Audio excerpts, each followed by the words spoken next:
Okay, good morning everybody. Thanks for your patience while we get everything sorted this morning. I'm really excited and so delighted to have everybody in the room. So many familiar, friendly faces, plenty of new faces as well. Just to introduce myself, I am Sean Ketteringham, the Assistant Curator here at the Henry Moore Institute. I've convened today, along with my colleagues in the research team, and I curated the exhibition downstairs, which I hope some of you have had time to see. If not, we will have a few windows of opportunity throughout the day.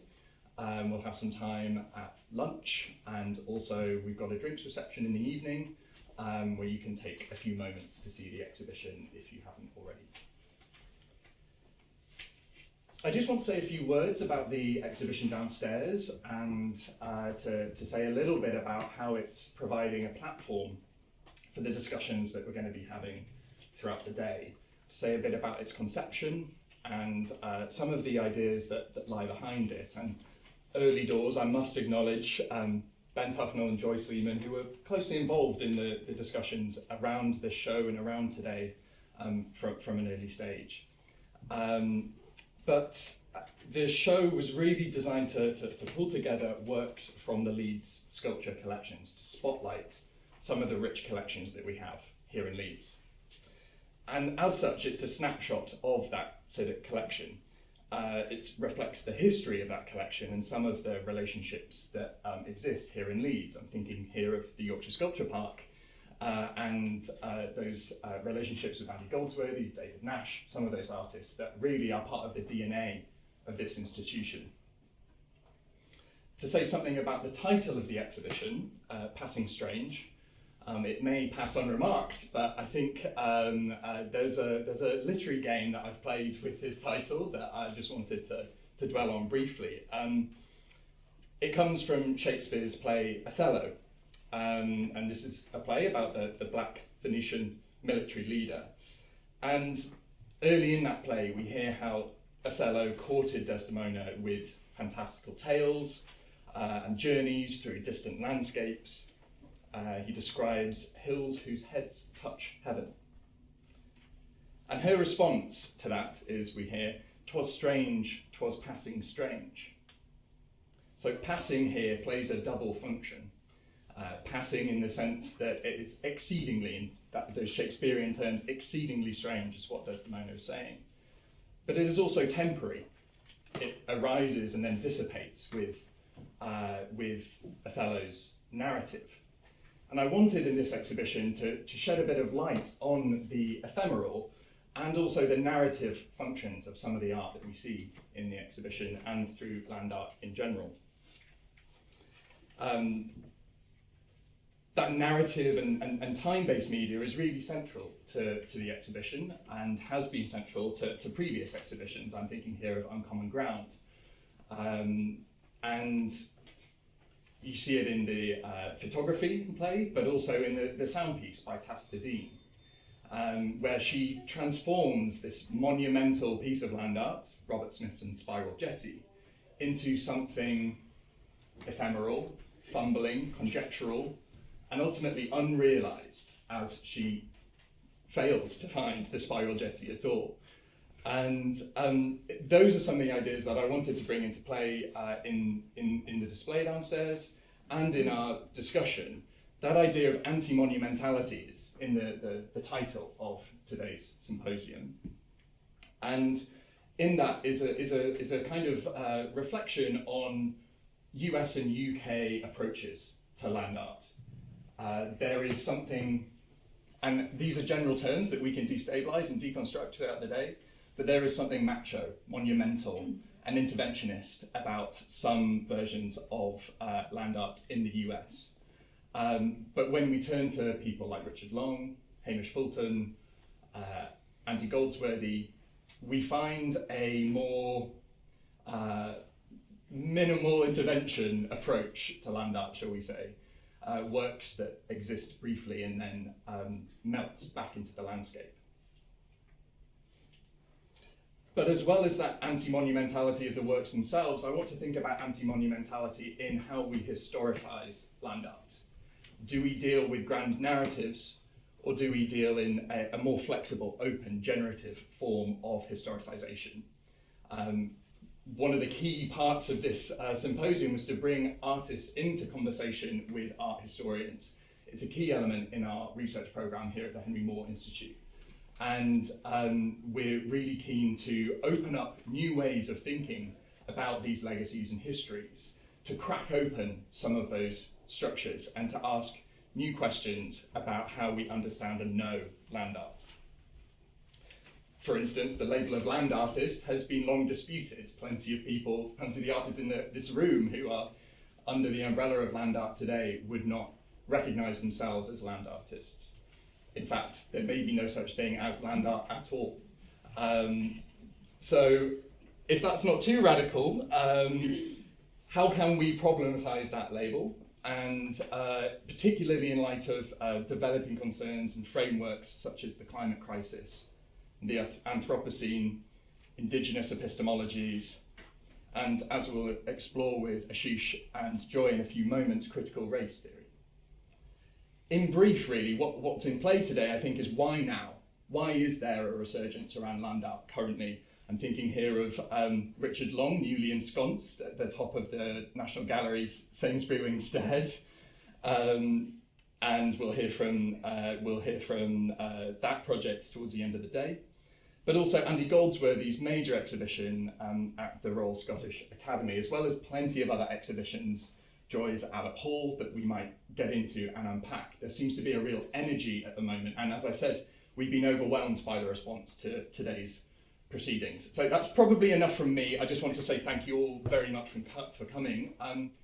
So just to introduce our, 10:30 on the dot. How did that happen? It's miraculous. To introduce our first two speakers, Ashish Ghadiali and Joy Sleeman. Ashish is an artist and filmmaker whose work explores the entanglements of ecology, migration, and race through moving image, installation, and performance. His recent works, Dream Ecologies, Evasion Ecology, and the performance Where Do We Go That We Realise That We Can't Go Back to Nature, engage with land, displacement, and memory to imagine new forms of relation between people and place. Joy is an art historian and curator whose research concerns the histories of landscape and sculpture, especially 1960s and 1970s land art, and with a particular focus on works made in Britain. Her publications include essays on land art, moon landings, and aerial landscapes. With Nicholas Alfrey and Ben Tufnell, she co-curated the exhibition Uncommon Ground, Land Art in Britain, 1966 to 1979, in 2013-14.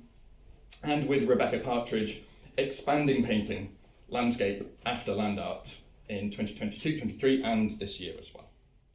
Joy has a strong commitment to public engagement and developing scholarship and understanding of art related to landscape and the environment in public arenas and artistic communities.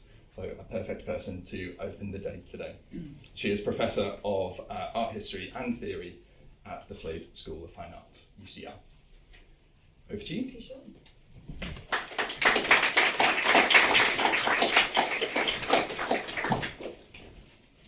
How we're going to do this? I don't know, should we sit down? Should we sit down? And yeah, we've got, this time we can move the slides on. Yeah. Let's see if that works. That does. Should just start by saying that this is continuing a conversation that Ashish and I have been having over the past, getting on for 5 years. Yeah, getting there, yeah. But it's only the second time that we've gone public. Yeah. So thank you for being here for this. I'll get Ashish to say a little bit more about how we met and how the conversation started. But yeah, we're going to start with. Shall I say a little bit about the slide and then exactly. backtrack to how we met? So this is an image that has been really important to me, and I've kept going back to. It's actually a 35mm slide that was taken by my dad of the first Apollo moon landing in 1969. And there are 4 photographs altogether. but this is one I particularly like because it has the captions in it. First man on the moon at 3:56 a.m. I was there in the room. There was a very small baby, and what I also is important to me about it is that rather than seeing Neil Armstrong stepping onto the moon, you see my mum reflected in the screen in our living room. So this for me is a kind of, a moment of what we're going to talk about of planetarity, and the relationship between this kind of expanded sense of human habitation, of expanding beyond only inhabiting the Earth and setting foot on the moon, and how that is embedded in our sense of the local and where we are on the planet. So I guess it's worth putting in context. Yeah. I mean, the reason that we're starting with the moon landings because that's how I got to know Joy. So in 2021, as we're sort of still pretty much in the kind of throes of the COVID pandemic, I got a gig as activist in residence at UCL. And that was sort of a structure that sort of supported my work on climate justice, which sort of largely to me at the time meant working on the intersections of climate action and racial justice. I think that I'd kind of got to a point within the pursuit of activism on those lines where I had got a sense of some kind of disjuncture between what we kind of perceive as local action and a kind of global sensibility. So as someone that was kind of going around and delivering political education on climate justice, a lot of the time what I was doing was getting people to think about frames that they might already be familiar with around like colonialism, the history of it, the impact and legacy of it, and climate change as sort of two separate things, and getting them to think across the intersections of the two. I guess within that started to get develop a sense of climate justice being something that kind of enlarges a global frame or a kind of planetary frame, but that remain at the level of action. That constantly remained. It often felt like there were these two separate sort of spheres, that were opposed: the global and the local, or the planetary and the local. And so I guess as I came into UCL, I was kind of really thinking a lot about how do we reconcile these two things. And it was then that I kind of came across your essay, which I guess many people in the room will be familiar with, that talks about the impact, the cultural impact of the moon landings on the land art movement of the 1960s and 70s. So you got in touch with me and we had a conversation about land art and the moon landing. Yeah. And I guess I was also intrigued because I was intrigued by the title Activist in Residence. I was much more familiar with Artist in Residence, and that kind of intrigued me. And it was also a time, I think, when quite a number of artists, and also artists who were working with environmental themes, working with kind of some of the legacies of, I'm really hesitant to use the term land art, but yes, what we might call land art, had begun to see themselves as artists and activists. So I was really intrigued, and I was probably quite kind of intrigued also to think, as we were discussing, what activism could do and what art maybe could do instead, or what, as your work was moving more towards making art, what it was that art offered in this context, in terms of a contribution to debates around climate change, around climate and race justice. And I think that was one of our kind of contexts for our conversation, wasn't it? Yeah. But then I guess specifically this category of planetarity, and I think for me what became quite transformative was this idea that actually there's this moment when as a species our perspective moves off the Earth into space. That moment then actually provides it creates a shift in how we actually start to perceive our relationship as a species to the Earth, and that within this kind of field of land art, that what we're seeing is a lot of artists in that kind of cultural moment really starting to run in that new terrain, which I don't feel is a terrain that has kind of stopped. So I mean, I think that's it. I think it's kind of intuited and explored in this moment, but maybe has only kind of been really more fully realised very recently. So those questions Sean raised about why now, why are we talking about this now? But I think before we go any further, we should go on to your first. Okay. Yeah. Okay. So so the moon reflected on the Earth. Yeah. Well, I guess once we start talking, I think I did a presentation to the faculty at the Slade fairly soon. We thought, yes. And I remember sort of putting up different pieces of what I was working on or how I was thinking, and putting up an image from my sort of daily dog walk, and just talking about realising that the trees, that people, I think, by and large, kind of saw as part of nature and part of a landscape that was in nature. That kind of realisation that actually those trees had been planted and that the landscape itself was constructed. And I remember there'd been this very generous response of that's what artists do, isn't it? I mean, Sean was telling me, talking to me yesterday about Hamish Fulton's work, no walk, no work, and the actually the ability to, the importance of seeing these sort of additional dimensions in the world that we inhabit every day becomes, a kind of generative act. So I mean that it's the same walk route, but like at some point, just by looking down at the ground, I think like the conversations that we'd had years earlier really started to resonate as like what is the moon, and what does planetarity mean at the kind of level of lived experience? Actually, the moon's not just a symbol; it's actually a place. And it's a place that actually, even looking down on the ground, we kind of live our lives in relation to, what gets opened up by starting to see our earthly existence as contained within that wider dimensionality.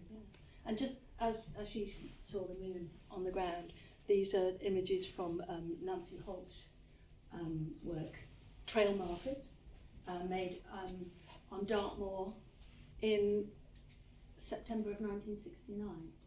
And I don't know whether you can see, but she's found these. It said orange. I think they're more yellow, but dots that are markers of the path across Dartmoor to Wistman's Wood. And I mean, one of the ways I've found myself thinking lots of ways of thinking about this work, but one of the ways I've thought about it is rather like your image of the moon reflected on the ground, that this is made really soon after the moon landing, just a few months. We know that Nancy Holt and other artists watched the moon landing. It was important to them, and it's like almost is like seeing this kind of moon cast down to earth. But it's also that sense of like finding something by looking at the ground.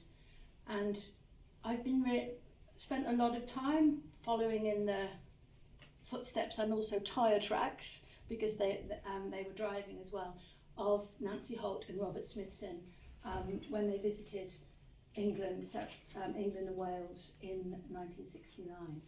And it was occasioned by Smithson participating in a really famous exhibition, When Attitudes Become Form, at the ICA in London. But it gave them the opportunity, after the exhibition was installed, to do this extended trip around basically the south and southwest of England and South Wales. And I've been kind of tracking down the kind of places that they went. But in this instance, one of the things that Robert Smithson was doing was making mirror works. So he was doing mirror displacements. They were driving around. He had either 7 or 8 mirrors in the car, and finding places to place these mirrors in the landscape and take photographs of them. You might be familiar with other mirror displacement works that Robert Smithson did. Earlier in the year, he'd done works like this in Mexico, in the Yucatan. And I don't know whether he was envisaging the kind of England and Wales version of that, but certainly that was, he did do a number of these mirror displacement works. But for this walk, they may have been trying to find a site on Dartmoor. They probably ended up on Dartmoor because they'd already met Richard Long, and he'd suggested to them that they might go south to the southwest. There doesn't seem to be evidence for Smithson having kind of planned that as a particular destination before he arrived. So it's kind of like finding this place. And then it's only much later, in 2012, I think Nancy revisited them a little bit before that for her, and she did a first big sort of retrospective exhibition and book about a year earlier than this, but really revisited this moment and it kind of gaining a significance and an importance to her. And I guess that's one of the other kind of threads in this story as well, that kind of sense of temporality. Sean's already alluded to it, that there's a lot of discussion in land art about, in the kind of art history of land art, about who did things first, whether the kind of Americans did stuff first and then other people followed on for it. And I think there's a sense in which it's often through that reflection and slow kind of burn of land art that these things become visible. So I think rather than this being a kind of remake of a work made in 1969, it's almost as if it took that length of time to kind of be realised and be recognised. And what do you think that is? What is that gestation period like bringing about? Well, I guess it makes us think about the nature of temporality and of kind of human time, planetary time, geological time.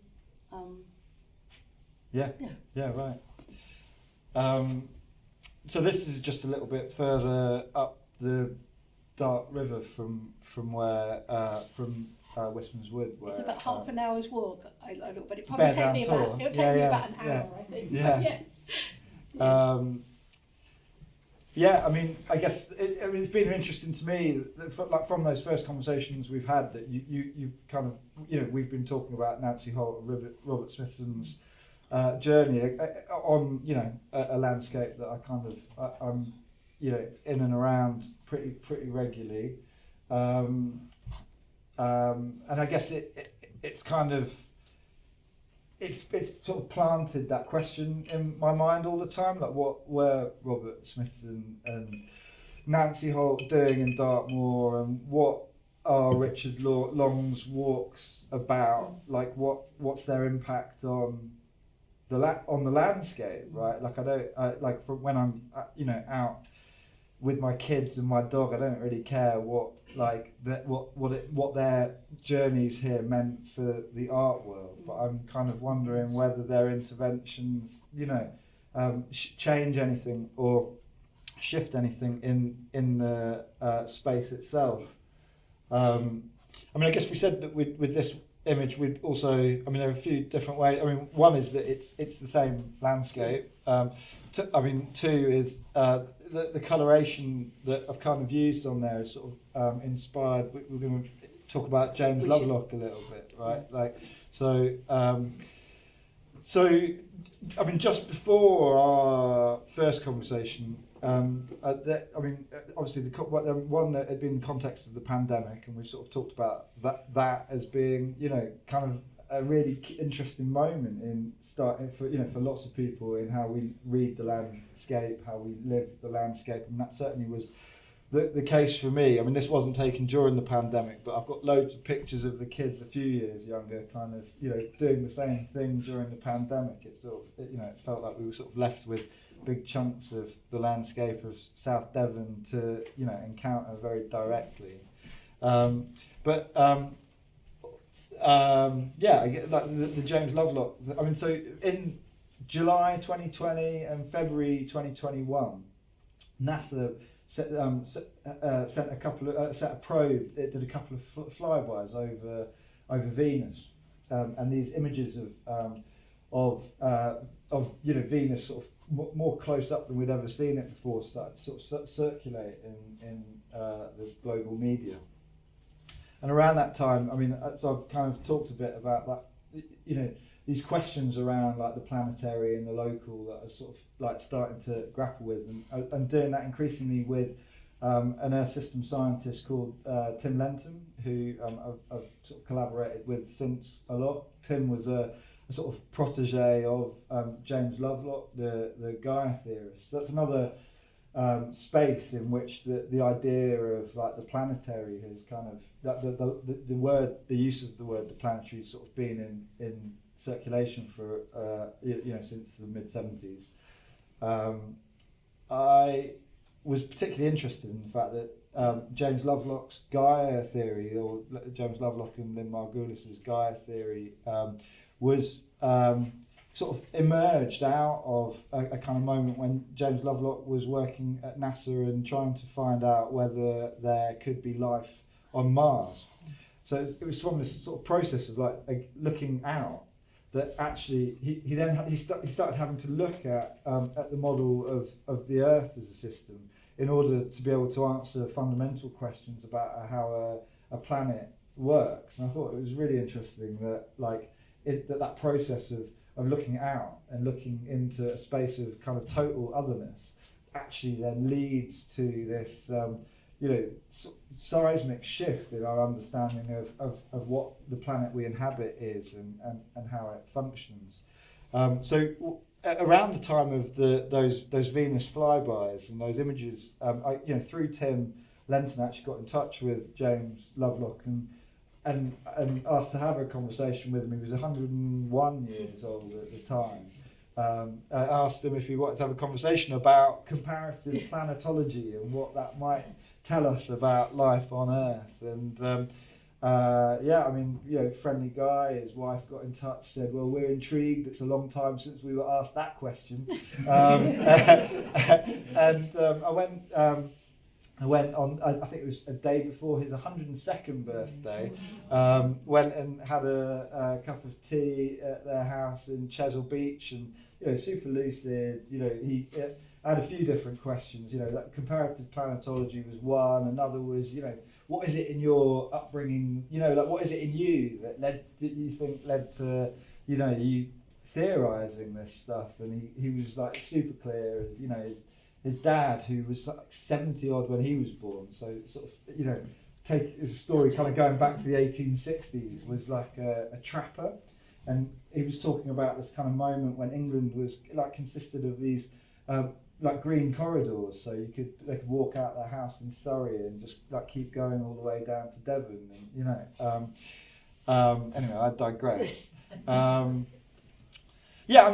So we then like came up with like a plan for so in this nexus of like what is the planetary, like what's that got to do with like human experience. We started talking about this problem of Gaia theory being this thing that was perceived through the perspective of satellites, the blue marble image. That there's something profoundly inhuman about about seeing the Earth as a whole, seeing the Earth as a kind of complete system, and that maybe that epistemological aspect, you know, was a kind of reason for the failure of like the environmentalist movement, for example, to gain real traction. You know, that we still can't quite imagine it. So we came up with this idea for, I guess, an art project that I think has then like sat underneath my practice ever since, which was, you know, where do we put the camera so that we can start to perceive Gaia as a process? You know, where do we, like, how do we actually start to embody, you know, Gaia, an experience of Gaia, you know, on foot and, you know, through the human eye. So we had this idea that I would go out and film something and I'd bring it back, and, you know, he would like critique it. But then he got very ill, and, you know, he died on his 103rd birthday, so a year and a day later. So that, I mean, the project never happened with James Lovelock, but I guess it has informed what I've been doing in ever since, really. Actually, I hadn't really made this connection before, but I think not just our conversation, but the conversations that you and I have with thinkers and artists are kind of really fundamental to that. And maybe those conversations that start but don't finish are kind of the provocation as well. It's like there's a kind of glimmer of a connection, of an interest that, you know, that then prompts us to continue that inquiry. And I was thinking that very much with Nancy Holt, because I started a conversation with her just before she got unwell and died, and it was unfinished.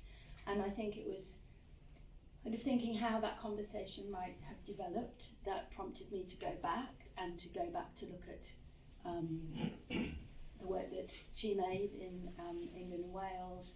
It also prompted me to go and look at the where they were living in New York as well, but that's kind of another story.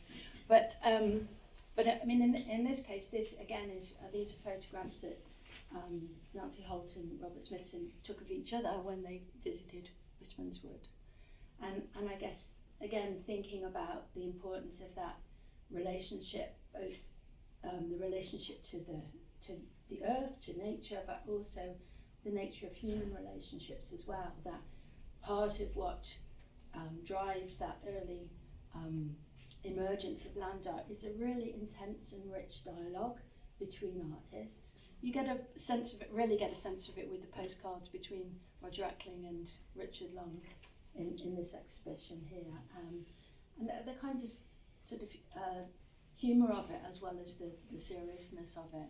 And in a way this has a rather sort of elegiac and sad aspect to it too, because when Nancy Holt and Robert Smithson visited Wistman's Wood, and whatever work Robert Smithson was trying to make with mirrors here, what Nancy Holt did was made very kind of intuitively the first of a series of works called The Buried Poems, and this one was a buried poem for Robert Smithson, and it was a poem in a vacuum flask buried in a place that she felt had a connection to this person. And it's quite strange that this is not a place in their home landscape of New Jersey, nor in New York where they were, nor the West where they were inspired, West of America where they were inspired to make the large scale work. This is on Dartmoor in the southwest of England. And I think it's really significant that this is before Spiral Jetty, this is before those large scale works, that both the experience of seeing humans land on the moon and of visiting this place in the southwest of England is really formative on the way that they see the world and begin to make what we call land art. So I guess, I mean, my background in film had been in sort of cinema, and I'd made sort of a feature documentary in about 2016. It was about the War on Terror, and then in 2023, I mean, it's 22 I started it, but that was the sort of first installation that I did for a museum, for the Box in Plymouth. It's called Planetary Imagination, and it was archive-based research, so it's sort of working with the Southwest Film and TV Archive, and really trying to think in very like practical terms, like how we might like develop some sort of exposition of this idea of the planetary as something that breaks the kind of frame of a kind of parochial worldview. So I was sat there sort of steeped in in this archive material, a lot of it from local TV stations, a lot of it kind of really kind of evidencing generations of institutional racism or celebratory attitudes towards towards contested histories around, say, the Pilgrim Fathers or Drake's voyages, and kind of started to explore this idea. When there were interviews with Arthur C. Clarke, there was an interview there with James Lovelock as well, who you could just about see on the kind of on the edge of the frame.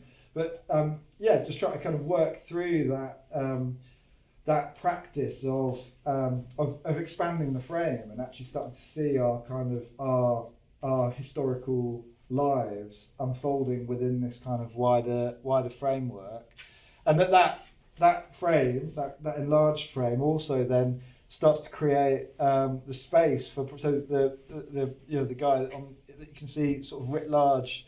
There is a South Asian refugee from Uganda that arrived in the southwest in the 1970s, it felt really powerful for me to land that piece of work in Plymouth city centre, with this archive material that took us all the way out to the edges of Cornwall, up to Somerset. And it became the basis of a sort of civic experience that is also transformative. That people would walk in off the street in Plymouth city centre, and that they would sit and sort of be absorbed within this immersive experience, and then kind of and walk out of it, and in the strongest experiences that were reported, people would walk out and describe that the city felt different after that 8-minute immersion. I think that was in a sense instructive for me about like what land art could do. Yeah, and I think that relates to some of that very first conversation actually that we had, and I remember one of the conversation, because I was just the activist in residence was at the Sarah Parker Remond Centre for the Study of Racism and Racialisation. Yeah, that's right. And so we quite early on in our conversation had this discussion about was there a decolonial anti-racist moment in land art, and who were the artists who might be involved in that. And these are images from my PhD, which I did here in Leeds in the early 90s, of this work by Rashid Araeen, an exhibition at the showroom. So I apologise for the quality of it. This is just a scan from my PhD thesis, but these are two works, A Line of Bones, White Line Through Africa, and Arctic Circle, which is a circle of empty liquor bottles. This one has been remade quite a lot, whereas I don't think. I tried to do it with him in 2021, and he was like, "No, it's destroyed, and it can't be done." But you should. I mean, but yes, what? Because it was a direct response to Richard Long. Yeah, and the first response, there was an earlier exchange between Richard Long and Rashida Araeen when Richard Long replied to a critic, to Lynn Cook, in Art Monthly in 1983, so a few years before this, and he reacted, and it was unusual for Richard Long to kind of engage in discussion at this point, but he very much challenged the way that Lynn Cook had described his work. She used words like fey and poetic, and he was talking about the strength of it. And in response, Rashid Araeen wrote a really searing critique actually, but not particularly of him personally, but just of the implication that his work underlined that colonial right of the white man to be anywhere in the world, that to mark the earth is to own it. It was a really powerful critique, but I think then what happened a number of years later was that Ariane made the critique rather than in words, in artwork, in a very direct critique of Richard Long's work here. And it seemed to me that there was this moment, this possibility of Ariane would have talked about it in terms of post-colonial, but kind of decolonial possibility of that discussion at this point. But it seemed not to have kind of cohered or. Yeah, I mean, that was there. Yeah, and that feels to me like such a important intervention that you kind of presented me with, right from the get go, that the landlord. Oh, when you mentioned Rashid Ariane and also Ingrid Pollard, and said that there was this sort of moment in the 80s when Landar, the whiteness of Landar was critiqued and challenged. I just thought it was so interesting the way that you sort of framed that. You were kind of saying, well, what is it that happened? There are these moments when that's all we were talking about, and then what happens to those moments? How does that kind of the sort of white version of it get kind of re-established? I mean, I feel that has really influenced me, and so obviously Rashid, was very ill when I got in touch with him, but was really interested in the work that was emerging, and Ingrid, I've worked with quite a lot, and I guess it's that it sort of underlies our contribution to this symposium, which is that. Yeah, there have always been these other histories and other practices and ways of where we find certain problems in what has been canonized through the history of land art. That actually there were always a kind of diversity of practices and different sort of traditions to sort of draw on. And they've left their traces. They can be reconnected to. And I think it is really interesting. Sean mentioned that when right now the Sir Richard Long work is in the new Sainsbury entrance to the National Gallery. I also find it really interesting that National Gallery is a collection of paintings, and in order to put Richard Long's work, they describe it as a flat sculpture. But anyway, that's an aside. But at the same time, on Friday and also this Monday were the first two in the series of the Paul Mellon lectures by Courtney J. Martin on the work of Rashid Ariane. And I think it's the first time that the Mellon lectures, which have gone back to 1995, has been on the work of a single artist.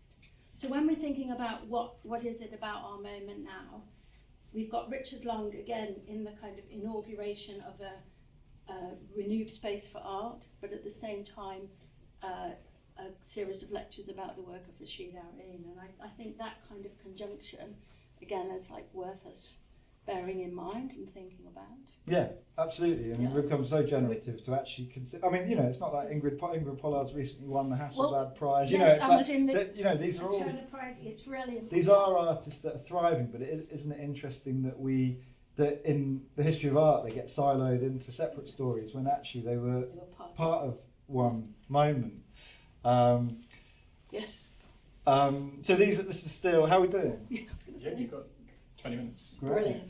Do you want to take questions? Should we leave time for questions, or do you want that just to carry on and we can pick that up later in the day? We'll get through the slides. Let's get through. I was going to say, we were worried we might talk for 4 hours about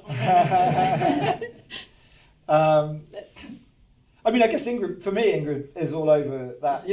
Actually, Ingrid Pollard's work, proposes that actually there is meaning in placing racialized figures within the landscape, and at some point that it encouraged me to put myself in front of the camera as well as being behind it. So this is a still from a commission from the Royal Albert Memorial Museum that was part of an exhibition Radical. called Dartmoor, A Radical Landscape, that I think Ben and you both consulted on. It was curated by Lara Goodband. I mean, my initial proposal was literally building off that that conversation with James Lovelock. So, you know, the project was initially entitled Cinematics of Gaia and Magic, and thinking about this question of how we of where we put the camera and how we might perceive Gaia. But in the end, the piece was called Can You Tell the Time of a Running River? I mean, it really, like, you know, the questions that you've already raised here about, you know, accessing different scales of time, like, really feels to me like that's become a kind of a gateway to, you know, to another way of experiencing the Earth, the planet, and that actually it's something that's you know, yeah, like just in the movement of running water, actually we. You know, we actually are invited into an experience of geological time that's always around us, and yeah, I mean, if the title of the work is sort of somehow like a sort of Zen koan, I think it's like the experience that underpins it is something like that. You know, that actually, you know, that the flow of running water can, you know, be mesmerizing and can open us up to a really quite mystical experience that is around us all the time. Maybe we should move on. I'm also. Well, yeah, it would be good to have some questions as well. Yes. You want questions now? No, I was going to say we should. Oh, right, yeah. Please, yes. So, just say this is kind of an homage to my dad taking a photograph of the television. This is actually a VHS video that I had from when I was doing my PhD, and it's of the Giuseppe Pannone and Richard Long exhibitions at Dean Clough in Halifax, and the opening of the Henry Moore Sculpture Trust studio there in 1989. So I was watching it on my television, and there were 3 works by Richard Long, and I guess this is where it relates to the work that's currently at the National Gallery. There was a muddy water circle, there was a coal circle, and again, really interesting. Here he's using a local material. This is just a few years after the miners' strike. This is when coal is like such a symbolic material, and yet there isn't anything in the discussion of it there about what this material might mean in this place. It's almost as if the work's there, but the kind of language, the discourse to talk about it isn't. So today we have extraction as one of our sections, and I'm sure that, you know, if we were looking at this work now, that would be inescapable as a point of contact. Let's move on. This is a recent photograph series, or text and image series. So I mean, planetarity, I've given the context of it in Lovelock, but actually, you know, where I kind of came to it first was through critical race theory. I actually first came across the concept in Achille Mbembe's Necropolitics. Achille was referring back to Paul Gilroy, who in Against Race talked about planetary humanism as a kind of way of escaping atavistic nationalism, you know, as a kind of way of being in the world. It's an idea that, you know, Gayatri Spivak developed a lot further, and, you know, talks about planetarity as a relationship with the Earth in which we acknowledge and work with the otherness of the Earth. And then Dipesh Chakrabarti has sort of, like, you know, some in recent years sort of worked to sort of bring together the kind of Lovelock, Latour dimension of planetarity with that, you know, that kind of grounding in critical race theory. That's a Himalayan balsam at the bottom. On my daily dog walk at certain times of the year, you'll see sort of vigilante act of like pulling out the Himalayan balsam. It doesn't actually seem to stem. It doesn't seem to be an effective measure for addressing the problem, but as a gesture, it seems to speak to a kind of a learned idea of virtue that we enact within the landscape. With a couple of my colleagues, Iman Datu and Sitsi Chirikore, we developed in 2024 a participatory performance around the questions of invasion ecology, that I guess, like looked at this language around native and invasive species and questioned it, that rooted our own narrative of the earth in geological time. The tors of Dartmoor were 400 million years ago, volcanic lava erupting on a piece of rock that was actually down by the equator and that has sort of drifted up. We're all part of that planetary history as well. So when we talk about native, what do we actually mean, and what are we going back to? The performance, took that question to people in Honiton and Widdicombe on the Moor and Plymouth and Exeter and the Eden Project and Newlyn, and we presented our story, and then we just created a space for people to just share their feelings and reflections. We would write down what we had heard, and then we would perform back what we had heard, and then that heightened awareness, and then there would be another conversation. We would write it again and read it again, and then I've made these sort of text captions to go with these images of Himalayan balsam that just reflect some of the things that were said during those performances. Just before we move on to this, I was going to say one of the things that was in our abstract and in our title was the idea of the labour of listening, and I think that work really demonstrates that. So very aware that we're sitting here talking, but a really important part of your practice, particularly in that work, is that active listening. I mean, in that case, also then speaking that back. But again, I think that's, often in the process of talking and speaking, it's like so hard to make sure you leave those spaces for listening, not just other voices, but also listening to the natural world as well. So I think we should also listen to our audience. Yeah. But I just wanted to finish with this. These are, again, more scenes from the opening of the Henry Moore Sculpture Trust. And I guess just to kind of finish with a sense of there being this kind of institutional history of what we might call land art, as well as these other histories that we're trying to bring out. So you may recognise some of the people who are in these images. Certainly here there's Robert Hopper, who I remember being in his office on this very floor of this building, Sculpture Trust. Now King Charles, Alan Bowness is in there too. At the opening of the Henry Moore Sculpture Trust. And I guess just reflecting on that in relation to where the Richard Long work is now in the National Gallery, but also thinking about this kind of sort of institutional history alongside all of these other potential histories and traces of histories that we might draw upon and reanimate. Thank you. Any questions?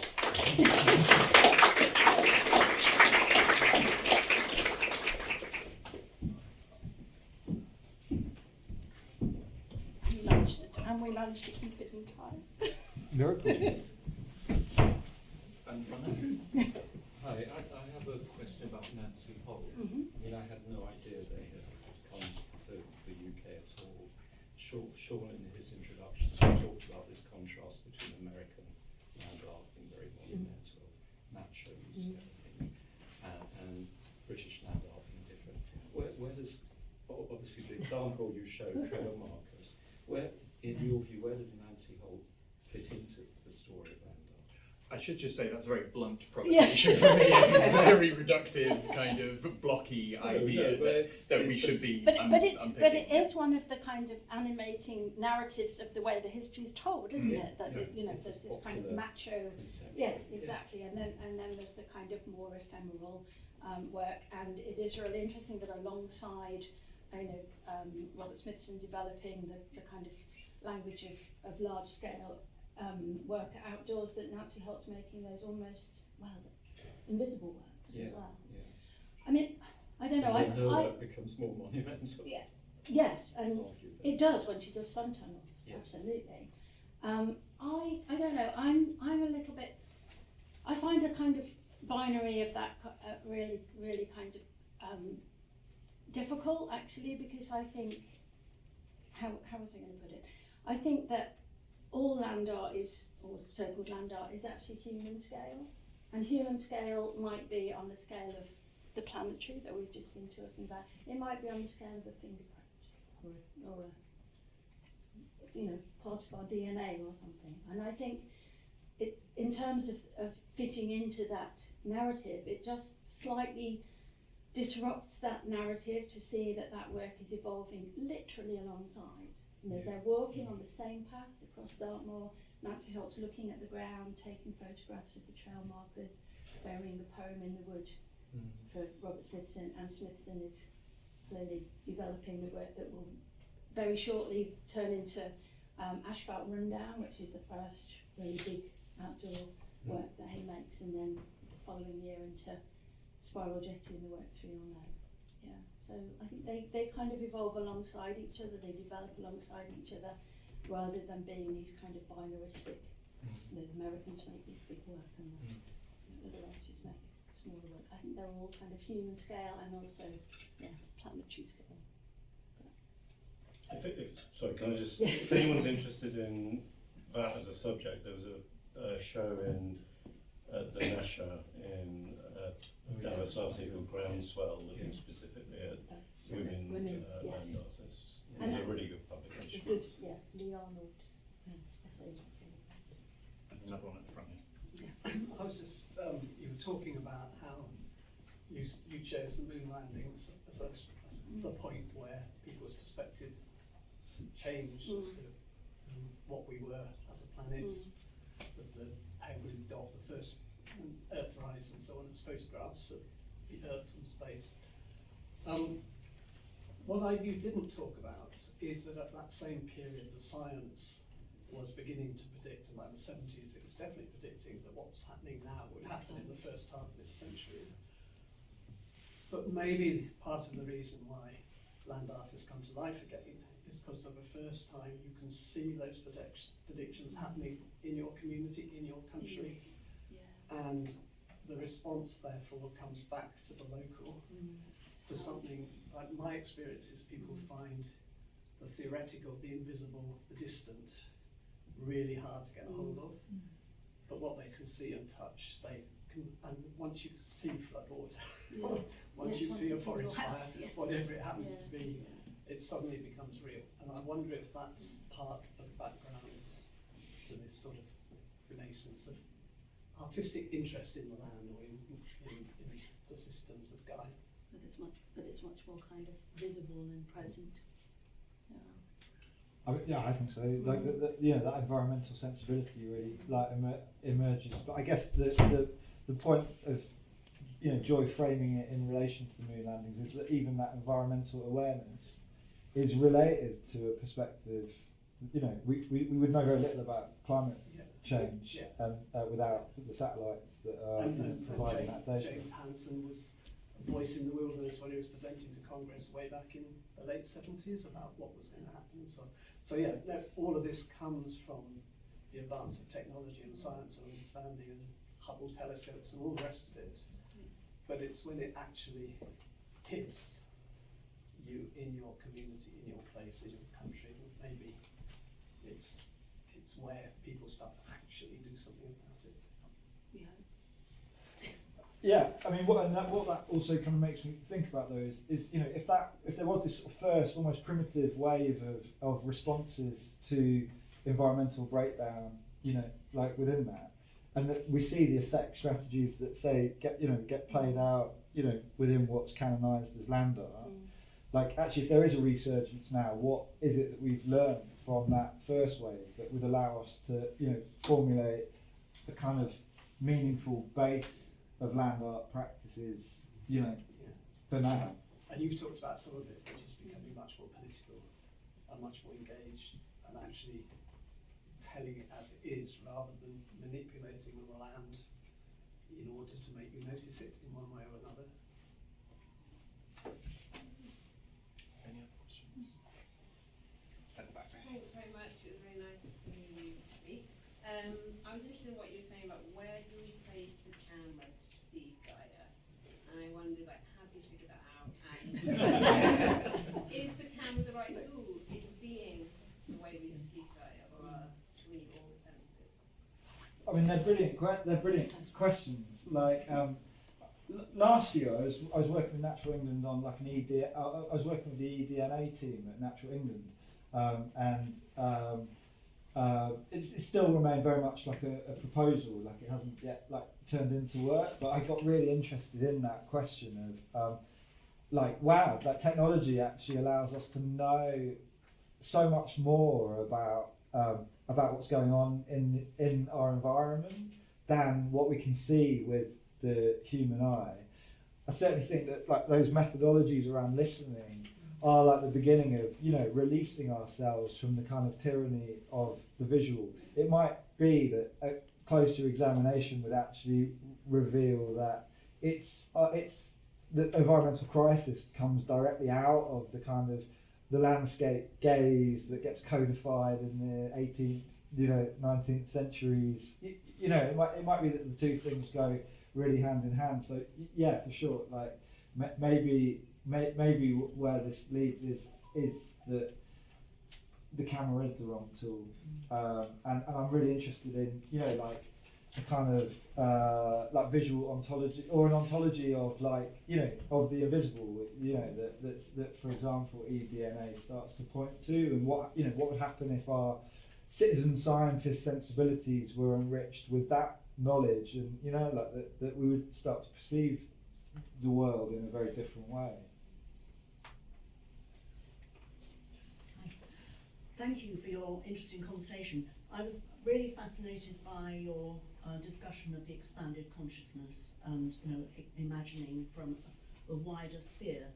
And it reminded me, there's a character in Robert Macfarlane's book about an Indian, I don't know if you've read it, Is the River Alive? But there's a character in there who talks in very similar terms about how we need an expanded consciousness in order not to be myopic in the way we see the world and the way we relate to one another. And I suppose thinking back to your original discourse about colonialism, but there's a whole lot of complexities there, because the character in Robert Macfarlane's book is thinking about pollution of the Chennai and how one can rise above the local politics and come to terms with. So I suppose I'm wondering about how you can use that concept to affect the politics of race, migration, movement of peoples, and relationship with the environment.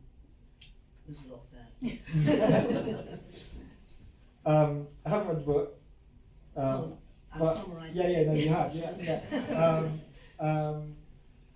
So that expanded consciousness points us immediately to the realization that race is a fiction, that it's a construct, that we inhabit racial hierarchy by stepping into the historical moment that we're a part of, but it's not in any way real, and that realization starts to point us.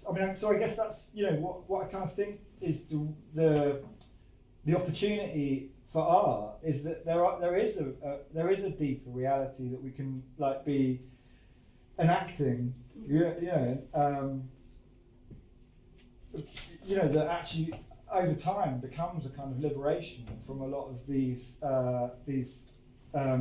conditions that have become now conditions of crisis, right? I think that also makes me think right back to the really early conversation that Ashish and I had about, what can art do, what can activism do, and sometimes it's, the thought is something much more, what would be the word, kind of as if it could kind of, I'm really searching for words here, that it's, I was thinking, can I think of a word? That it's really, art's being really instrumentalised to, in terms of thinking what art can do in a very sort of direct way. And I think sometimes the criticism of some of these early works of land art, landscape art, are that they don't engage with those issues. They don't engage with the indigenous inhabitants of those places, or they don't have that kind of a discourse. But it's as if the art needs to kind of have that as an intention, rather than that the intention of that work can kind of be enacted and developed in the world, if that makes sense. That there's a sense that art does more than just what it sets out to do, or it might do something different to what it sets out to do. But also its meaning will change. That coal circle, for instance. Oh, yeah. I think you once said of Stonehenge, every age gets the Stonehenge It deserves. In a way, that coal Yeah. circle becomes something else as our consciousness about its context changes, and it has more meaning in different eras. And I think we talk about it more in different ways too. Well, and also we have that vocabulary to talk about it. I mean, I often think back to when I was writing my PhD and thinking the frustration of not having the terminology. It didn't have words like Anthropocene, it didn't have words like planetarity. These were terms that would have been really useful to try and articulate that. And actually I didn't have this constituency. That I've been waiting for this. I mean, I think the other part of it, so you sort of raised, also you talk about migration,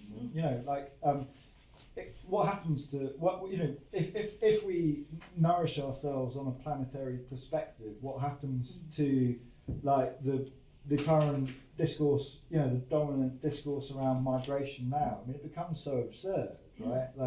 But actually when you're trying to tackle it head on, then you kind of just get locked in a language in which there's a problem and the problem needs to be addressed. And actually once you start to think about the movement of people now in relation to the warming of the planet, put that within a frame of that geological movement of over time, the movement of species over time, actually you start to live in a world where it becomes really evident that all of our solutions are literally the opposite of what would, be in alignment with, with just living on the planet and as part of the planet. I think we'll have to stop there. Another round of... Can I ask a very quick question? Sure, yeah. Ashish, you talked about listening to people in the West Country and then you would perform back to them, and that then opened up ways in which to express that through your work. Can you just give a very practical example of what you mean by that? Of how you performed back to them? Oh, so it was literally that. Like we would each sat, so we would, at the start of the performance would be the three of us sort of sat there doing things that we'd prepared already or playing like certain materials. So a performance. Yes. And then if this was the room now, we would then break up into circles, and each of the performers would become a facilitator that literally just sits there silently, listens, records as much as they can, imperfectly then at the end of it comes back here and imperfectly presents their recitation of what they had heard. Yes. So that it becomes not about what I think, but what I hear.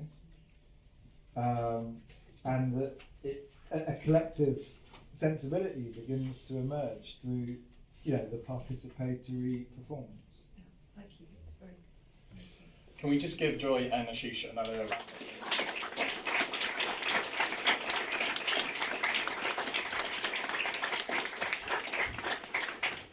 And lots of these ideas and provocations will hopefully continue to percolate throughout the day.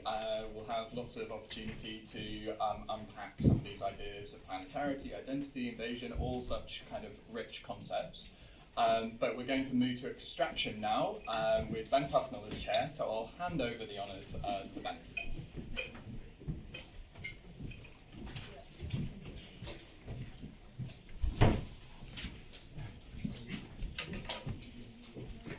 Hi everyone, I just want to start by congratulating Sean on the amazing show. I think it's really beautiful and gets and does an enormous amount with quite a small quantity of material. So extraction. I feel this is probably a subject we're going to keep coming back to throughout the day. I'm going to introduce the speakers, they will then give their presentations, and then we'll come together to perhaps have a little bit of a discussion and then take questions from the audience.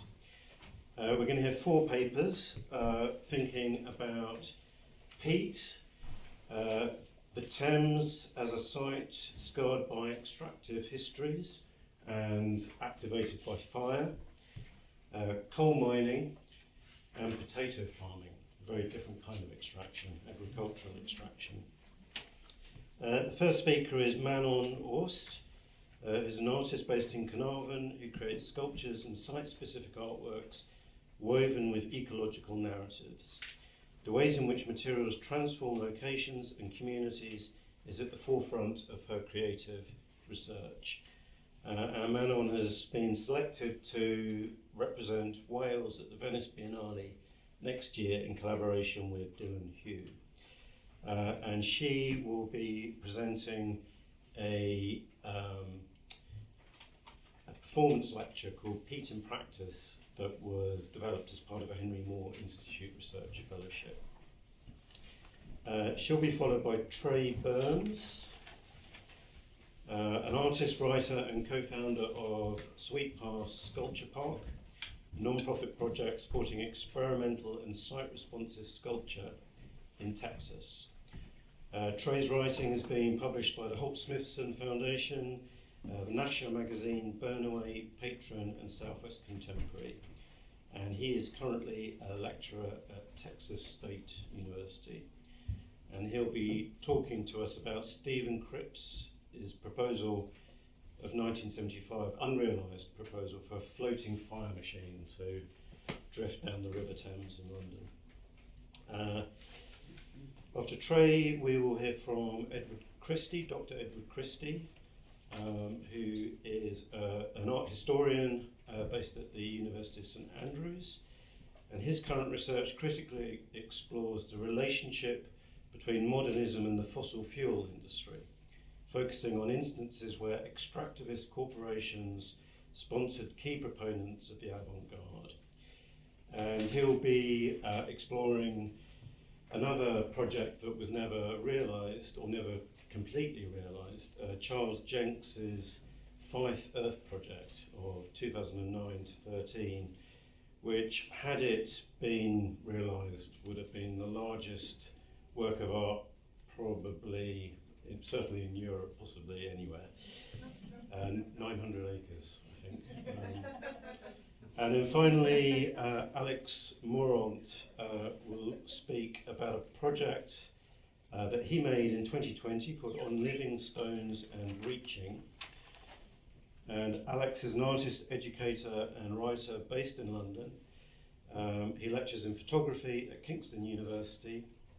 His first publication, The Night and the First Sculpture, was published by Folium in 2024, and he is a visiting research fellow at the Henry Moore Institute. So I'm going to hand over to Manon. Thank you.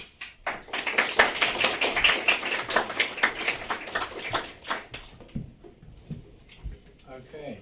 I'm a bit under the weather, so hopefully my voice will hold up.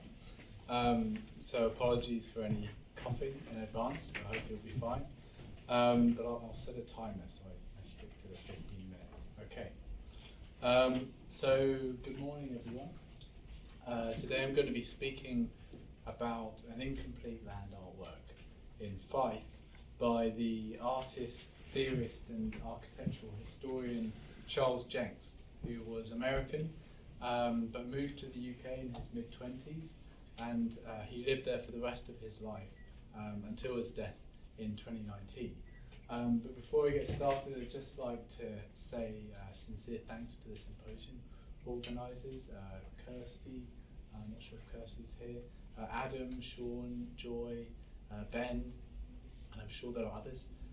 It's a genuine pleasure to be here today to share this research, which to be honest is brand new and very much a work in progress. So I'd really appreciate any comments or feedback. And I'm also really excited to hear more about everyone else's work.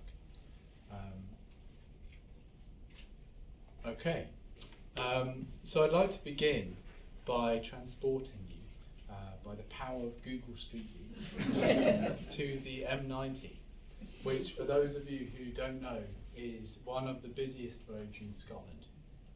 It runs from Edinburgh right the way up to Inverness, and it's probably one of the last places you'd expect to be invoked in the context of today's event. It's a location that certainly feels diametrically opposed to land art's predominant association with remote and unspoiled landscapes. However, unlikely though it may seem, on a rural hillside beside the motorway, in the section that runs just north of Dunfermline, which is shortly beyond the Forth Bridge, lie the fragments of what was once built to become the largest artwork in Scotland, Charles Jencks' Fife Earth project. This monumental site was commissioned by Scottish Coal in 2009 as an innovative means to regenerate one of the country's largest coal mines, which the company was legally obliged to do at the end of their extraction licence. In essence, the main idea was to create an artwork that would celebrate Scotland's influence around the world. And this was motivated in part by a broader nationalist campaign titled Homecoming Scotland, which the SNP government had launched earlier that year to attract people of Scottish ancestry to visit the nation. Promising to be the premier tourist destination in Fife, the gargantuan so-called land place, it was deemed too big to be merely called a land artwork, would take the form of a mappa mundi, which of course is a medieval symbolic map of the world. Surrounding an artificial loch constructed in the shape of Scotland, 4 earthworks would represent different parts of the globe where the nation has left its mark through trade, empire and immigration. Europe, North America and Canada, Australasia, and then Asia. You can see them here if you can just about read that. And these monumental forms would be carved out using the coal industry's machinery, facilitating sculpture on an unprecedented scale. But while the tiered curvilinear structures of these planned land masses recall the distinctive shape of open pit coal mines, they were also designed to resonate with what Jencks called Scotland's primitive history. The patterns resemble, for example, ancient Pictish symbols, the remains of which can be found carved in stone across the country. Likewise, some of the artist's sketches allude to the inspiration of mythical tales, including the arrival of the Egyptian goddess Scota, who's thought to have determined the northeasterly orientation of Scotland's geology and given the country its name. And the zigzagging pathways that cascade down the hillsides were intended to symbolise the tectonic plates which shaped the nation millions of years ago. As a quick side note, I wanted to mention that the locals quite humorously refer to the European mound, which is the most pronounced one in existence, as the walnut whip, referencing of course the Nestle confectionery, but obviously that wasn't the artist's intention. Anyway, Jencks envisioned that the summits of these earthworks would be animated by sculptural assemblages made using rocks or scrap materials recycled from the coal operations, which would entice visitors to explore the expansive site. So here, for example, you can see some unfinished works on the European hill, including a map of Europe, that's over there, to which visitors were encouraged to contribute by bringing rocks from their hometowns, and various sculptures that paid tribute to the former mining industry. But the artist also planned for the Fife Earth project to be directly enlivened by the work's environmental and even extraterrestrial context, which would represent the coal industry in planetary and cosmic terms. For example, a so-called wind henge, consisting of a circular arrangement of wind turbines that would power a water feature, was planned. Also, a sculpture of a so-called cosmic bird would emerge from the rock face and dive towards the final void, which is a word that's used in the coal industry to refer to the last remaining coal reserves. And the total arrangement was positioned to align with the movements of the sun and the stars. So the summer solstice sunrise would be marked on a sundial. You can see that marked on the right of the map. The winter solstice sunset would pass directly through two pyramids, and as a bit of a nod to Nancy Holt, there was even set to be a viewing portal to the North Star that would be constructed using the canister of an old coal separator. As if all of this wasn't enough, tourists would be further enticed by opportunities to stay in nearby luxury accommodation, to play water sports on the man-made lochs, and to go on hiking trails, including what is referred to in the archives as a moonlight path that would feature a work by Andy Goldsworthy. However, despite the extravagance of these plans, today the site is by and large unknown, largely because its realisation never really even came close to fruition. Although the project received governmental backing and widespread media attention, work on its creation came to a resounding halt after Scottish Coal went bust in 2013. And to be honest, I only came across this work because I was giving a lecture on land art at the University of St Andrews, and so I was searching for local examples that particularly keen students might like to visit. However, having now been to this site a couple of times myself, my sense is that it might have been wise to have cut that recommendation. Although there are now plans to turn this place into an ecotherapy, wellness and leisure park, which have started to get underway, it's not exactly an ideal location for a class trip. As you enter the area, a sign warns that CCTV, drones and mobile security are in operation. And these are recent deployments following complaints of antisocial behaviour, most of which have stemmed from the site's popularity for illegal motocross biking. Moreover, although some paths have been cleared in recent months, much of what remains is concealed by thicket, as you can see with that image on the right.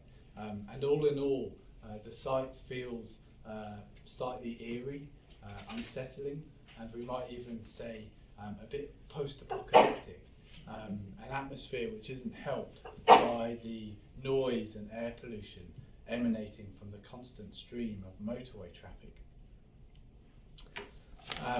So clearly there's loads to unpack here, which I couldn't even come close to doing in this short talk. But what might thinking about this unrealised work contribute to today's discussion on anti-monumentality and the afterlives of land art in Britain? Well, what immediately strikes me is that this is a site that is anti-monumental in a way that is completely different to the sense of the term that was suggested in the symposium's blurb. While as the description highlights, land art in Britain tended to emphasise transience rather than monumental permanence, this narrative is problematised by the fact that this project was planned to actually become a much larger monument than anything that had previously been completed across the Atlantic. Its anti-monumentality instead stems from its state of incompletion and the gradual ruination of the few parts of it that were realised.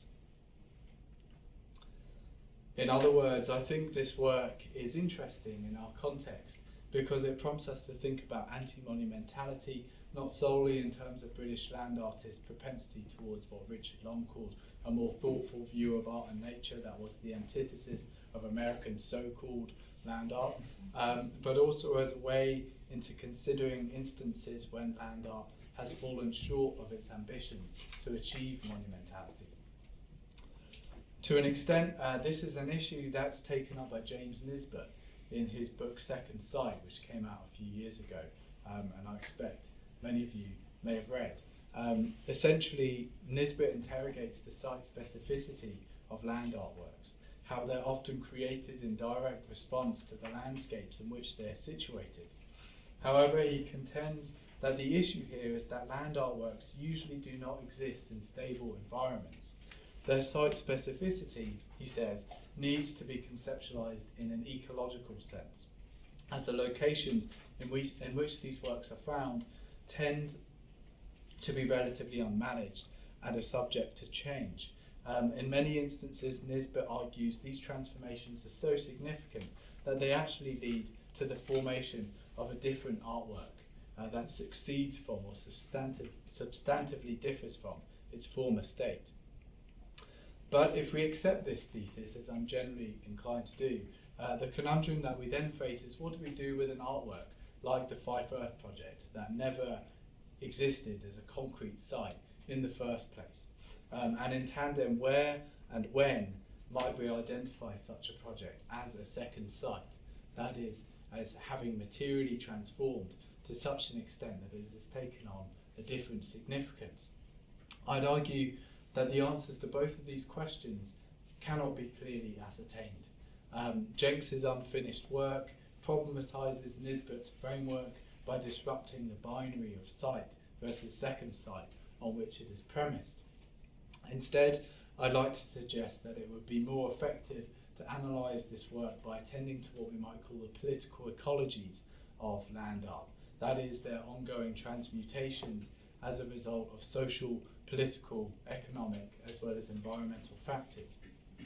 Adopting this alternative non-binary formulation I propose would more easily and effectively facilitate critical engagement with the semantic openness, unpredictability and multiplicity of land artworks.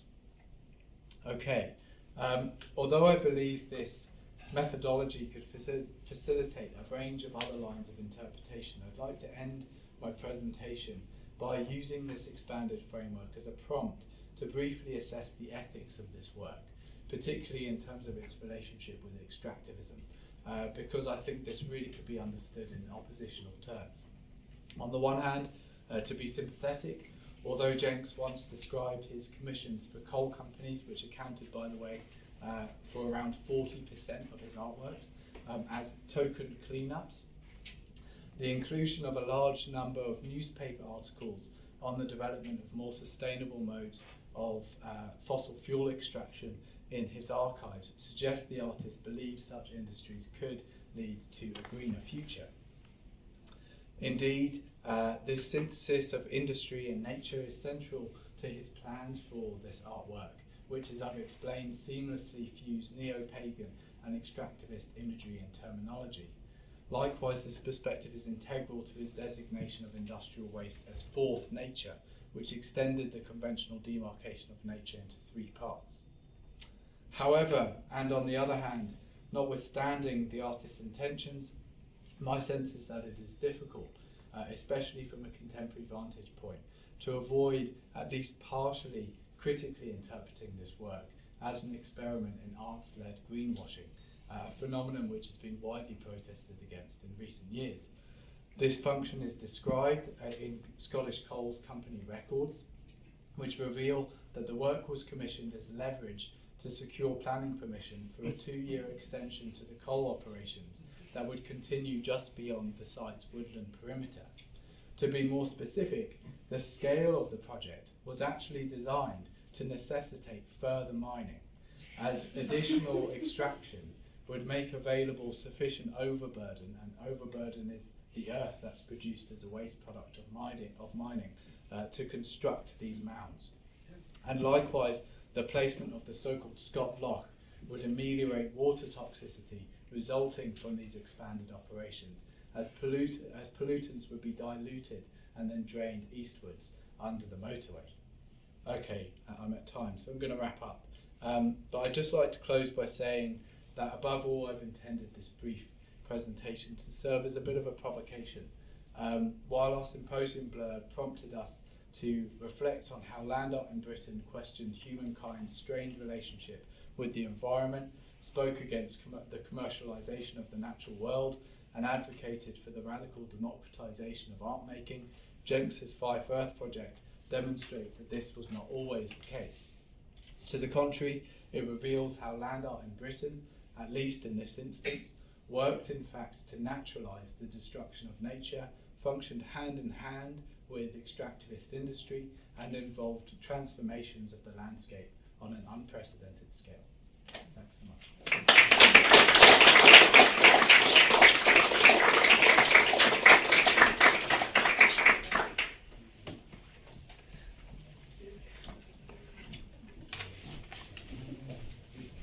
Thank you for inviting me here to share my work with you today. Peat in Practice introduces material thoughts that I've gathered through my creative journey into peatland. Land that not only stores carbon, but preserves stories, materials, and language across wide expanses of time. I'll attempt to navigate the rich material, cultural, and ecological dimension of sites that have generated a shift in my practice. Pyd a ros agos eigiawn, pwy a eill mwy mewn pwll mawn. Llyn gwyn eger llanw gwyneigoch, lloches lle'r ymolches moch. Llygrais a chlân fy hosanau, cersi o gair mewn cors gai. Mordwy, llenni cadrwy rhwyd, marw ddwfr ynddo ni'n urddwyd. Ni wn paham ond amarch, idd awn i'r pwll mawn am march. Bogged down, stuck in the mud, a sticky situation. Material thoughts swelling, written, rewritten. Sights sinking in as I struggle to orientate. Mismatched horizons keep zooming in and out again, igniting sweet peat cuttings. My case studies are on Welsh peatlands, the alkaline fens on Ynys Môn, Anglesey, and quaking bogs including Cors Gavelog, close to home in the north, and Cors Crymlyn down on the edge of Swansea. Peat covers only 4% of land area in Wales, but stores a third of total soil carbon. They're the most efficient carbon stores we have, but most of these sites have been drained and degraded. My work has led me to sites across Wales and further afield in the Cairngorms in Scotland, Berlin-Brandenburg, and more recently parts of the Great North Bog here in Yorkshire. I grew up on Anglesey and started getting bogged down in the fens through exploring the geology of the island. I'd been working with limestone from the last working quarry in Moelfre for several years and saw that the same stratum stretched diagonally under the fens, creating a distinct alkaline, peaty environment for rare plants and wildlife, including sundews, fly orchids, and lapwings. Natural Resources Wales had undergone intensive restoration on the fens, stripping back dense vegetation layers, raising water levels, and reintroducing black bog rush. This gradually led to a healthy wet habitat for sphagnum moss to flourish, which absorbs water on fens and bogs like a sponge, slowing down decomposition and forming peat very, very slowly. Visits with site wardens and ecologists helped me zoom into the materiality of the fens. Core samples are live archives, documenting changes to the site over extensive timeframes. Looking at peat and moss through a microscope, I could see a history of pollen, microalgae, and the tiny parasites which contribute to the sticky, rich life of the fens. I just want to take a moment here to emphasize the importance of taking the time to zoom in, because something happens when you do that. Peatlands resist immediate access. Without the dramatic pull of mountains and coastlines, fens and bogs are hidden, subtle, murky, stumbled upon either by accident or through specific geological or ecological interest. In Landmarks, Robert Macfarlane describes the moor of Lewis in the Outer Hebrides as a terra nullius, a nothing place, distinguished only by its self-similarity. He goes on to borrow an acronym from the Welsh farmers of Cwmelan, Mamba country, miles and miles of bugger all, before collecting words from across the British Isles to describe moors, including the Welsh word migan, Ffridd, and Rhos. Macfarlane's concerned that the nuanced language for landscapes, stemming from an intimate connection to them, is rapidly being lost. We're losing a literacy of the land, he says, and without the words to describe specific habitats, there's a danger we don't see or care for them. Similarly, in Tir, the story of the Welsh landscape, Carwyn Graves speaks of land as a cultural archive, emphasising the connection between indigenous language and a sense of place. Speaking to Pumlummon shepherd Erwyd, he learns about the intimate tradition of turf cutting, or lladd mawn as it's called in Welsh, which literally translates to killing peat. The poem which I read at the start by David ap Gwilym was written in the 14th century through cynganedd, the strict metre form of poetry that's still very much alive in contemporary Wales and traditionally grounded in rural farming communities. As I visited diverse peatlands, I gathered words along the way and started writing lines of cynganedd as a form of sight writing.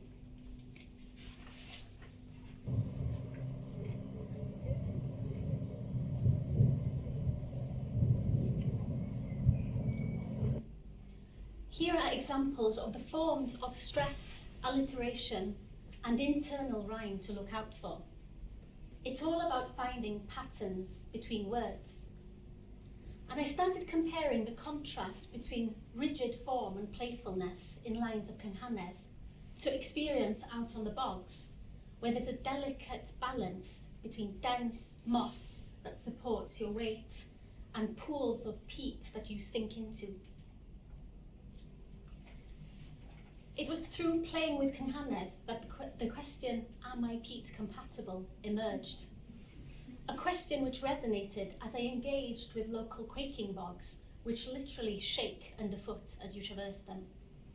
It made me question my own compatibility as a body. Am I peat compatible? Am I willing to slow down, find courage in precarity, comfort in fluidity? Am I happy to get dirty, sticky, and wet? In addition to words, gathering materials is also a way of getting to know a site.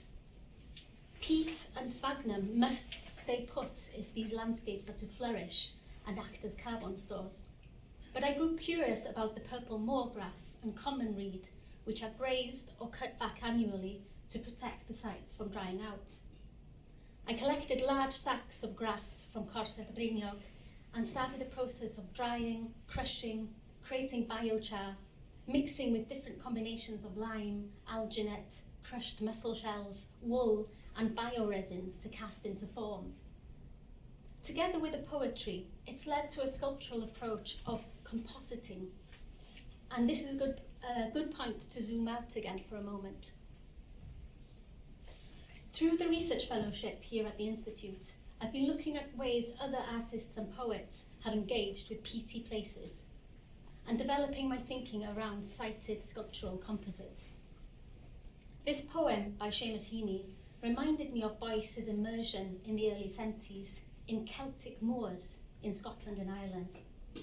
This piece, Irish Energies, mimics the form of turf briquettes smeared with local butter. It recalls the prehistoric butter preserved in peat, which Heaney refers to in Bogland.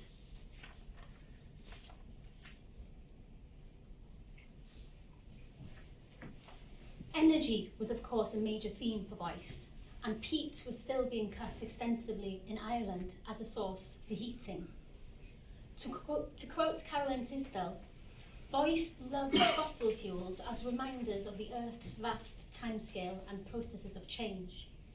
He valued the peat bogs of Northern Europe as ecological havens threatened by drainage programs and land reclamation, and was ahead of his time in appreciating the wealth of their fragile plant communities. We've seen some of these images before, and today, merging language, site and sculpture, Nancy Holt created her first buried poem on Dartmoor during her visit to Britain with Smithson in '69. What I'd call a composite piece, to be rediscovered as fragments of the original site. And this iconic image is of Smithson at Pentre Ifan, Dolmen in Wales on that same trip. I wonder if, like Boyce, these prehistoric monuments of Britain and Ireland captured his imagination. Maybe it's because they exist in a weird, simultaneous space, connecting us to timescales beyond ourselves, just like peatlands do. I see a connection between the spiralled engravings at Neolithic sites, such as New Grange, Bartlota de Gaures and Bryn Celli Ddu, and Spiral Jetty, and the archaeological discoveries at these sites, middens of rock, shells, ash and bones, could be seen reflected on a huge scale in the re-emergence of Spiral Jetty from the water, and its durational collaboration with the lake's brine shrimp inhabitants and local geology. Although not explicitly peaty, it's the composite nature of this piece, sculptural, filmic and written, that's particularly interesting, giving form to muddy thinking and abstract geology, previously explored in Smithson's essay, A Sedimentation of the Mind. I'm interested in how sites can shape not only sculpture, but attitudes and outlooks. Embracing sites as storied matter, thick with meaning and narrative agency, what processes of co-evolution can take place when we allow space for the more than human? How do we grow comfortable with the lack of control that involves? As Cal Flynn writes, other species have their own agendas that do not always easily chime with our own vision. As artists working in the shadow of ecological crisis, there can be limitations when we try to illustrate problems or attempt to recreate nature.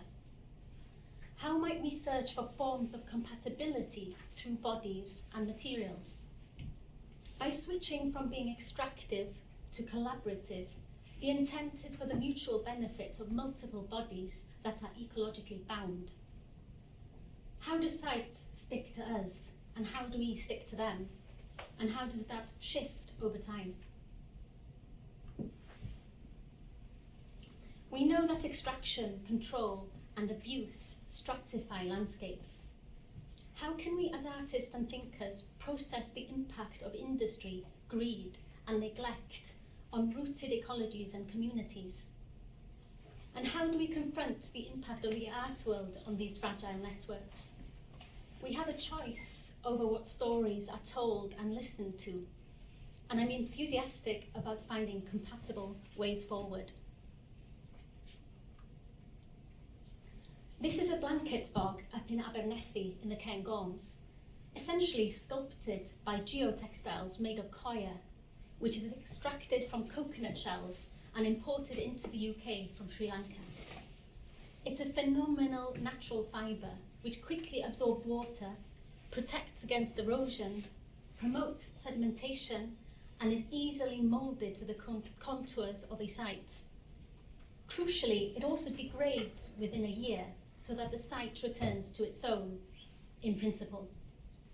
It exemplifies how tricky the question of material compatibility can be. Wool alternatives are currently being tried and tested. Most peatland restoration work is highly experimental, a process of trial and error with materials on site, monitoring what happens over time. Very similar to the created sculptural process. Here are coir and wool logs used to divert water at Fleet Moss, which I visited this summer through the kind support of the Yorkshire Peat Partnership. Over time, they will become integrated into the environment, part of the Blanket Bog's composite narrative and ecology. In Stirring the Mud, Barbara Hurd wrote, "The paradox is that to see clearly, you must learn to see obliquely. You must look ahead and at the same time widen your peripheral vision so that it extends not just in great arcs around your head, but over the edge, into the margins." This looking into the periphery, beyond dominant narratives and established methods, seems crucial for any kind of future land art that is fluid, sustainable, regenerative, and transcorporeal. Today is the first day of my exhibition Corsio at Swansea College of Art, which I installed over the weekend. The unfamiliar verb corsio is formed from the Welsh word for bog, cors, and means to sink and stick in a bog. In short, corsio embodies my cited research, but also offers itself as an ongoing sculptural strategy. Getting bogged down, situating process and thinking through immersion, working fluidly, digging conceptually, zooming in and giving shape to material thoughts through a process of compositing, just as peatlands themselves are material, ecological, and cultural composites. For me personally, this has been a journey of trusting the site to lead rather than trying to control the outcome.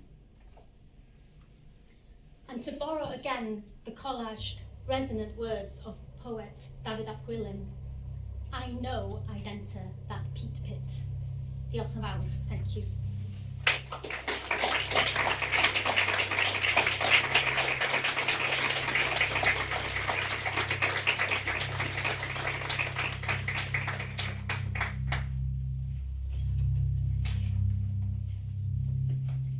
We have trade next, please.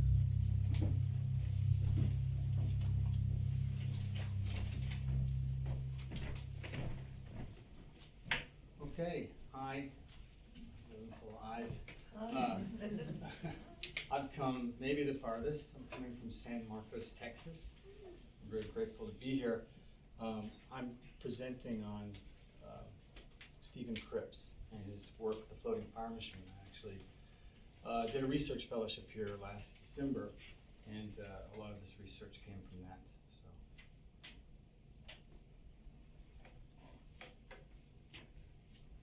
Then it should start. I'm going to do a video. Down again. Down again.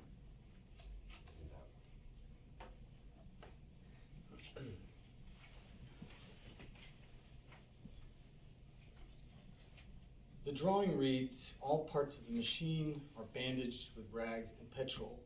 The whole machine is on fire. Flywheels, axles. Fire starts from one end, large, moving, banks of fireworks, explosions, colored flames. Center tower dances, bandoleros of fireworks in the flames. Circa 1 hour performance machine.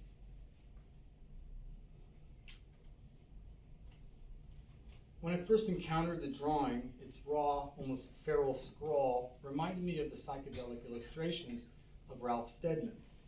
Beneath all of that chaos was a clear sense of purpose. There were arrows and fragments of motion, like little instructions scattered across the page. The whole thing carried a pulse, a rhythm that read like musical notation. The drawing was the machine in embryo, part schematic and part performance score. I approached Stephen Cripps's archive as an artist, searching for fragments that might bring me closer to the floating fire machine. Months later, I was making speculative animations, not to explain the machine, but to feel my way into it. The ones I'm most drawn to are the interior glimpses, small atmospheres of texture, tempo, and heat. In making them, I was trying to step inside the piece and also to think about its connection to the River Thames. While reviewing the archive, I came across Cripps's passport. The first, issued in 1976, holds two portraits of the artist, one clean cut, the other with longer hair. This is a look I like to call turtleneck glam. Beneath profession, the student has been crossed out and replaced with sculptor/musician. Another passport from 1981 shows an older, maybe more settled Cripps. This time his occupation reads professional fireman. Cripps joined the fire brigade in 1979 and by all accounts took great pride in it. The pyrotechnic sculptor, as he is often labeled, seemed to relish the irony. When asked why he joined the fire department, Cripps often quipped that the fire department had been to so many of his gigs that he thought he had to check out some of theirs. That sculptor-musician duality is the key to understanding the work. Among the papers in his archives are schematics, diagrams, and hand-drawn scores for performances that fuse sound, objects, and combustion into a single composition.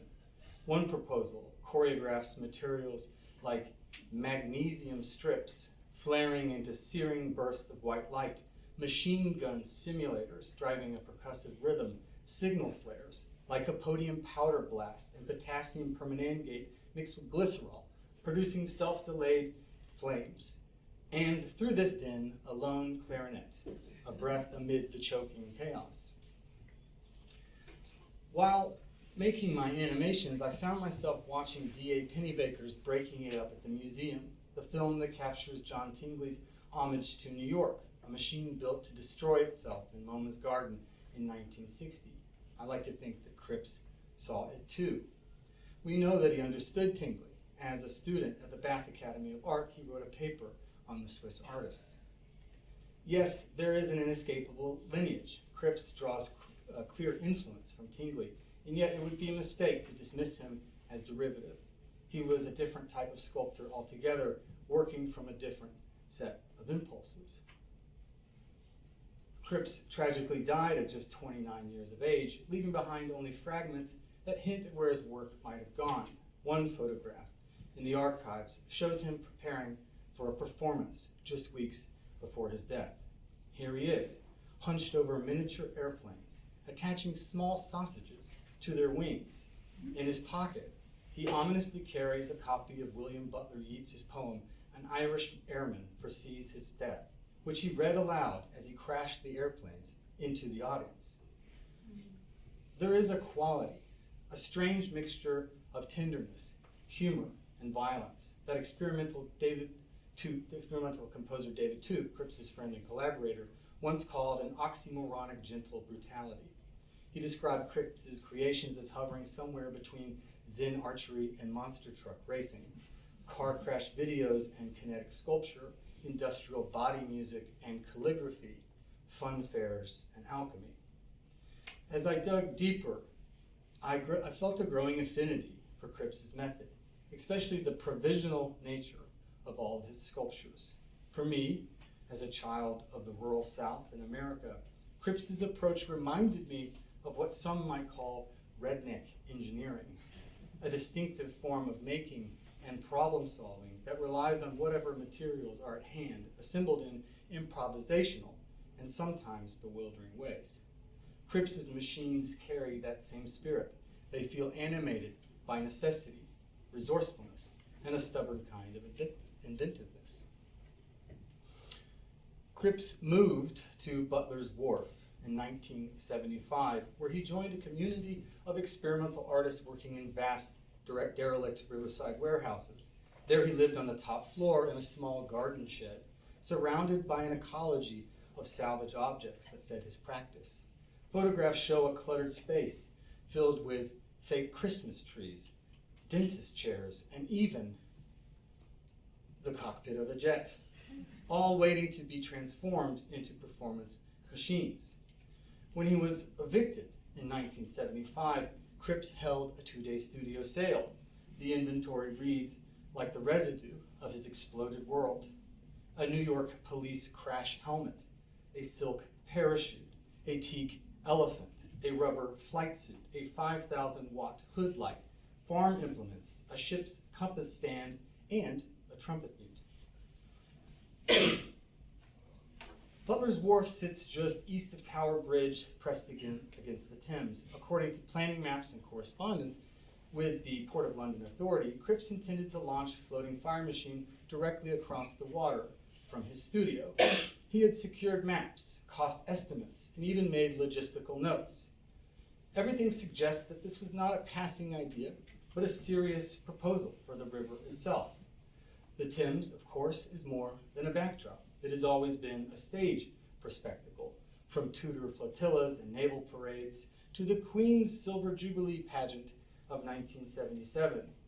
An 18th century engraving shows a dazzling fireworks display over the River Thames on May 15, 1749, organized by Charles Lennox, 2nd Duke of Richmond, coinciding with the end of the War of the Austrian Succession. This is to say that Cripps's floating fire machine belongs to this lineage of pyrotechnic performances staged on the river, though it subverts their triumphal tone. The Thames was also a working river, the artery of Britain's industrial ascent. For centuries, the Port of London churned with cranes, shipyards, refineries, mills, and cable works. The same current that carried the goods and wealth outward also absorbed the empire's waste, its soot, its sewage, its chemical ghosts. Jonathan Swift immortalized the runoff to the Thames in his poem, A Description of a City Shower in 1710.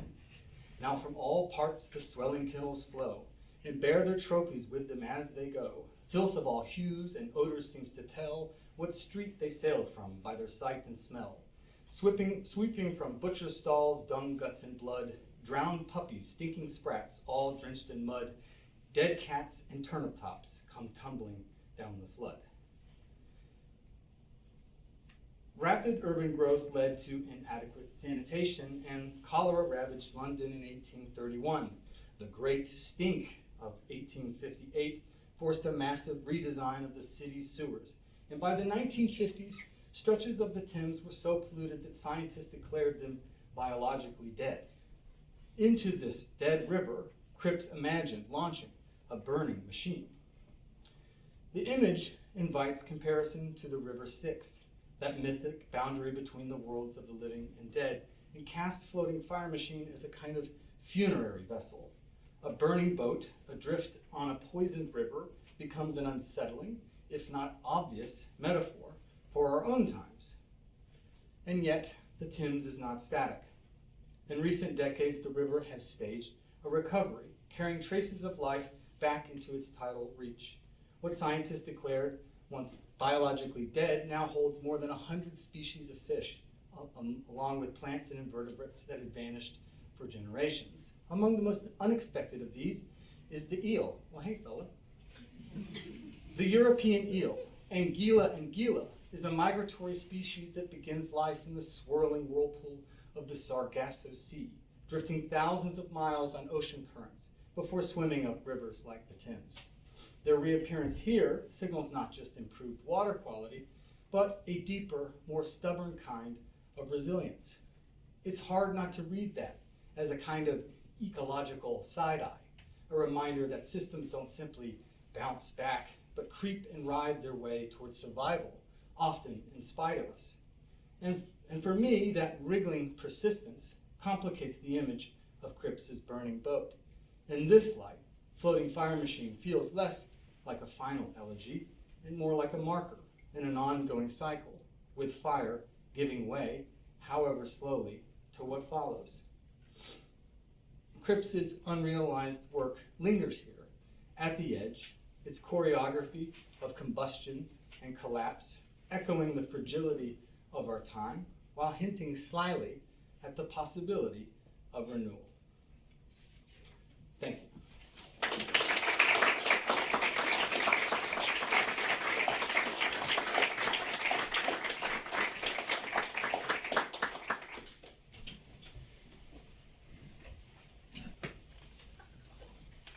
Hi everyone, hopefully last but not least. Just want a quick thank you Sean, Kirsty, Adam, everyone at the Henry Moore Institute. It's wonderful to be here with you all, and Ben and Joy too. So I'm going to try and use this. So I guess like many others, my first introduction to the often disputed category that is land art was to the sort of mythical American earthworks, the bulldozer earthworks of artists such as Michael Heiser and Robert Smithson. Although initially enamoured by their works, in my research I uncovered an occasional resentment towards photography, which really aggravated me.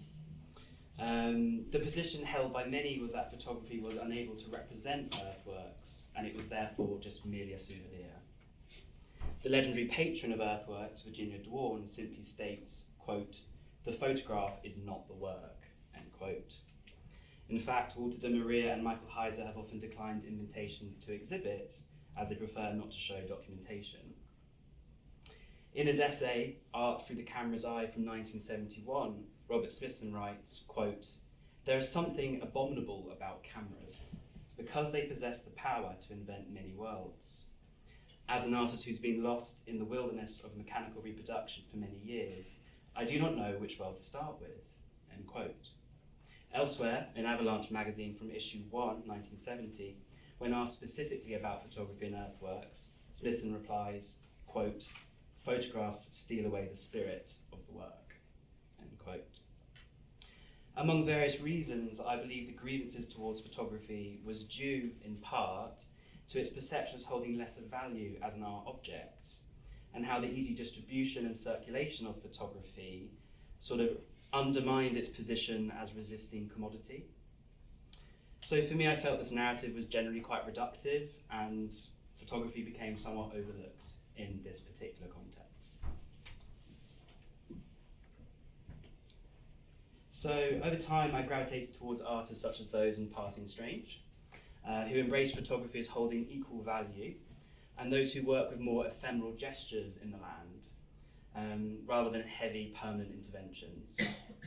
To quote Richard Long, "A sculpture, a map, a text, a photograph, all the forms of my work are equal and complementary," end quote. In a documentary exploring his practice, Andy Goldsworthy comments on photography, "It's the language through which I talk and describe what I've made. It's also become the way I understand what I have done." Keith Arnott, the British artist, goes even further, acknowledging how the photographic became prescient in his process.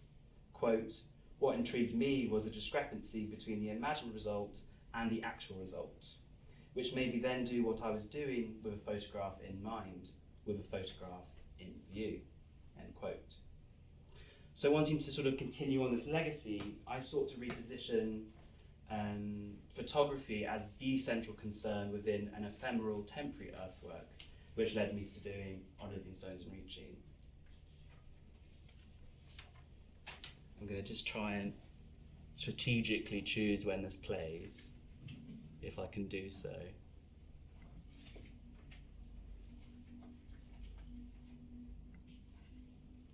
Great. So, On Living Stones and Reaching is a multidisciplinary procedural work, utilising many of the approaches found within transitory land art, such as photography, moving image, and performance. And exists today only as document. And I should say, although I'm in the extraction section of today's symposium, I would actually probably align this work to more terms of care, such as incubation or cultivation. So over 5 grueling days, I hand-planted 30,000 potatoes across 52 furrows of earth, with the intent to reach one image of the field matured, 83 days later, ready for harvest. And I guess this work could be described as monumentally ephemeral.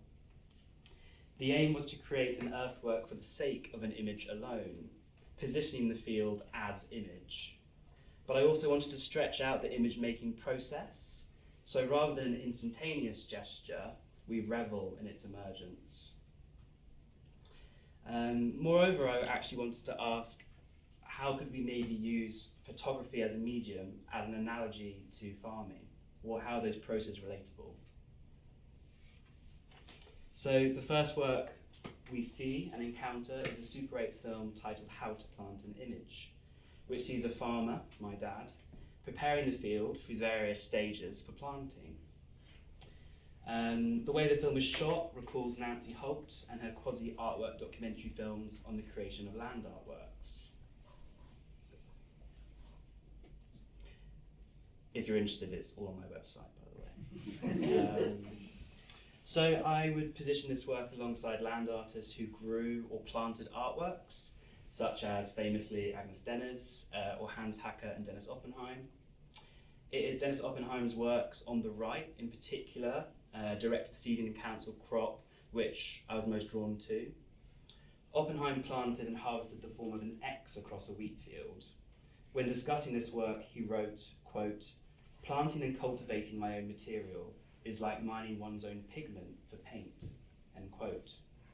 He draws a relationship between preparing the agricultural field with commodity and artistic production.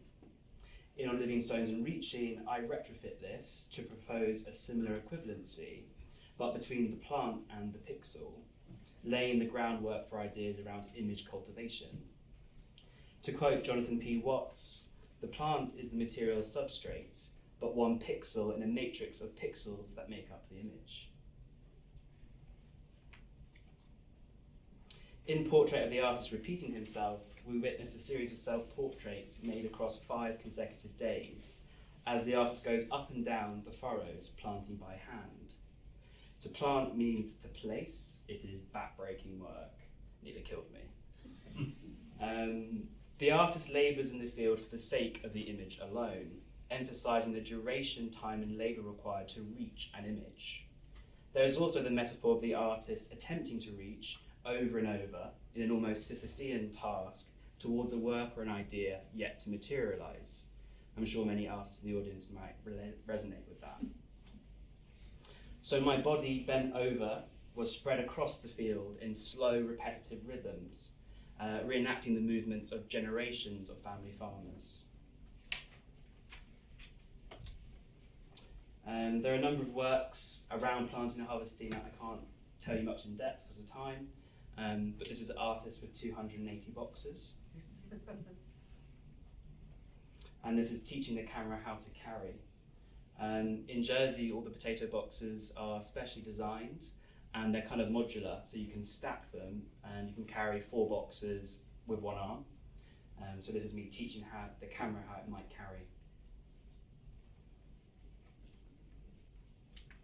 So the central work after planting consists of self-reflexive prose titled The Wilderness of Words. Ironically, the wilderness of words was arguably tougher on my body than planting the field. The comparison between practical work, manual labour, and artistic work, theoretical inquiry, shares a parallel with Seamus Heaney's poem Digging in 1964. The ongoing journal entries, made religiously over 83 days, became a cacophonous vessel of many writerly voices. It's here really where the nature of images gets turned over and over. I believe the act of writing entombs the self, and I was attempting to see whether the image of the field was actually out there in the landscape, or in fact forming back inside on my desk, sitting on the page. Writing in this context became a form of reaching. Next, 5 sketches running for 210 seconds, or 5 furrows, my longest title, was made right before harvesting. It is a large cyanotype made in the bottom right-hand corner of the field in 5 consecutive furrows. The work returns us to photography's origins in cyanotype, drawing, and plants. It's often said that photography was born in the garden. 5 furrows reminds us that analog photography, just like plants, needs light, time, water, and minerals in order to appear. The piece also suggests an inversion of the sky-to-ground relationship, and draws upon Jean-Luc Nancy's The Ground of the Image, where the philosopher describes how the image comes from the sky and is of celestial essence. You'll be relieved to hear the image was finally revealed at 9:57 a.m. on the 24th of June 2020. To mark the occasion, I invited my sister into the image to ceremoniously harvest the first plant. After this gesture, the full harvest began. I'll also try and put this if I can.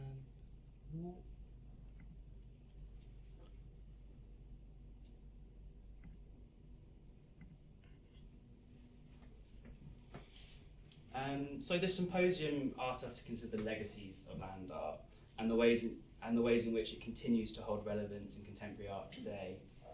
I believe On Living Stones and Reaching speculates on a broader analogy between agricultural production and the image economy, embodying what Peter Zendy describes as the supermarket of images, or iconomy. In his General Economy of Images, Zendy explores the image as raw material, commodity, exchanges, speeds, and transformats. In my work, the image is metaphorically and literally recast as food commodity. The commodification of images draws parallel with the commodification of food and asks us to question the mechanics, drivers, and effects of such productivity. I wanted to ask you some following rhetorical questions. What are the costs required to meet public demand? How are images produced, handled, stored, cleaned, distributed, and sold? How do consumer habits force farming practices? We should reflect on the environmental cost and implications of the image economy as much as we do with contemporary agriculture.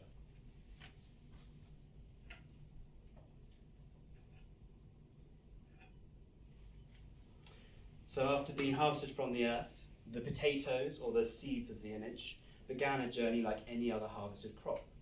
First, they were carried by trailer from the field to the farm, sorted, sized, washed, packaged, and then loaded onto a ferry destined for the UK. When they arrived, they were distributed to local supermarkets that you or I would have gone to. I really enjoy thinking about the people who unknowingly picked up fragments of the image and placed them into their baskets. Later, they'd cook and then consume parts of the image, inviting it to enter and in turn fuel their bodies. They participated in the performance. They are all sort of unsuspecting collaborators and perhaps co-authors, as the image in their bodies surely conjured future images. Thank you.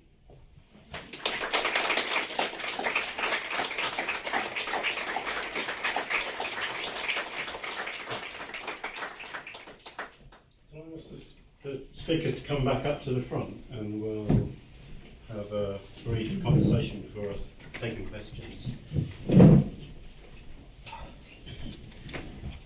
Amazing presentations, so much information. I don't know where to begin. I've got some quite sort of practical questions for each of you. Perhaps to kind of start us off. The Charles Jencks project, I mean, perhaps it's a kind of sign of how far we've travelled in a short space of time. It's hard to imagine that a project like that would happen nowadays and not have been designated a rewilding zone or something like that. But are you able to tell us anything more about the actual kind of planning process? Was there a competition? How did it get approved? Who approved it? As I understand it, the CEO of Scottish Coal was looking around the Modern Art Gallery in Edinburgh on a Sunday afternoon. And for the people who've been to the Modern Art Gallery in Edinburgh, you might know that there's a land artwork by Charles Jencks outside.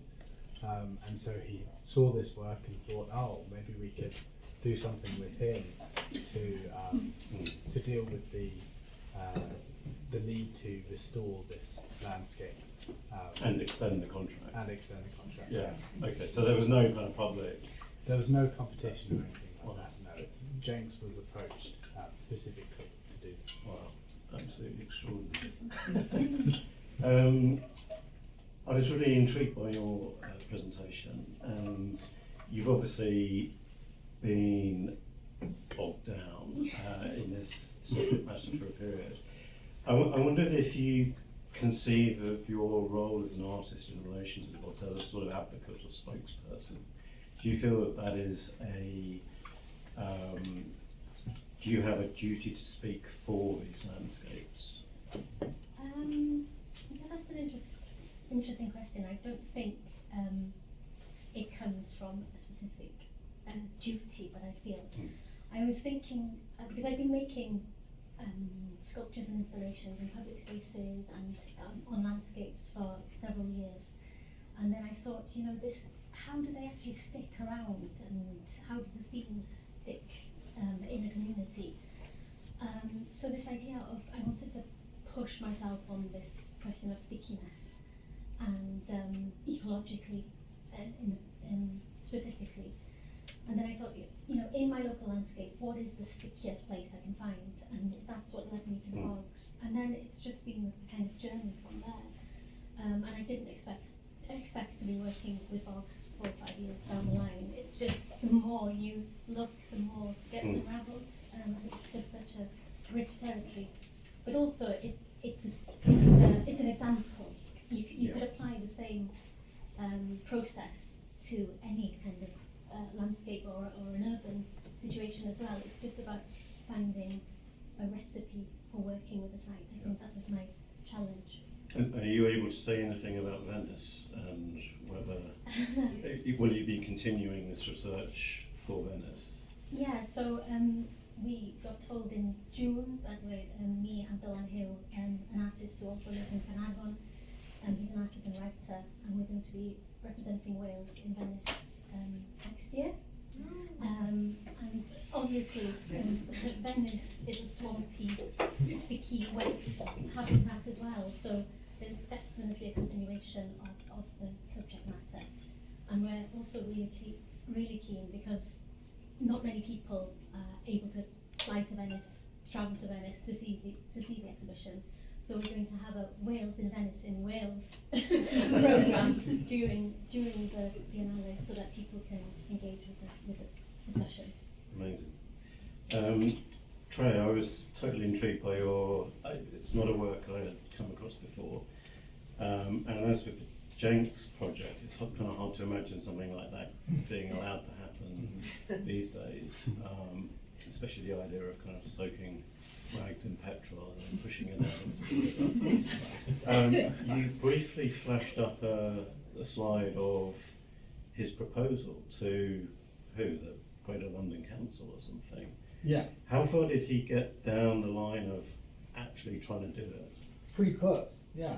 I mean, he had gotten as far as figuring out insurance and things. I don't know why. I could never figure out why it never didn't happen, but yeah. So he got pretty far in the process, yeah. I mean, do you think it could happen now? Now? Yeah. No, probably not. I don't think so. No, people would be Yeah.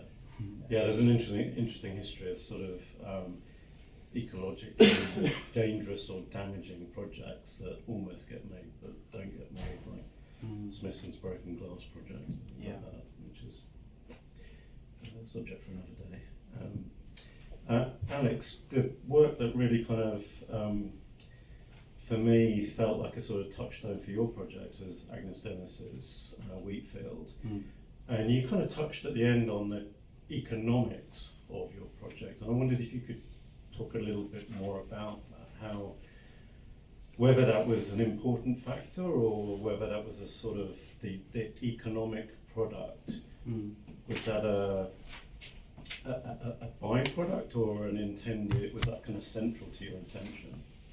I think I began by positioning the field as an image, and then as the work was developing, because it went over like 3-4 months, I just interrogated more and more about the nature of an image, like photographic images and other types of images. And at the time, like Peter Zendi's show was at Palais de Tokyo, called The Supermarket of Images, and I managed to get the catalogue. And that was informing a lot about this idea of expanding my perception of the economy of images. And it felt like it was linked to what I was doing. And I've started by thinking of the whole potato field as an image itself, but what I've been doing over the last 5 years is actually thinking about individual potatoes as an image in terms of like organic growth, the way an image might occupy the body and things like that. So really it just happened through the duration of the work. Yeah.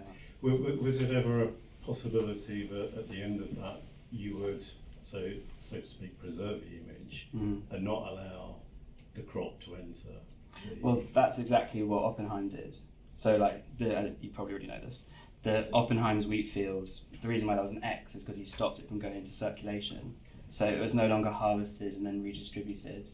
Whereas Agnes Dennis's wheat field was sent around the world, I believe, to different countries. Well, and the whole thing was that the value of the crop was essential to the kind of meaning and intention of the piece. Yeah. So whereas one distributed it and then Oppenheim didn't, I wanted to distribute it because I wanted this idea of it continuing. I actually sent some potatoes to some other artists. The work's called An Image Begins Anew, and artists responded to the potatoes I sent them. So there's like a sound piece of someone cooking and then eating. And then this is Victoria, another artist who made some work with the potatoes as well. So I wanted this idea of it continuing. And actually, some parts of the image was left as seed, so was excavated and put into store, and then was planted the following year in different fields. So really the image has like grandchildren, great-grandchildren by now. I like the cycle and like the family tree. Yeah, I was obsessed with potatoes.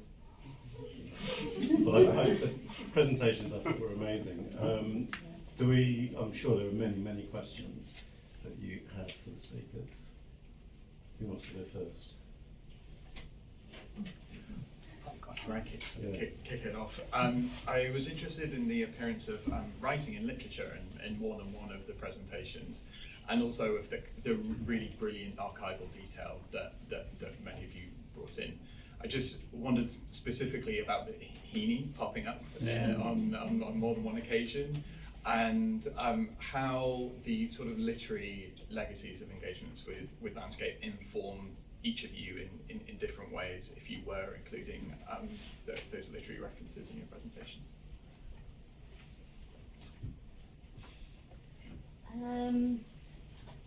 Yeah, so I love Shimazini's work and the PT poems particularly. But I lived away from Wales for over a decade, and when I moved back, we touched upon the strict meter form of Cynganedd in school, but I didn't do Welsh A level, so I didn't learn the ins and outs of it. And the first thing I wanted to do when I arrived back in Wales was learn Cynganedd. It's like, you need to have it. And it's almost like a mathematical formula. And it's just, that wasn't part of my arts practice at all, but it's through the peatland work and looking at these examples of Shimazini's work, for example, that I then combined the Cynganedd, the poetry, with the material research, and somehow that then shaped my thinking, like, the line, are my peats compatible, emerging out of the form of Cynganedd. So I don't see any more kind of a line between the artistic references and the literary references, and the words become a material in my practice. So there's no boundary. Yeah, and Smithson is another example, which most of us referred to this morning, and just the way he uses language and to develop his thinking, I think it's a useful tool. I've always been really interested in like auto theory and auto fiction.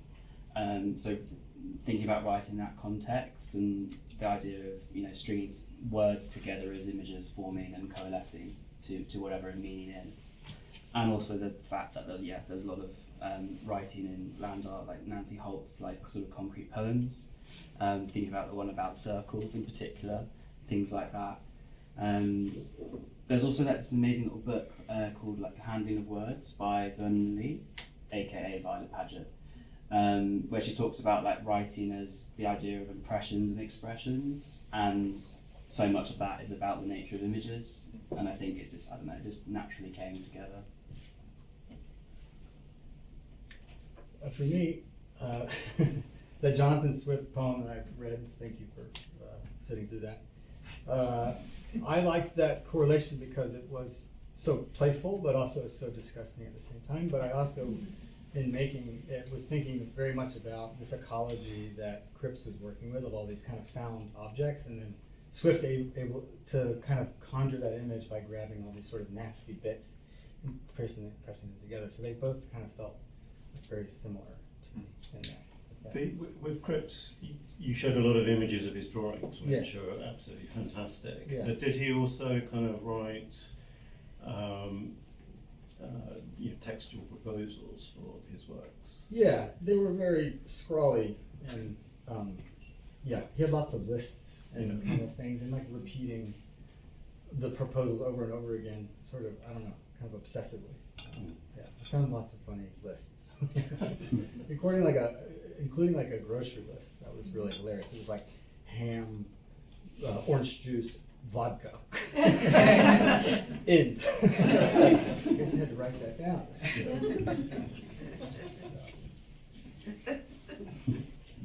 The essentials. Yeah.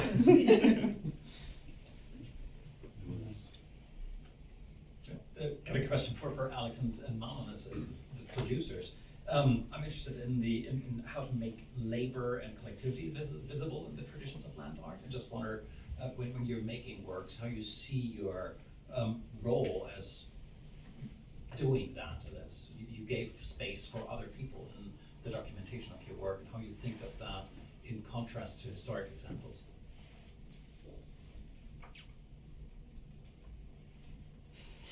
Good question. Loading. I think some of the work that I presented in this morning, it was more kind of me working things out. So I'm going out on site and I'm documenting and filming, and it's very much been a process of me mostly alone with these sites, apart from setting up a camera and so on. But for the exhibition I put up earlier this week, it was the first time that I'm actually sharing that work with other people, and it feels like a kind of significant step. And I think, especially with the Venice project coming up, where I will be collaborating with others, there will be an inevitable shift, because it's not centered around my individual experience. It becomes about a collaborative process, and I think it feels like the right step forward for me. So because of like time, it's a bit of a shame really. Some of the films show the farm workers, because I realised the way I position it sounds very heroic, which falls into the whole sort of land art thing about I'm amazing in the landscape. But the fact there's loads of other players and participants in making the farm, especially if you've ever been on a farm, you know it's not just one person often. So those people are included, and I want that to be, that's an important part of the work. And also a lot of them are migrant workers that come to the island for a couple of months of the year to do the farm labour. And that's a really important part of this nature of contemporary agriculture. There's a book called Seasonal Neighbours about different artists that did residencies on farms all around Europe. It came out last year. It's a beautiful book. And that's all about collective practice and like getting those sorts of stories. There's also a series of pictures included in On Living Stones and Reaching called The Harvesters, where anyone that harvested anything from that field is photographed, and they sort of position and represent themselves the way they want to be. Like, I wasn't very uniform in terms of you have to stand like this and you have to look like this. So yeah, I think that's a big part. And one thing I like to do as well is collaborate with my dad. He's often quite reluctant because he doesn't want to do it wrong, which is sweet. But we made a work on crop circles, and he was the one strimming the crop circles. So yeah, I like that collaboration. I'd like to do more, definitely.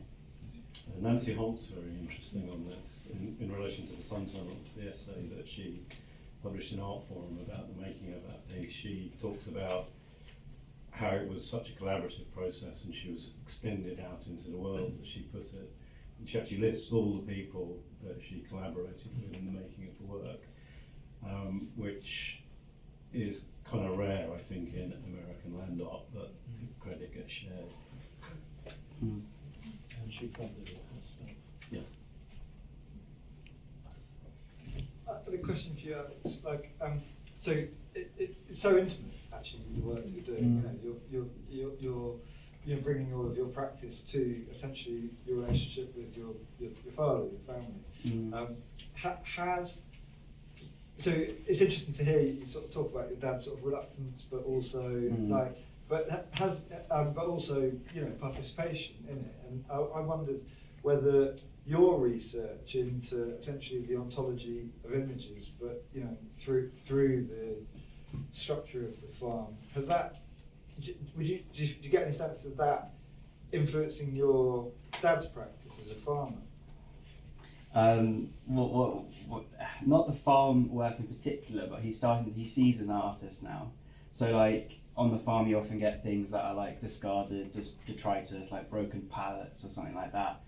And he's developed a very sort of found sculptor sort of mindset, which is what I'm really interested in too. So like the new work I'm making is all about sculpture and stuff like that from the farm. And so he saves me stuff. He goes, that's kind of odd and quirky, and Alex will like that. That goes in the corner of the farm. So he's thinking about, and like I guess digesting the work I'm making.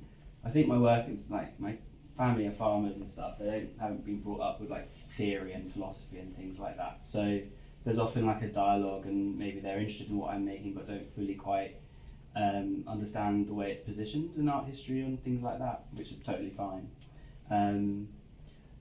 The farm actually is probably like maybe ending in the year, so currently trying to like panic make as much work as possible before it's gone. But yeah, not actually in the practice of farming, but in his awareness of the space and how an artist might work with it, definitely.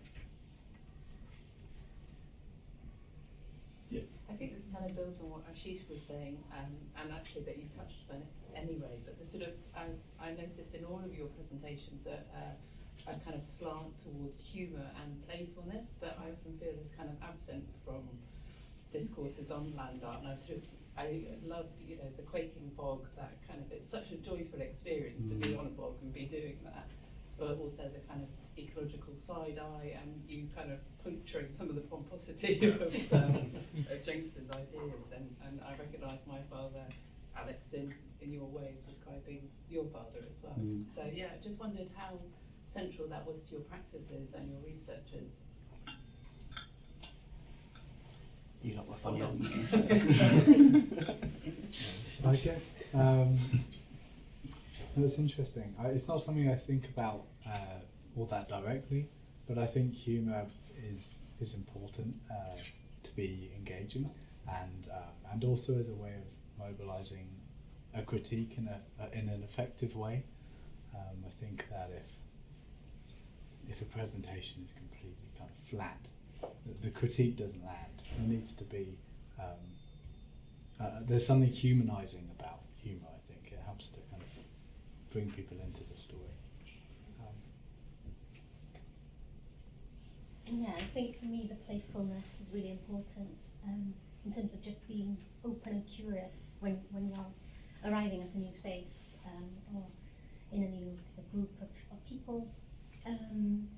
So yeah, the material play is essential, I think. And it's interesting because at the beginning of the peatland work, I was keeping this journal with kind of material research on one side and the thinking and the reading and writing on the other. So it was material and thought journal. But over time, the materials and the thoughts just kind of became interwoven in a really organic way. And I think that was only possible through just being open and playful and not having that kind of agenda at the beginning of this is what I'm trying to create. You know, you're kind of on this journey. Yeah, with the Crips work in general, because I first got into the work and I was like, who's this asshole, like making explosions and like kind of these kinds of things, but then you get into it and you realize how often they failed, and they were designed to sort of fail and like be kind of slapstick in a way. Like this like sculpture was falling apart and it was over really fast, which you can read into all these kind of funny sexual undertones or something. But like it was about that to him, and I really responded to that. It was play and there was humor, and yeah, I think it's important. I just one last thing. Like I remember this quote. It was like I think it was Blast Magazine that said like humor is the great weapon that allows us to fight from peak to peak, something like that. But I like that. You know, I feel like that's important. Have we got time for one last question? Is it a short one? Someone over here. Is it a short one? It's a very direct question, actually, for Edward, if that's all right. In your explorations of land arts in Scotland and the extractive landscapes, I wonder if you'd explored any relationship to the precursor in John Latham's declaration of the Shepherdings and the Slodians, there's your women, Yeah. did Jencks have any relationship with at least in that? Yeah, no, it's a really interesting question. I'm not aware of any direct relationship between the two, although I'm sure Jencks was aware of that work because it's not very far away. It's maybe a 20-minute drive or something like that.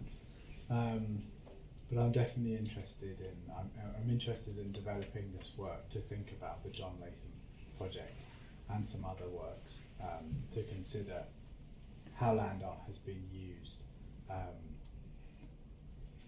as a kind of reclamation tool in Scotland in various instances. But yeah. It's interesting if you consider it as an artwork, as John Latham declared it. I think it is the biggest artwork. Yeah. So yeah. Interesting. We were debating this at dinner last night. Actually, it depends on yeah, potentially. It's more of a conceptual gesture, but yeah, potentially that could be a contender. I suppose it depends on whether we put it in the mix or not. Okay, thank you so much for moving.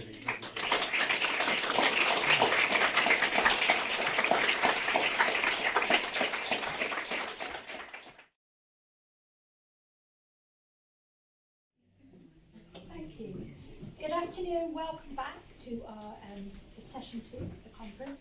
And I just wanted to start just by also thanking Sean, Adam, Kirsty for making this day possible. And I was just remembering that actually it was running to Adam in an exhibition in that study space that prompted my conversation with Sean. So lots of interconnecting relationships. So yes, this afternoon's session is on documentation, and again we have both art history and artists represented in this session.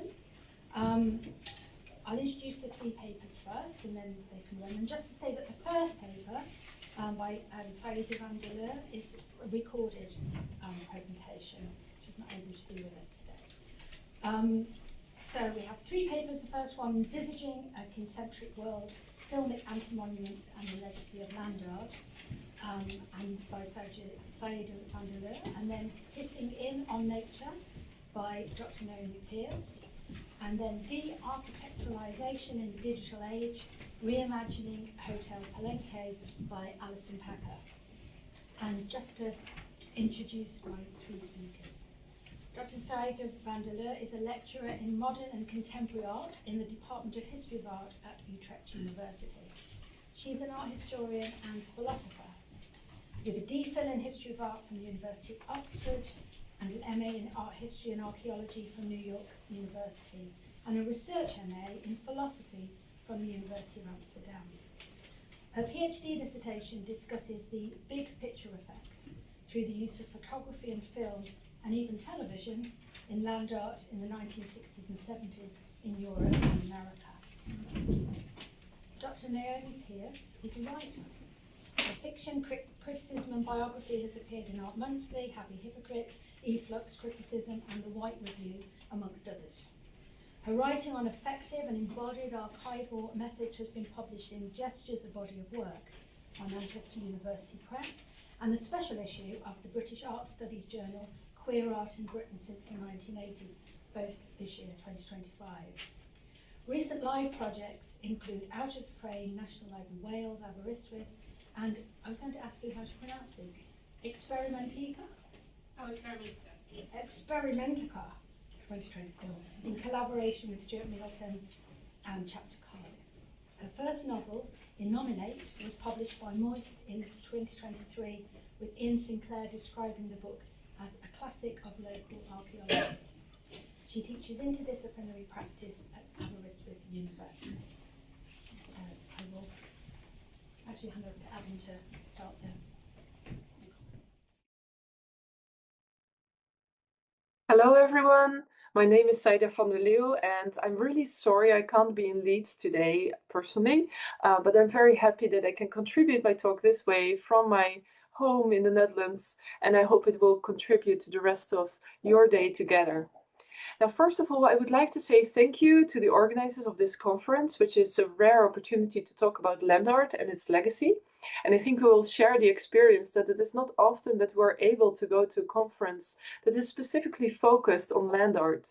So it's a real privilege to be able to contribute this talk. And my sincere gratitude to the Henry Moore Institute and all the people who have made this possible. So my talk is titled Envisioning a Kincentric World, Filmic Anti-Monuments and the Legacy of Land Art. However, after finishing up my talk past week, I realized I could also have titled it From Earthworks to Earthworms. Now, of course, I do not want to spoil the ending of my talk by explaining that further at this moment, but it is good to keep those earthworms in mind while listening to the unfolding ideas I would like to bring forward in this talk. The structure of my talk is as follows. I would first like to talk a bit about my personal experiences with land art and how these experiences have led me to my research on the mediated landscape of land art. And I will then go into more depth to explain what I mean with the filmic anti-monuments of land art. Finally, I will end with my current research, which is still very much in progress, on what I would like to term the legacy of land art in contemporary art today, where, as I will argue, one can see an emergence of a kincentric worldview. So I would like to introduce this paper by relating a personal experience. I think that a lot of people sitting here today know this photograph, which is an exciting, sublime and rather thrilling photo of the lightning field that was commissioned by Walter de Maria and taken by photographer John Cleat. It was first published as a part of a small selection of hundreds of photographs as a photo work in the April 1980 issue of Art Forum, 2.5 years after the completion of the lightning field on the 1st of November 1977. Many of these and other photographs are now trailing the internet, but especially the one with actual lightning in it seems to have become the most quoted image of this artwork, even though by now it has become a well-known fact that one rarely experiences lightning at the lightning field. At least, no literal lightning. It is because of this picture, however, that I still remember as if it was yesterday the feeling of disappointment at the moment that I was finally able to get out of the car at the Maria's the Lightning Field back in 2013. As some of you might know, visitors are collected and brought to the site of this monumental land artwork from a small town called Quemado in New Mexico. After a significant drive, visitors arrive at the on-site artwork around 3 o'clock in the afternoon, when the sun is at its highest, and due to this time of arrival, which is very intentional, I'm sure, the lightning field is almost invisible when one first encounters it, as the poles are not reflecting the sunlight at that moment, nor are they casting their characteristic shadows yet. It is only at the end of the day that the 400 stainless steel poles that constitute the lightning field become most spectacularly present. It is especially during the sunset and, after a night in the wooden cabins on the field's location, at sunrise, when they beget this majestic quality that is even enhanced by the long shadows they cast at that time of the day. And one also seems more receptive to the work after spending long hours until an entire day passes at the lightning field's location, which possibly brings one's own, now less expecting mind in attunement to the work, as if one gets prepared before one is able to receive the highest meaning and beauty of this work. But I'm relating this story to illustrate how much my experience on site of the actual land artwork was influenced by the photographs of it that I carried around in my memory. In a recent article published in the Archives of American Art Journal last spring, I explore this connection between the photographs and the on-site work further and relate it to the Maria's film Beds of Spikes. For now, however, it is important for me to point out that in this experience of the lightning field and its inevitable relation to the photographs of it, the monumental of the artwork is in a way intentionally deconstructed, annulled by the artist. And I experienced something similar while visiting Robert Smithson's Spyro Jetty, where one inevitably compares the on-site work to the photos, or even the film of it by the same name, in comparison to which the actual land artwork feels almost small at the location itself, especially now, while partially covered by the sand as the Great Salt Lake retreats further and further due to the climate crisis and the abuse of the lake. It were these personal experiences of the dialectic between the monumental and the anti-monumental, the site and the non-site, as well as the transformation of looking that one undergoes inside these artworks, that got me thinking about land artworks in the first place. Yet it was not until years later that I was able to formulate the thesis that formed the basis of my doctoral research, that land art tries to initiate a different kind of looking, in which one starts to view outwards, literally away from oneself, one's I or egocentric self, towards what one could term the other, in this case nature, the ephemeral, the ecology of a place, or the more than human world inhabitants that one encounters there. So this is the story which led me to my research into the mediated landscape of land art, and which led me to explore the anti-monumental of land art through this mediated view. This became the basis of my research into the filmic anti-monuments of land art in order to discuss how, historically, the anti-monumental in land art was often brought in by means of lens-based media, with a focus on the films of early land art. For this I returned to the first exhibition of land art in Europe, which was the so-called television exhibition of 8 short films. Now, it was on April 15, 1969, that the televisions of about 100,000 people in what was then West Germany were temporarily transformed into private art galleries when, at 10:40 p.m., the SVB channel started to broadcast land art, a sequence of 8 short films ranging from between 4 to 8 minutes. The total transmission lasted for about half an hour, starting with Richard Long, continuing with Barry Flanagan, Dennis Oppenheim, Robert Smithson, Marinus Bosom, Jan Dibbets, Walter de Maria, and finally ending with Michael Heitzer. Now, unfortunately, I cannot go into each filmic artwork in this exhibition, so I will shortly focus on 3 of them, the contributions by Richard Long, Robert Flanagan, and Jan Dibbets. Let's start with Richard Long's film, walking a straight 10-mile line forward and back, shooting every half mile, which was filmed in Dartmoor in England in January 1969. In a rotating view on the landscape, the title of the short film appears, and after that the camera continues to revolve in the landscape until suddenly a map is drawn on the film, which with its upper edges ending on the same line as the horizon. This sketched rugged white line of the contours of the map of England drawn over the footage of the landscape itself stands in a strong contrast to the rigidity of the short straight line in the middle of the map, indicating Long's walk through that same landscape. This contrast first seems to underline the conceptual tone of the piece by making the tension visible between a human-imposed idea on nature, the straight line, and nature itself, the rugged line of the contours of England. After a short moment in which the word forward appears in white letters on the screen, the walk begins, and slowly the sharp contrast between the idea and the actual experience of walking a straight line through the rough Dartmoor landscape becomes clear to the beholder as a viewed experience of the walk. The rotating camera comes to a standstill to focus on the figure walking in the landscape, which might be Long himself, possibly is Long himself. The sounds of someone panting and a pair of feet stepping through vegetation, crushing the grass underneath, become audible, and the sounds of the steps alternate in volume, dependent on the ground on which the person is walking.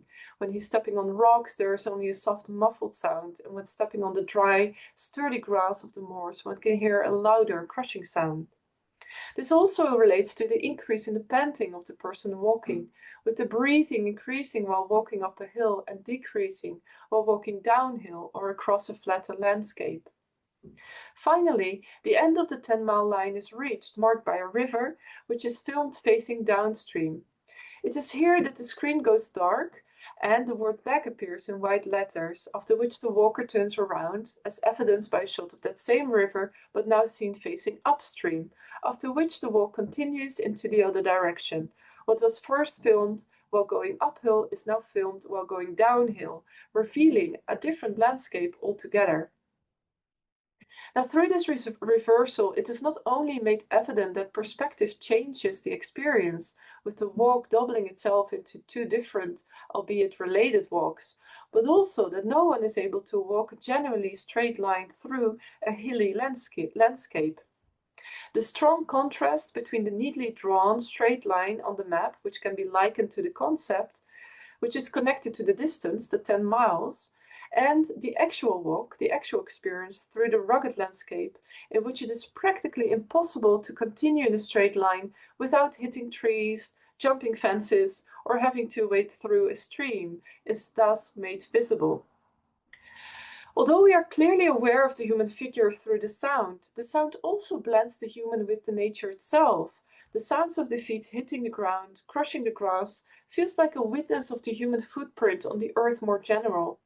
Moreover, the way that the camera seems to impersonate the human who takes the walk, but only shows that figure through the perspective impersonated, feels like a pointing outwards into the landscape, away from the human presence itself. It seeks a dialogue between the act of walking as a human through the landscape and the resistance of the landscape against being subjugated to one step and view, symbolized by Long's map drawn over it. Now, a similar dynamic, although very differently played out, can be seen back in the film that was the contribution of Barry Flanagan, A Hole in the Sea.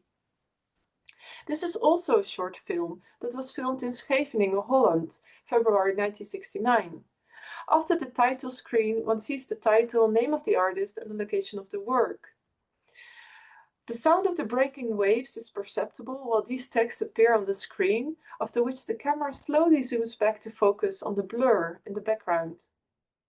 As the film continues, one sees from a bird's eye view how a plastic transparent cylinder stuck in the sand, which was only visible as a blur in the landscape at the beginning of the film, is more and more revealed thanks to the incoming tide of the sea.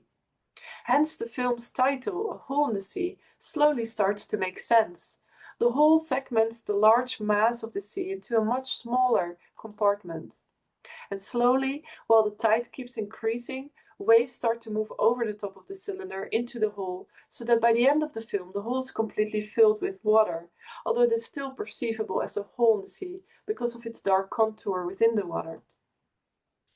Finally, the film comes to an end after almost about 3.5 hours of filming, although the film itself lasts only for about 3.5 minutes, at the moment that a person walks into the shot, presumably the artist himself, to remove the hole from the sea. And in doing so, he reveals it as a three-dimensional object of medium size. Now, also in Flanagan's film, there is a clear tension between the human, the rational thought, the idea, and the intervention in the landscape, and nature. In this case, the sea is literally pushed into a shape to make a hole in this large organism that we often take for granted. Yet after a while, the sea takes back the human-made hole and fills it up once more. Of course, one could think of instances where the human grip on the sea does work, such as dikes or dams, yet in A Hole in the Sea it is clear that from the start it was not meant to last. Indeed, this is not about monumentality, that which stays forever. Rather, it is meant to show the anti-monumental, that the human mark on nature will not last, cannot last for long, at least. This is also what we will see in the last artwork of this series, which I would like to discuss, Jan Dibbett's contribution, which is called 12 Hours Tide Object with Correction of Perspective. Dibbett's is the 6th film in the series and was filmed in the Netherlands in February 1969, and this film opens with a shot of the sea, after which the same title, name of the artist and location are once again stated by Schum. The camera then slowly zooms out, bringing the beach into view. This is filmed from a high perspective on the top of a sand dune, while the camera moves downwards until the sea has disappeared from view and only the sandy beach is visible. Seagulls can be heard in the background, together with the murmur of the sea. In the next shot, however, these meditative sounds and views are abruptly shifted towards their opposites. The loud sound of an engine now pervades the film, while a dark shadow moves in the left lower corner of the screen. And after a few seconds, one sees this is in fact a tractor driving slowly backwards away from the camera, while it pulls its rake through the sand, thereby creating a sequence of vertical lines on the ground. After having finished this track, the tractor then reappears on the lower right side of the screen, and again and again and again, until it has created an almost perfectly vertical square. Now, the loud sound of the tractor continues as the soundtrack of the film, and it subdues the natural sounds of the beach, the breaking of the waves, and the seagulls. It is only after completing the fascinating drawing that the tractor disappears, and with it the loud noise of its engine. And for a short moment one beholds the result of this process, which is this perfect quadrangle, which counters the working of perspective, and you really have to only look at the quadrangle in order to see that. This is not where the film ends, however. Instead, the next shot shows the high tide of the sea coming in, slowly moving towards the sand, drawing until, in just a few minutes, the sea wipes out the traces of the rake in the sand until nothing is left. The film then shows a long shot of the sea, accompanied by the sounds of seagulls as heard at the start, and which are now also clearly visible on the screen, flying around as they do when the tide turns and reveals new places to find food. The close connection of the film to the tide of the sea recalls Flanagan's A Hole in the Sea.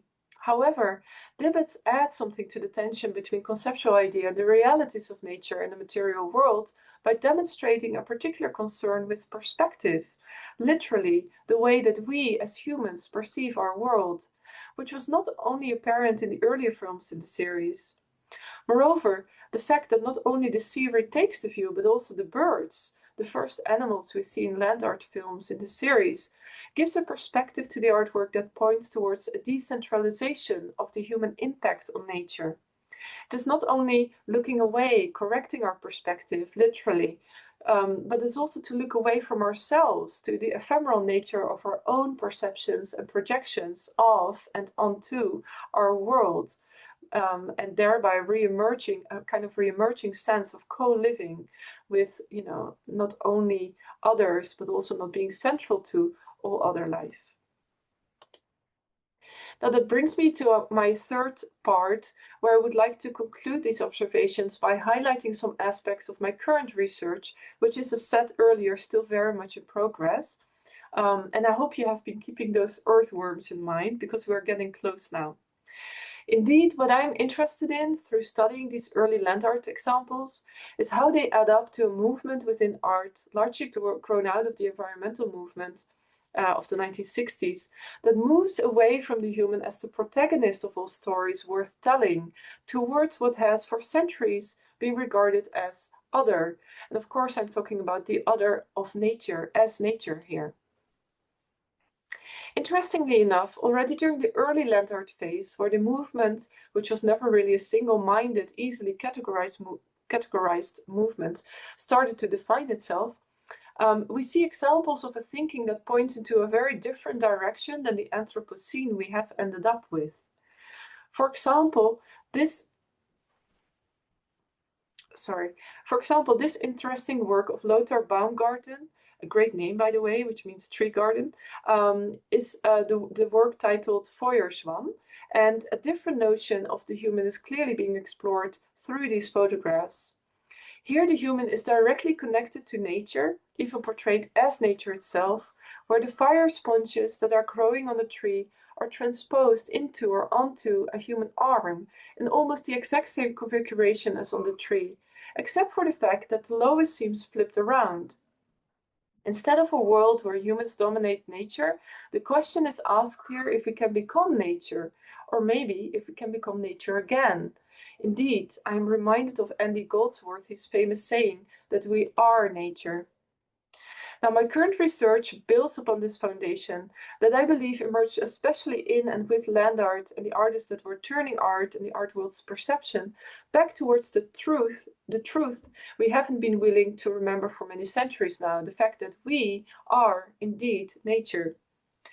And I base my research upon the idea of the holobiont, which is a book by Lynn Margulis, Symbiosis as a Source of Evolutionary Innovation of 1991. Now, in this book, Margulis proposes a new theory against the Darwinian idea of evolution, that it is not just the fittest who has survived throughout evolution, but the one who is able to form often symbiotic relationships with other beings for mutual survival. I link this theory to a growing dominance in contemporary art, where themes are explored such as the idea of mimicry, like here in the work of Sam Risley's Becoming Moss of 2021. And Risley writes about this work, and I quote, "We play symbiotic host body to various other life forms. What happens to our edges and sense of self when we are made aware of this? Could this help us rethink the importance not only of community, but also of the political formulation of the capitalist individual?" End quote.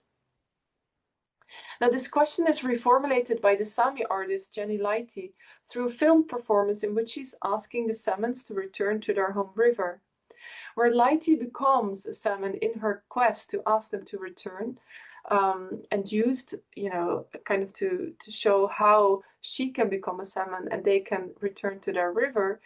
She also shows how, by becoming the other, we can become more of ourselves again through acknowledging nature as me. Leite ends her film by stating the often expressed indigenous conviction how, and I quote, "our well-being, of the Sami people in this case, is connected to the well-being of the salmon and the river." And I relate Leite's work to larger contemporaneous changes in the landscape of our world, where also rivers, seas, forests, and other important natural entities are being given legal status that allows them to be recognized and treated as an individual. This trend links into other contemporary artworks and practices, such as the art of Kaisa Moga and her studio. In her work, How to Make an Ocean, Moga uses the tears that she and visitors of the exhibition have shed over the climate crisis to create new life. They become the amniotic fluid from which algae grow and develop to start the reforestation of the emptying seas. As scientists have shown, we can feed trillions by marine forestation alone, and algae also naturally keep the temperatures of the Earth's oceans down. Treating oceans as persons then, with the same legal rights, also for their inhabitants, does seem very logical and a fair step of evolution indeed. Which brings me to my last point. And here we finally encounter the earthworms. A very worthy ending for a talk on land art, I would say. And in this work by Kasia Moga, the hard work of earthworms is being showcased as a worthy subject to look at. Protected from light until a visitor approaches, the artist shows over the duration of the exhibition how these earthworms are transforming the soil under our eyes, a regeneration that knows no equivalent. Indeed, whereas the earthworms that Klaas Oldenburg once showed during the opening exhibition of earthworks curated by Virginia Dwan in 1968 in New York, which were reported by the local newspaper to be dying by the droves shortly after the opening of the exhibition, the earthworms that Moga is showing us are healthy and happy in their environment. And they also show us how transformation is possible. After all, the human too has to eat the earth, as all of our co-inhabitants do. Yet where the earthworms are eating and transforming the earth on their way, we just eat and leave nothing behind. Now, great work of art, I think, do not allow us to figure out the meaning after one look, after which we can rush off and then decide if we liked or disliked what was shown. Instead, they reveal us to ourselves in relation to everything that we normally consider to be not self. Simply by breathing, sensing, looking, relating, connecting, and through this connecting, it is as if one gets in touch with something more essential, something that goes beyond our personalities, egos, wishes, and desires. One gets in touch with what it means to be human, and a little hint, we can be more than human. Now, for me, this is the legacy of land art. It is time, therefore, to learn from the earthworms and start spreading the concentric worldview where humans are no longer dominating, but are simply the kin of all other living, growing, earthly creatures of this planet. And I cannot think of a more worthy legacy for the land art movement, nor a more urgent one. Thank you.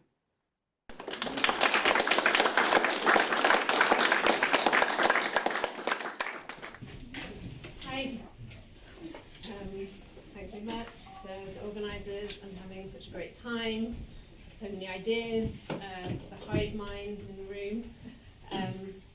Okay. Pissing in on nature. According to author and essayist Barry Lopez, wolves primarily scent mark, not to warn off intruders, but to establish cognitive maps for the resident pack. In other words, they urinate in the landscape to find each other. Pissing in snow to communicate, bodily fluid and land meeting, mingling, becoming a surface to be read. Lopez makes the analogy of forest dwellers leaving messages for each other by sticking notes in the holes of designated oak trees. My presentation takes up this idea of orientation and belonging to consider the creative and political limits of pissing in nature as a form of anti-monumental land art. I'll be focusing on the work of Helen Chadwick and Charlie Prodger, exploring their engagement with contested British landscapes marked by nationalism and climate crisis, from the coastal military range of Chadwick's 1989 photographs, Viral Landscapes, to the borderlands of Berwick-upon-Tweed in Prodger's 2017 film, LHB. Ben Tufnell writes that land art is primarily physical and non-representational. And with this in mind, in trying to speak of these works within this context, I know I am stretching the term. And yet, Chadwick and Prodger follow in the UK land art tradition of walking as a creative process, documenting their engagement with the land through the camera. Their sequential images chart journeys and bodily interactions with the sites they traverse. In this sense, both artists are very much grappling with what Richard Long describes as the real spaces of the world. I am interested in the act of pissing in or on nature as an ambivalent gesture filled with pleasurable and violent associations. Pissing in a public place highlights the ways in which gender and sexuality influence how we move through the world. Like the land art methods of excavating, building, or gathering, pissing is a method that transforms the land into a container. It receives the work. I think of a conversation between lovers.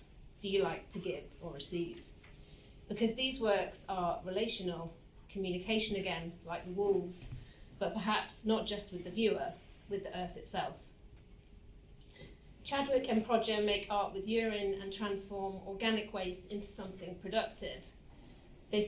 That simultaneously disappears. By reading this pissing in nature as a kind of scent marking, I make a case for less visual and more ephemeral olfactory interpretations. The film and photographs become evidence of actions.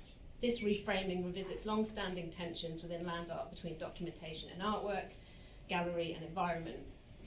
Throughout, I deploy an embodied approach, close readings of both works drawn site writing at locations along the Pembrokeshire coast depicted in viral landscapes, and voice note conversations with Prodger. I hope that by narrating my own prolific encounters with this material, to borrow Chadwick's phrase, I will expose the intimate and often erotic terrain of queer research and the cognitive maps crafted as a result. So to begin, let's stay in snow, because when talking about piss and Helen Chadwick, it's impossible not to mention this work, Piss Flowers. Initiated in 1991 during her residency at the Banff Art Centre in Alberta, Canada, Chadwick created this group of 12 sculptures with her partner, David Notarius. Each took turns pissing into mounds of snow, Chadwick creating a single central hollow, while Notarius sprayed shallow arcs and circles. The cavities made by their mingling hot urine were then preserved in plaster and later cast in bronze. This work challenges, or at least subverts, gender binaries, Herpes forging the phallic stamen to his delicate open petals. But the stamen also says, look how deep the snow is. This land is cold. Piss flowers is indexical in that sense. It cannot help but describe the ground from which it came. I can't look at these sculptures without imagining Chadwick's squat, or the couple negotiating the giant cookie cutter frame, their fingers numb, full bladders aching. This is probably not what Smithson had in mind when he came up with his dialectic of sight and non-sight. But as Chadwick articulates here, she had no expectations. The sculptures were an afterthought. The process, meanwhile, the erotic collaboration between lover and land, this was the impulse driving the work. In Viral Landscapes, Chadwick's pissing in nature takes mediated and metaphorical form. The work consists of 5 120 by 300 centimetre frame C-type prints from Crommelin proofs based on computer-edited photographic montage. Like Piss Flowers, Viral Landscapes was produced during a residency. This time, Chadwick was invited to respond to the Pembrokeshire coast in South Wales as part of the Artists in National Parks project, a scheme of artist placements that ran in 1987, sponsored by the Department of the Environment and the oil and gas company Conoco.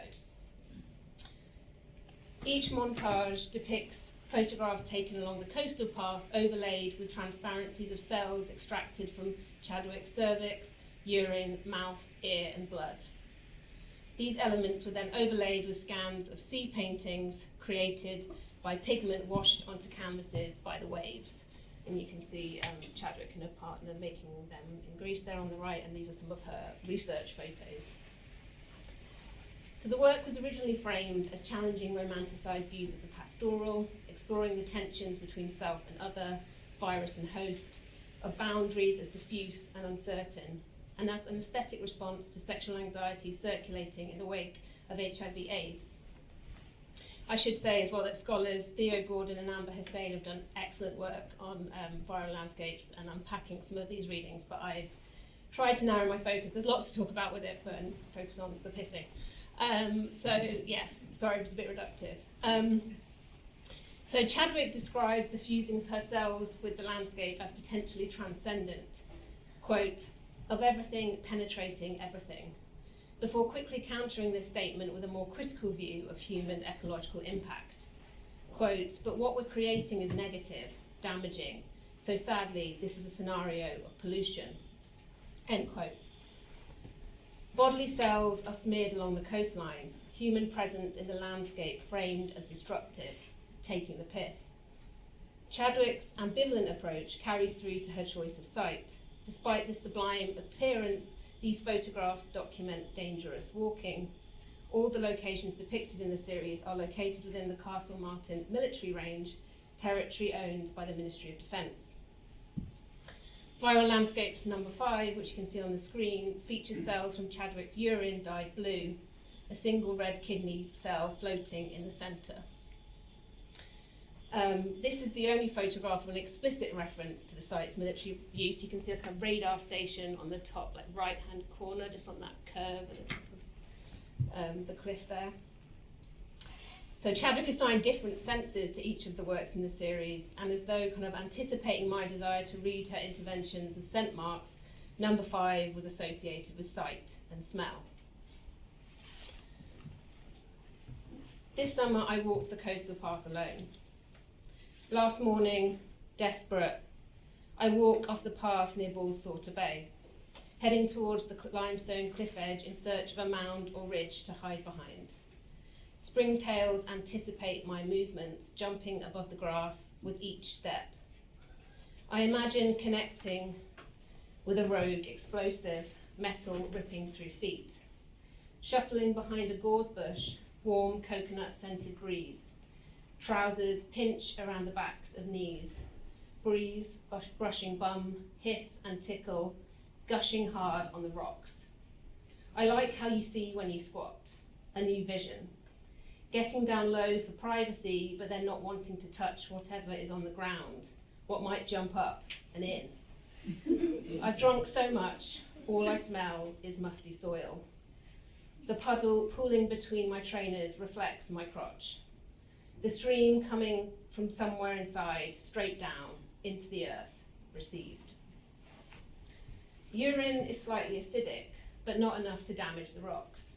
Urea is high in nitrogen, a key ingredient for healthy leaf growth in plants. It also contains dissolved phosphorus, making urine a quick-acting fertilizer. I read each person produces enough urine per year to fertilize roughly 3,200 square feet of crops. I try and picture all the gallons. Could I make enough urine in a year to fertilize Spiral Jetty? The monumental and everyday collapse. Vertigo. I feel the edge of the cliff in my body is motion, like the warping, bulging horizon line of Chadwick's photographs. The world flutters. The air between my limbs and the ground becomes thick, feet unsteady. I sink to the sandy grass, pinching and releasing grains between my fingers. Looking at the coastline 40 years later, I struggle to find Chadwick's sites, cannot see them like she did. Erosion sloughed their surfaces away. My desire to read the map resisted, separated as we are by time and space, unable to experience viral landscapes fully. With certainty, the world begins to spin. An English artist on Welsh land, she noted in her sketchbook, that the Commission puts one in the position of cultural tourist. Sorry, that's a Chadwick quote. I know the feeling. Like Chadwick, Charlie Prodger made LHB from a position of unbelonging while on a 6-month residency in Berwick-upon-Tweed, a small town in Northumberland, 3 miles south of the Scottish border. Originally from Aberdeen and now living in Glasgow, Charlie has stronger feelings than Chadwick for this now standard practice of commissioning artists to create site-responsive work. Quote, "I'll never do that again. I can't go somewhere and just make a film like that. I hated it. I really felt like I was in England." That last word, emphasised, discussed, lacing the mouth. LHB documents and contrasts Charlie's physical encounters with landscape and their mediated digital fixation with the Pacific Crest Trail, a 6-month, 2,663 mile long hiking path stretching from the border of Mexico to the border of Canada. The film begins in a field of rapeseed, the camera stalking through tall green stems and clumps of yellow flowers. It moves like an animal, crunching earth, lens picking up pollen. If I had to choose a motif to describe the work, it would be the act of making a line. The camera watching from a train window, pointing at the sea, hurtling along the East Coast main line, fences, telephone wires. The band of light tracking Charlie's forearm. The lines made by 2 queer women walking separately along the PCT, their linear paths narrated by Charlie, who watches obsessively from afar, this surveillance in turn enabled by cable lines of digital infrastructure weaving along the ocean floor. And finally, the lines of piss, which spray from spread legs to the ground. We send voice notes to each other. I call them piss salvos. I ask whether the desire to piss on the Berwick landscape was motivated by Charlie's alienation, or perhaps it was erotic. After all, it's not just Charlie pissing. Sometimes it's their girlfriend. It was Casey for practical reasons. I'd say, "I need a wee, can you film it?" Then she'd do some for me, but it was just contingent. It was almost unspoken, actually. We'd just film it. The act of filming wasn't erotic, just a means to an end, of getting the videos. I think it's abject rather than erotic. A bit like when you smell yourself when you've got a deadline. It was more about being animal. A kind of scent marking, perhaps, as if to say, "I am here, you can be here too." LHB documents the landscape as a place of intimate queer territoriality. the gender delineated spaces within which bodies are and are not allowed to piss existing elsewhere. Abjection is an ambiguous beast. As Julia Kristeva articulates, it is not lack of cleanliness or health that causes abjection, but what disturbs identity, system, order. What does not respect borders, positions, rules. Charlie pisses all over expectations. Land receives human, human becomes animal. As the pissing clips accumulate, the footage is overlaid by the Northumberland flag's tessellated pattern, a symbol of historical border wars fought over this sparsely populated region. The physical sovereignty of the body, its inside and outside, ruptured by the act of pissing, is then carved up again by the national sovereignty of the flag. The act of pissing exposes our body's systems, the ones hidden, but also the ones we share. When I first mentioned I was writing about pissing in nature as a form of anti-monumental land art, Charlie talks to me about Nancy Holt. Holt spoke of systems too, describing her sculptures as, quote, exposed fragments of vast hidden networks. They are part of open-ended systems, part of the world. I asked Charlie if they took a piss at Holt's sun tunnels in the Utah desert. I tell them about pissing on the Pembrokeshire coastal path, of my need to make a mark on the ground Chadwick walked. I can't remember exactly. We must have just gone behind the sun tunnels because there is literally nothing else you can do it behind. There is nothing there. I do remember the sun was setting. It was getting cold, really cold, like it does in the high desert. I remember the ground. The ground was somehow concrete, just really arid, with these little shrubs, dried shrubs. I imagined that I enjoyed seeing the piss spread out on that arid ground and the pattern that it made. Nancy must have done a lot of pisses out there, a lot.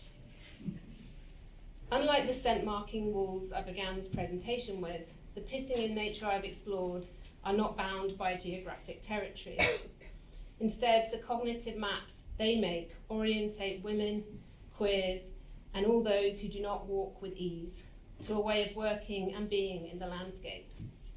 Their methods emphasize our prolific encounter with the earth through an activation of human waste. This mark making is visibly gone in an instant. I had never been to the sun tunnels, but I wonder if I go, will the smell of Charlie or Nancy still be there?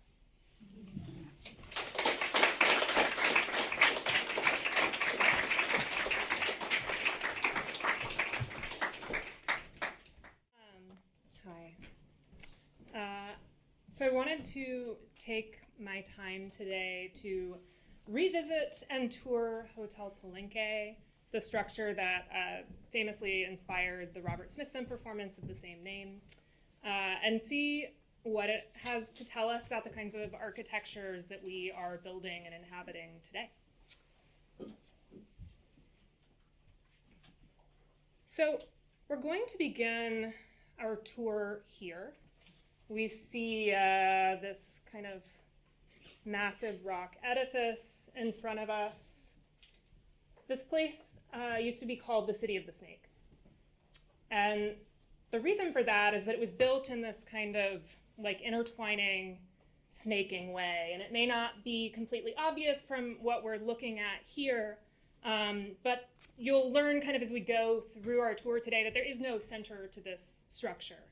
The logic, I think, as you will find, is almost going to be completely impossible for us to fathom. So let's take a look at our next view here, and that may become a little more obvious to you. So, yes. Okay, so what we're looking at here, we can see this kind of nice, like, split mirrored facade reflecting the surrounding landscape, sort of in this repeated zoom in. I think it's like a very handsome motif. We could probably meditate on that all afternoon, but what I'd really like us to focus on as we look at this is how this building in the City of the Snake is reflecting something that seems to be very solid behind us, and yet at the same time is kind of refusing to show us our own reflection, almost as if it's impossible to locate ourselves within the city of the snake. And that's going to be something that you'll see repeated throughout our tour. So I'd like you to kind of keep that in mind as we go on here to our next slide. So this shows something very interesting here. What we're looking at in this slide, this is like a nice sort of floating wall, floating mirror motif.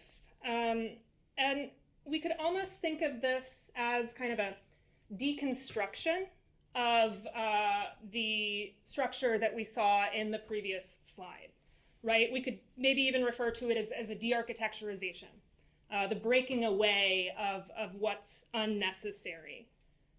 As I kind of look at it and begin to analyze it myself, I think it's quite reminiscent of Piranesi, if we can sort of picture in our minds, right? Piranesi's prison series, the big etchings of these kind of disconnected architectures with stairways that go up into clouds and kind of crisscross each other and break up into nowhere.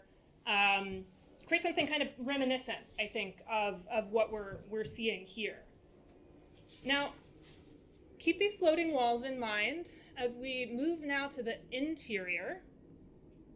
Yes, so this is an area that a lot of people might tell you represents the center of the city. But what I would like you to do is come with me as we kind of zoom in, hopefully, yes, to get a little bit closer view. So we're going to look at the central window here. And what you'll notice is that within that window frame, we actually see contained another window. And then within that, actually an additional window and so on, almost creating not a center, right, but a kind of a nice receding effect, almost like a dark tunnel we could go down.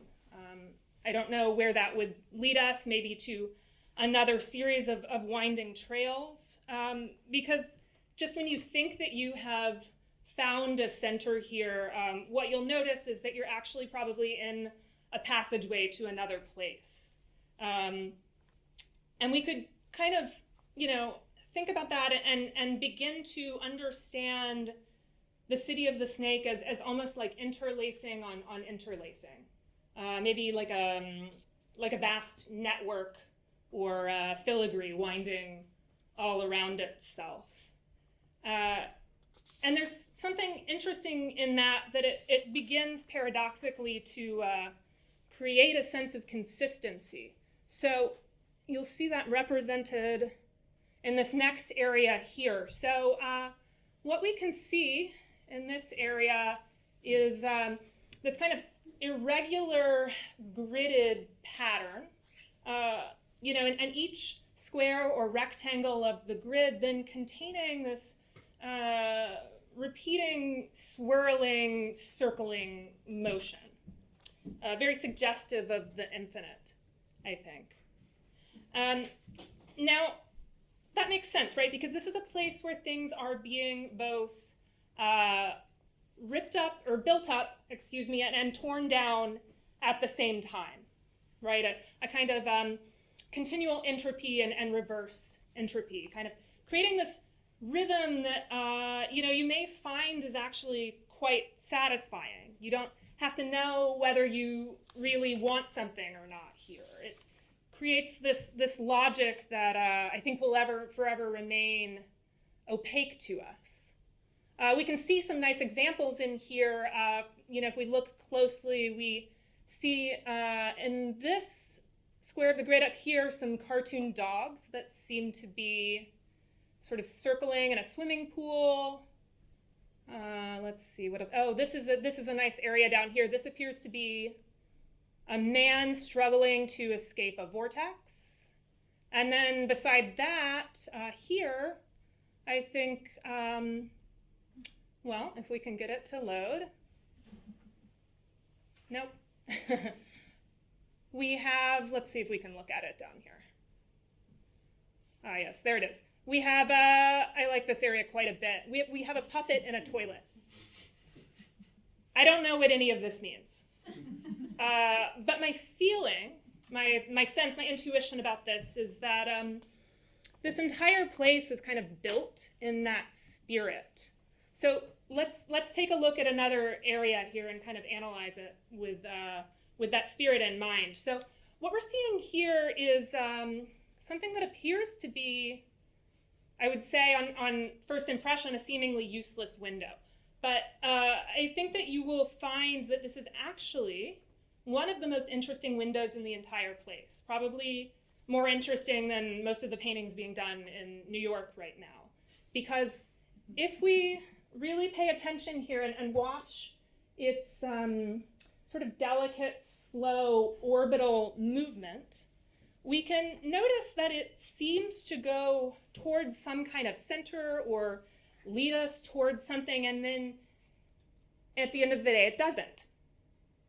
And there's a beauty in that, because it suggests something to me almost impenetrable or unattainable, perhaps less accessible, inert, closed off. And that's really one of the most ingenious aspects of this whole area. It promises us something, but it doesn't deliver. And I think in many of these places that I'm showing you within the City of the Snake, you'll see that they call forth almost these timeless truths about our temperament. So let's travel on here, yes, to our next area. So I think that's very true here. We can sort of see the architecture of this space, and especially if we kind of zoom in here in the center, we'll see something that I think calls on our almost basic human capacity for both beauty and brutality.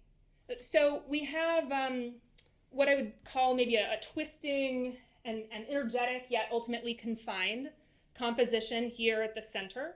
And in it, I think it's very easy to perceive the overall sort of concealed violence that is often lurking in the landscape here. Even though it's contained within, I think, what is clear to us to be a very modern structure, it still calls up in us, I think, the same sort of fears and dreads of our ancestors. We can detect all the same convolution and terror, in a sense, that you might find in an ancient temple. Sometimes, even if you are familiar with this place, you might know, eliciting some of our worst impulses towards sacrifice or slaughter. Which reminds me, speaking of which, so this is one of my favorite areas of the whole city, and I needed to put it in somewhere. I wasn't sure where. I thought this might be a good place. I'm not entirely sure what it signifies. I've never really figured it out, but I'm very drawn to it. Maybe something that's about to take place, or a suggestion of an infinite kind of situation. It's very cyclical to me, or maybe just like a closed circle. I don't know. I'm just kind of grabbed by it, and I like thinking about it. But perhaps that's a good transition to my next point here, which we can see displayed very well in this area, is that if you sort of analyze things too long, spend too much time staring into the reflective facades or winding down the filigrees and passageways of the city, you may find that you start to assign a kind of meaning to things that they might not otherwise have. We could almost think of this process as like a de-architecturization of the self to sort of mirror the de-architecturization of the city. Now, you may be thinking at this point, it's hard to say where we're going with this, why we made it, but hopefully, as we take a look at our next slide, my point should be starting to take shape in your mind.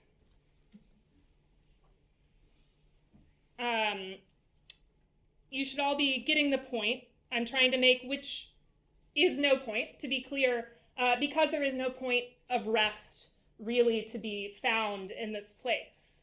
It may perhaps be better as a framework for us to think about all of these things that I'm showing you almost as like scaffolds or ramps that you could take to get somewhere. Although I couldn't really tell you where they might lead you.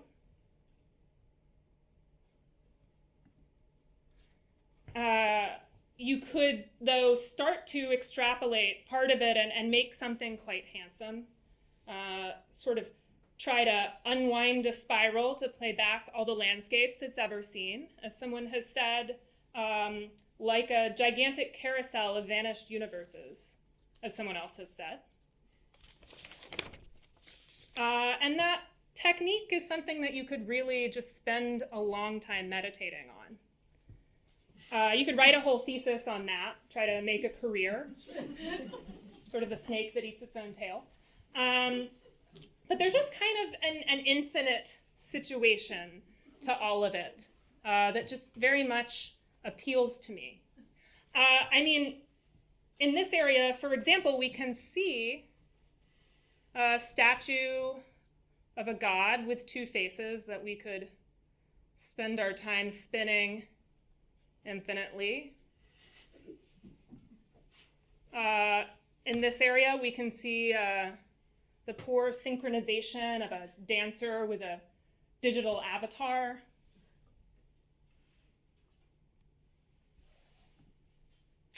In this area, we can see a conversation that I had with a man in India about the nature of creating convincing digital mirrors in virtual environments.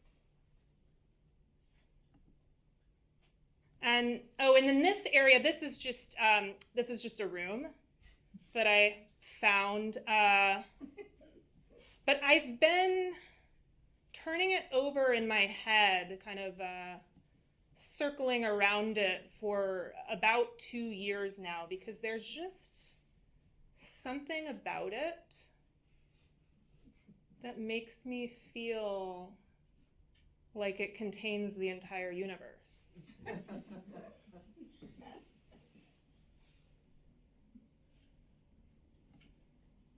And then this is the universe, or like someone's representation of it. So what we can see here is we see all of this empty space here surrounding what I think for us is functionally an infinite number of stars, each of which may have its own planetary system orbiting it, which I'm sure feel like worlds unto themselves. But maybe it would be easiest actually for us to think about this almost like a portal or a door. The door that opens to nowhere and closes on nowhere. And with that, I think we can leave the City of the Snake today and return to the Henry Moore Institute.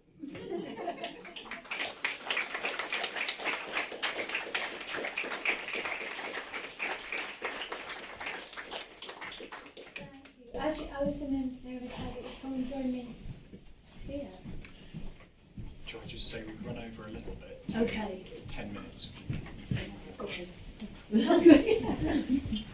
Can I just start by saying that was, I think, the least dry discussion of any interaction I have ever experienced. It was really moist, even soggy. It was composting, it was worm eating, illusory, infinite, shifting, decentered, and profoundly humorous. I loved it. Thank you. I think really I should just open up to questions. I've got so many things I want to ask, but shall we, since we've got a short time? Questions. Has anyone pissed on land art here? In fact, I was wondering when I heard that you were going to be presenting on this, whether I would feel safe in this kind of confess to that, particularly on very large monumental, in and on very large monumental. But you're drawn to those. Well, it was really funny. I just felt drawn to piss on them. It was like instinctive. Yeah. Like becoming animal. Yeah.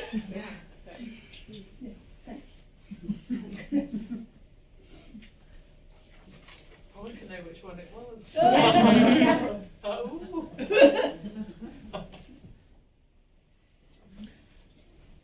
have a question. I'm just wondering about notions of waste, not just waste as like a waste product, but waste of time. Is documentation waste? Just general ideas of waste around what you both presented and as land art in general.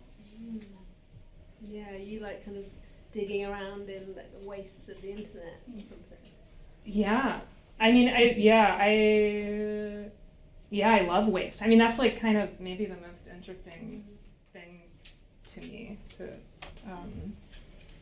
be exploring or like, thinking of like humor or things that we might sort of dismiss as unnecessary being like really fertile territory. Yeah. And I was just thinking in terms of wasting time, thinking back to Slade's presentation of the land art films, and you have 3.5 minutes, but an infinitely long period of time that's kind of wasted or lost in that filming process. There's a real sense of waste there as well, I think.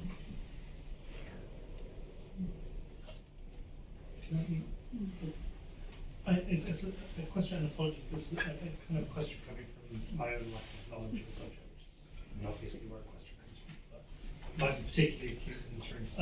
To do with Helen Chadwick's Fire Landscape, and in relation perhaps to the geometry of the raked beach. It's about kind of transpositions or impositions of things onto one another, so it's kind of a technical question.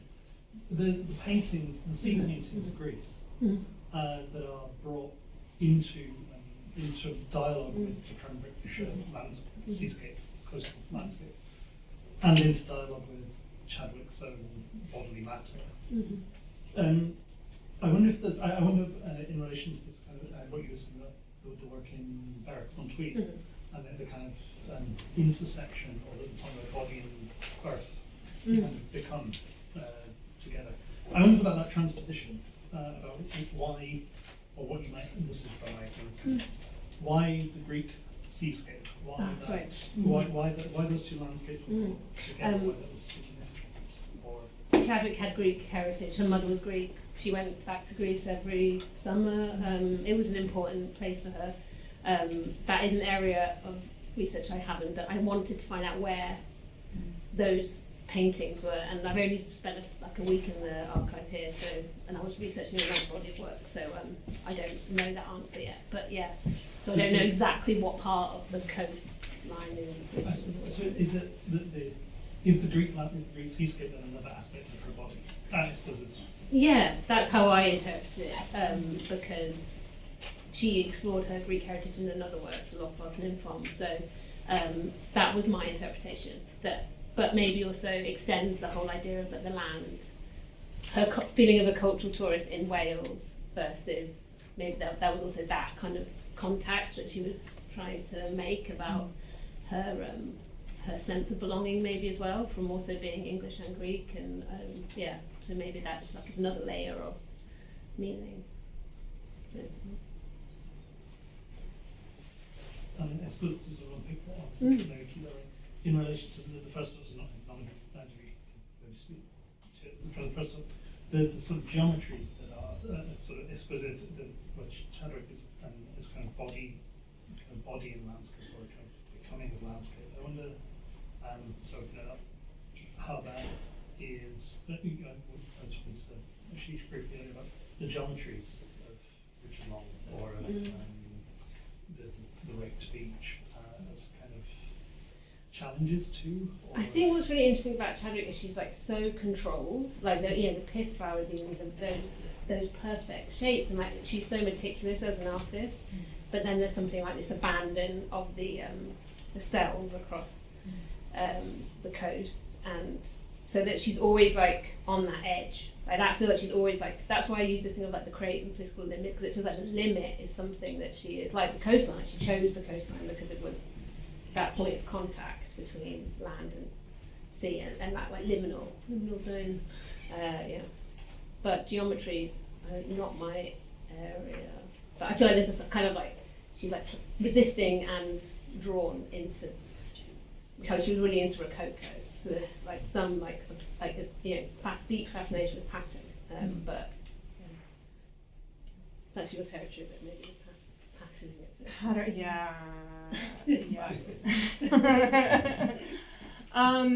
Yeah, I feel like I could have a lot of answers to how geometry applies to what I was thinking about. I had the idea to do this performance and had been really fascinated with the sort of corresponding Smithson performance that I made kind of a palimpsest of today. And I knew that I wanted to use some kind of digital imagery, like related to the internet, but I had like no idea. And I was just kind of like going back through all of my bookmarks from the past few years of just like weird stuff I'd found online that I wanted to use and never got to use. And I just realized immediately how much of it had to do with the infinite in one way or another, which of course he's kind of in the original performance, like very much sort of repeatedly referencing like Ouroboroses and all of these things. So yeah, so that ended up fitting really well to discover that kind of overlap in our interests. And then the other thing that occurred to me today, which may or may not have bearing on this, I don't know, but it's kind of interesting, is I, in addition to being an artist, I'm also a professor of studio art, and I had a couple of classes of mine the week before last. We had some extra time, and I told them that they needed to, together, I gave them like a huge sheet of paper, and I was like, draw a map of the internet. And they had to do it together, and I had two classes do it, and it was really interesting because of one class that's very like copacetic, and they really get along, and they made this very sort of lateral kind of web-like map, like you might anticipate. And then I have another class that is not very, they're just more like sort of, they're good, but they're like confrontational with each other, and they drew it like an iceberg, where it was just like this giant mountain, and there's like this little tip up here, and things are like trickling down from it. And yeah, I was thinking about that today in terms of, yeah, like what is the sort of geometry of the space that I'm trying to like circumscribe here? Because I mean, repeatedly I say there's like, you kind of can't fathom it, there's no center. But I feel like that's a little bit of a cop-out, right? Like, I do want to know what it looks like. But also the shape of relationships that you're kind of, the relations and how that is mapped in shape. Thank you. Okay, at that point, should we move on? Okay, everybody, we're going to make a slightly prompt start, so we don't fall behind schedule. We are hurtling towards the end of the day and a room full of wine, so just keep that in mind, because we're almost there. But I don't want to say we saved the best to last, but some really exciting trio papers to finish today. We've had extraction, we've had documentation, we're now moving into exhibition. So our first speakers are Daniel F. Herman and Emily Stone, presenting on Offending Shadows, Jeremy Deller's Triumph of Art and Subversions of Land Art in Britain. Daniel is the Ardalan Curator of Modern and Contemporary Projects at the National Gallery, London. He's previously Curator of the National Galleries of Scotland and Curator and Head of Curatorial Studies at Whitechapel Gallery. He is Associate Fellow at the Warburg Institute as well. Emily is, or was, the Project Curator for the Jeremy Deller Commission at the National Gallery in London. She previously held posts as Assistant Curator of Public Programmes at Tate, and is co-lead community of practice at the Bartlett School of Architecture, and as Inspiring People Participation Manager at the National Portrait Gallery, London. I'll just introduce our other two speakers, or three rather, two papers. Amanda Geithner, presenting on Making Outside the Inside, How Attitudes Became Exhibitions, Amanda studied at the University of Western Australia and began her curatorial career at the Lawrence Wilson Art Gallery in Perth. She was curator at the Mead Gallery, University of Warwick, from 1995 to 1998, and then chief curator at the Sainsbury Centre, University of East Anglia, until 2015. Amanda is currently director of the East Anglia Art Fund, as well as completing a PhD by practice, Roger Ackling, work and teaching with the University of Arts London and the Norwich University of the Arts. I understand you have your Viva coming up quite soon, Amanda, so good luck with that. Thank you. And finally, Anne Reinders and Martien van Kampen presenting on Land Art Lives, or Lives, international programme for the future of land art. I think a perfect note to end the day on. And Land Art Lives is initiated by Anne and Martien, both trained as historians with extensive experience in art and public space as curators and advisors. In recent years, their focus has been on Dutch land art, particularly the Flevoland collection and Robert Smithson's Broken Circle Spiral Hill in Emmen. Since its start, Land Art Lives has collaborated with leading partners including Cultural Heritage Agency, University of Amsterdam, Stroom Den Haag, and the Holt Smithson Foundation. Over to Daniel and Emily.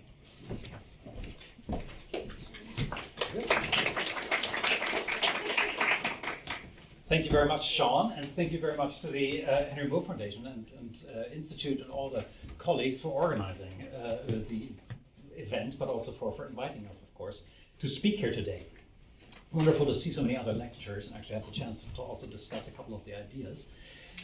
We hope to contribute to this through our presentation of a recent 3-year project that we were able to realize together with the British artist Jeremy Deller.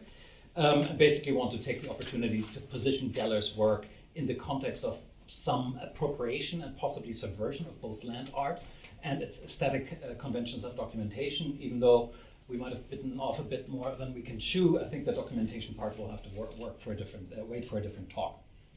However, we hope that in doing so, we're choosing a rather loose definition of land art. Lacks the narrow focus to differentiate land as medium from land as subject, but we hope that the wide aperture might make for interesting discussions. In doing so, we would also like to posit maybe another Shakespearean reference to the strangeness of the land, and in our case, possibly through interference of anti-rational agency. Whether or not we're with the fairies for that one, you can decide by yourself. At the well-known catalogue for the Earth Symposium, here we are, just a second. Does this work? There we are. In the well-known catalogue for the Earth Symposium at the Andrew Dickson White Museum at Cornell University in New York in 1969, Richard Long is recorded as saying, well, England is covered with huge mounds and converted hills and probably, Stonehenge, although that is the last of the least impressive of all things. That is one of the least impressive of all the things. In fact, most of England has had its shape changed, practically the whole place, because it's been ploughed over for centuries, rounded off. So here, Long really describes land in England as a longitudinally cultured landscape. The common geographical denominator of national identity is for Long the perpetual process of denaturalization. And for Long, the key signifier of this ancient process, as he presents it to us as readers, is Stonehenge, the well-known megalithic structure in present-day Wiltshire, which Long positions in the context of land art. Megalithic structures are, of course, not germane to England itself. They're common in all of Northern Europe, and with their prevalence from Scandinavia to France, they might well be perceived as symbols of a pre-national or pan-European identity. But as man-made stone formations, they have also long been used as tools for the creation of national identity, at the latest since Romanticism. On the one hand, the forms that this takes often take the one of unified geological representation. Here we have Caspar David Friedrichs Wanderer über dem Nebelmeer, with its imagined composites of geographically disparate geological formation, which are unified in the painting are overseen by the bulga of an anticipated nation state. But we can also still have this impetus even today in all the way to the Canongate Wall on the facade of Scotland's Holyrood Parliament, bringing together geological samples from all regions of the home nation itself. But of course, this also comes in the form of the iconography of the megalith itself, with Stonehenge becoming its most popular and widely disseminated image. This is Turner's watercolor Stonehenge. It's fairly small, it's about 16 centimeters high, it's about 23 centimeters wide. It's at Salisbury Museum. And he painted this around 1827. It's a vivid watercolor of Stonehenge with wild clouds passing over the ancient triliths and altar stones. And what we can see is a jagged shaft of lightning that strikes just above the megaliths. And its light is casting stark shadows in all directions. And on the ground there's a dead shepherd. And many of his flock appear as if they are struck dead as well. They're the casualties of sublime nature in front of the backdrop of mysterious man-made structures.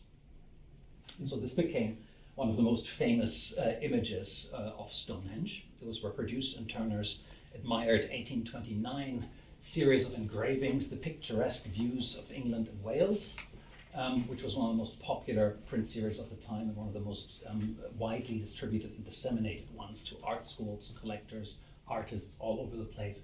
It became really a form of mass reproduction and reception of the image. As a popular image with much distribution, Turner's Stonehenge did not necessarily set out to be an archaeological recording of the site.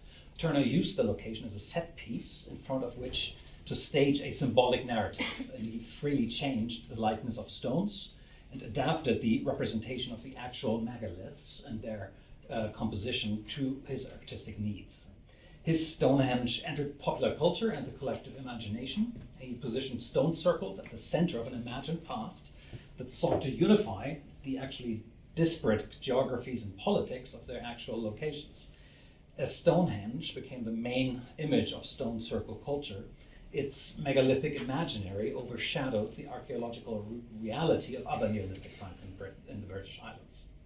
Already in 1889, Arthur Evans, archaeologist, called Stonehenge, quote, the god of the people, not referring to any actual pagan history, but to the public imagination and popular culture that projected a nostalgic past of cultural or ethnic unity onto the rock face.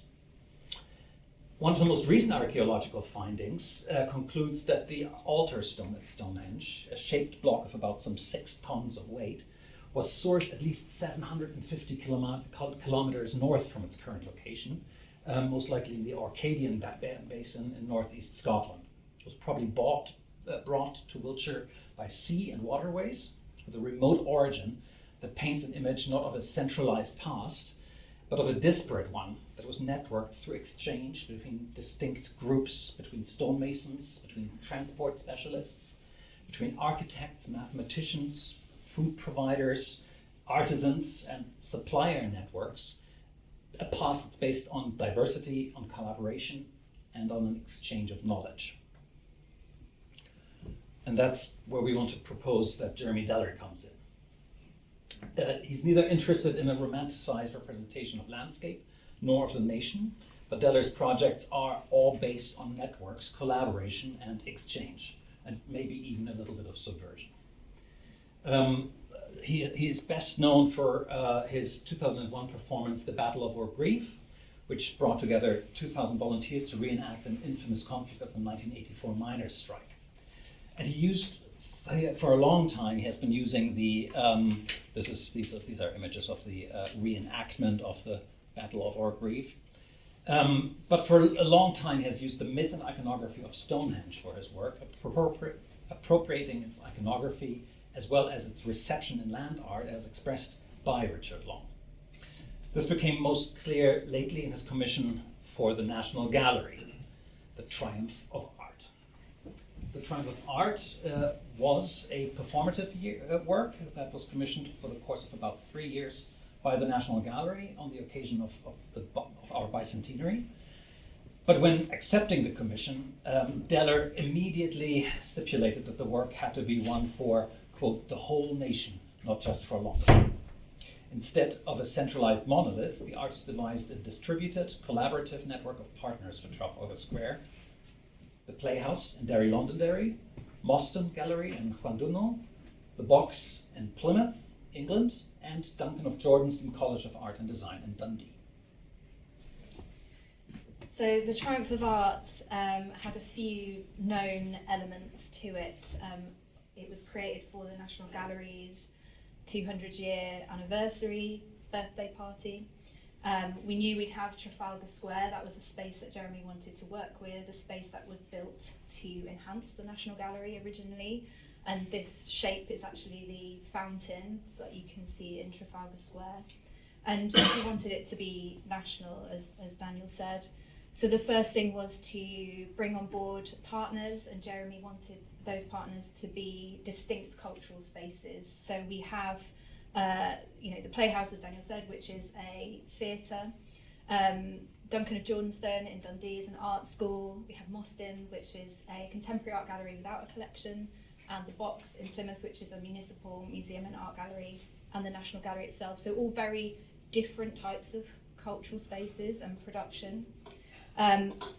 The most important thing around Jeremy's practice is the site visits, and I think this is where you start to see some parallels with the practice of land art. The physical presence of being in the landscape, of being with people, of listening, of taking time is essential to how Jeremy works. And he also sees the kind of process and research of making the work as part of the work. So the public outcome is the visible side of it for many people, but that isn't the whole artwork. The artwork exists before, it exists during, and it exists after. And that's really important, I think, to remember. We drew out a lot of commonalities across the various partners that we were visiting, and we visited these partners 8 to 10 times across the 3 years. Looking at music and dancing and strength, but we're going to focus for the sake of this talk on the stone circles and how important they were as an ancient site of gathering that is both mysterious. We don't really know why they were there, but we know that they're valued, and that's why we've kept them. But also projection, as Daniel says, to think about the national identity and how we look at those. So I'll just walk you through some of our site visits and how we kind of drew out these stones. So in Northern Ireland, we worked with one of our collaborators, Keltronic, and they're a kind of electronic music festival and studio. But they were really at the forefront of rave culture in the early 90s, and they were crossing borders to party, this journey to party. And I think the journey, again, is something that's really important for Jeremy, the physicality of being in a space and experience. That's something that is kind of common throughout his practice, and also something that I think is very common within land art practice as well. The stones that you can see here, that's actually a stained glass window in St Columns, which is a space held where parties are held. We visited so many stone circles, and Beltany Stone Circle, which is actually across the border. It's still in the north of Ireland, but it is across the border, across from Northern Ireland. I think that idea of crossing borders as well is something that becomes very interesting. I moved to Dundee. We're working with the students there, so we have this kind of known element. Dundee has a really rich print culture as well. But we visited this stone circle, the Balgarthno Stone Circle, which is kind of in the midst of a housing estate and near an Asda. You can see an Asda in your eye line. And there were these amazing symbols of how it's still being used. There was a bottle of Buckfast and a golf ball. These symbols that is still a space where people are gathering and coming together and using, which I think is really quite amazing. When we moved to Llandudno, there were a lot of different collaborators we had, primarily Fran Wen, which is a Welsh language theatre company, but we were also looking at the Great Orme and some of these stories and mythologies that come from there. The slate tradition, the etched slates, which is visible across the whole landscape, and the cromlech, which you can see here, which we visited a number of times, and also the stone circle, which is a kind of fake stone circle in many ways. created for the Eisteddfod, but this particular one is real stone that was left behind. So it does create this stone circle that was used as a point of gathering, even though now they use temporary stone circles which can then be moved around and are more portable. We moved to Plymouth. A lot of kind of naval history in Plymouth that surrounds you as you walk through the city, and a lot of mythology within that. We were really interested in the kind of playful nature of the Lido and this kind of seaside culture. But the stones were still there. You know, we visited Dartmoor. I think this one was the Yellowmead Stones Circle. We took some of the strong people that we worked with out there to have this kind of dialogue with the stones, this idea of kind of ancient acts of strength and these ancient stone circles. So it becomes really important, and Jeremy, he's worked with stone circles in the past, so this is one of his quite well-known works, Sacrilege, from 2012. So this is the period of the Olympics coming to the UK, and a lot of kind of discussions about national identity and projection of that. Jeremy hates, well, all sports, but particularly collective sports. So he wanted to kind of do this other version. You know, he loves history, ancient history. He loves these stones, but they're so inaccessible. You know, like very few people get a chance to visit Stonehenge and experience what it is to be in this space. So he created this inflatable version of Stonehenge that toured the UK, that people could enjoy, that was free, and crucially kind of speaks to this idea of the commons, I suppose, and what is being lost. And it's, you know, it's silly, which is also important. And so on this project, you know, we were really looking at certain artists. Claude Cahoon is one who's being really humorous and playful within the landscape, you know, taking these stones as opportunities, as a kind of costume. And Eddie Summerton, who I know you know well, and he created these hides for watching standing stones, which are these amazing costumes that you put on so you don't disturb the stones and you can watch them in your kind of closed off piece.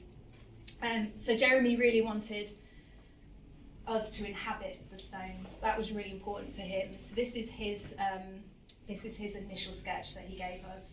In fact, it's the only sketch he gave us. He said, I want this. So our incredible assistant curator, Laura McSorley, in Dundee, worked with the students there. And this was our initial kind of mock-up, which Jeremy then said, you know, it looks like a gravestone, make it better. And he knew what he wanted, and he wanted people to inhabit these stones, and for it to be funny, but also to bring this stone circle to Trafalgar Square, which is the only partner to not have a stone circle in all of this site. So here are the stones. This was the first outing. It's kind of chopped off at the top. It says "Meet the Gods," and here they are with the students of Dundee who are taken on the characters of mythological gods. So we had a kind of public event at every partner, which was essentially local, spoke to kind of local storytelling and the space itself, but all of those elements also came to Trafalgar Square. And these are the stones walking down towards the Caird Hall. It's joyful, it's ephemeral, they're made of cardboard, they're not meant to last, but they are meant to look quite authentic in some respects. It's really, you know, they're really beautiful, and they continue in film and photography. That's a kind of lasting documentation, which again is another trope of land art, of how these things are experienced live, personally, bodily, and then they live on, they have this second life. Another kind of circle that we brought in was working with students from the Centre for Alternative Technology in Machynlleth, architecture students, and we set them a brief, and they designed this incredible pavilion, the Gorseth Pavilion, and they were really interested in the stone circle and creating a space to gather. So they made these slate gabions, which use the slate from the landscape, and that forms the ballast for the structure. So it's a kind of safety, security for the structure, but it's also creating this safety and security for the performers within it. You know, it's encouraging this act of gathering. But what's also interesting is that this slate is taken from the land, but it's also given back to the land. So these returned to McCutness after the event itself. It was all about, you know, the materiality is not being taken; it's being borrowed. And then we moved to Trafalgar Square, so we kind of brought this I call it a fever dream together, and.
Over Whitehall, so we actually closed the streets of Whitehall and processed up past the seat of power, but with something joyful rather than something angry, putting art up as on the pedestal of the thing that we want to hold up, you know, the triumph of art. That's what it was about.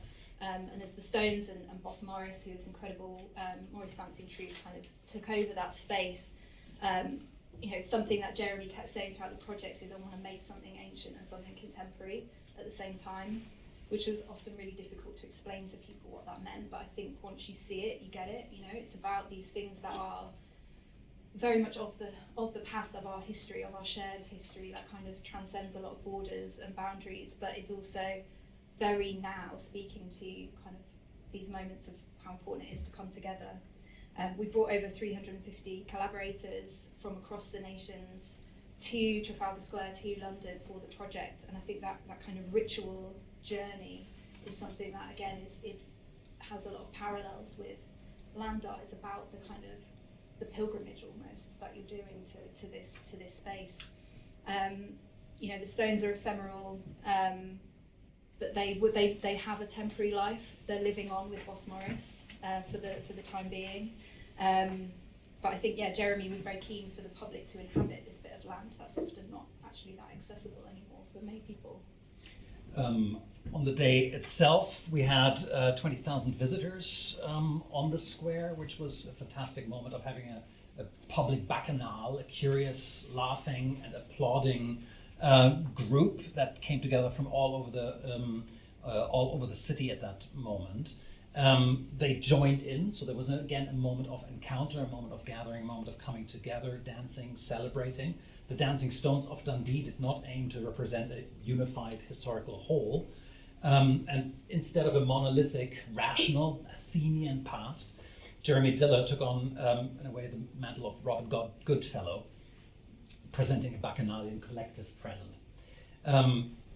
What we found interesting was that the blatant artificiality and the subversive silliness of the stone circle defied, in the end, any gravitas and romanticism of Stonehenge as we have come to know it.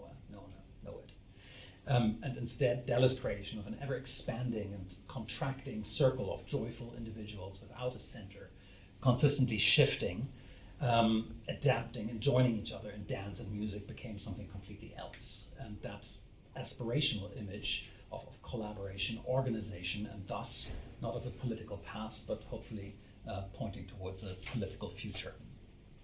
Thank you.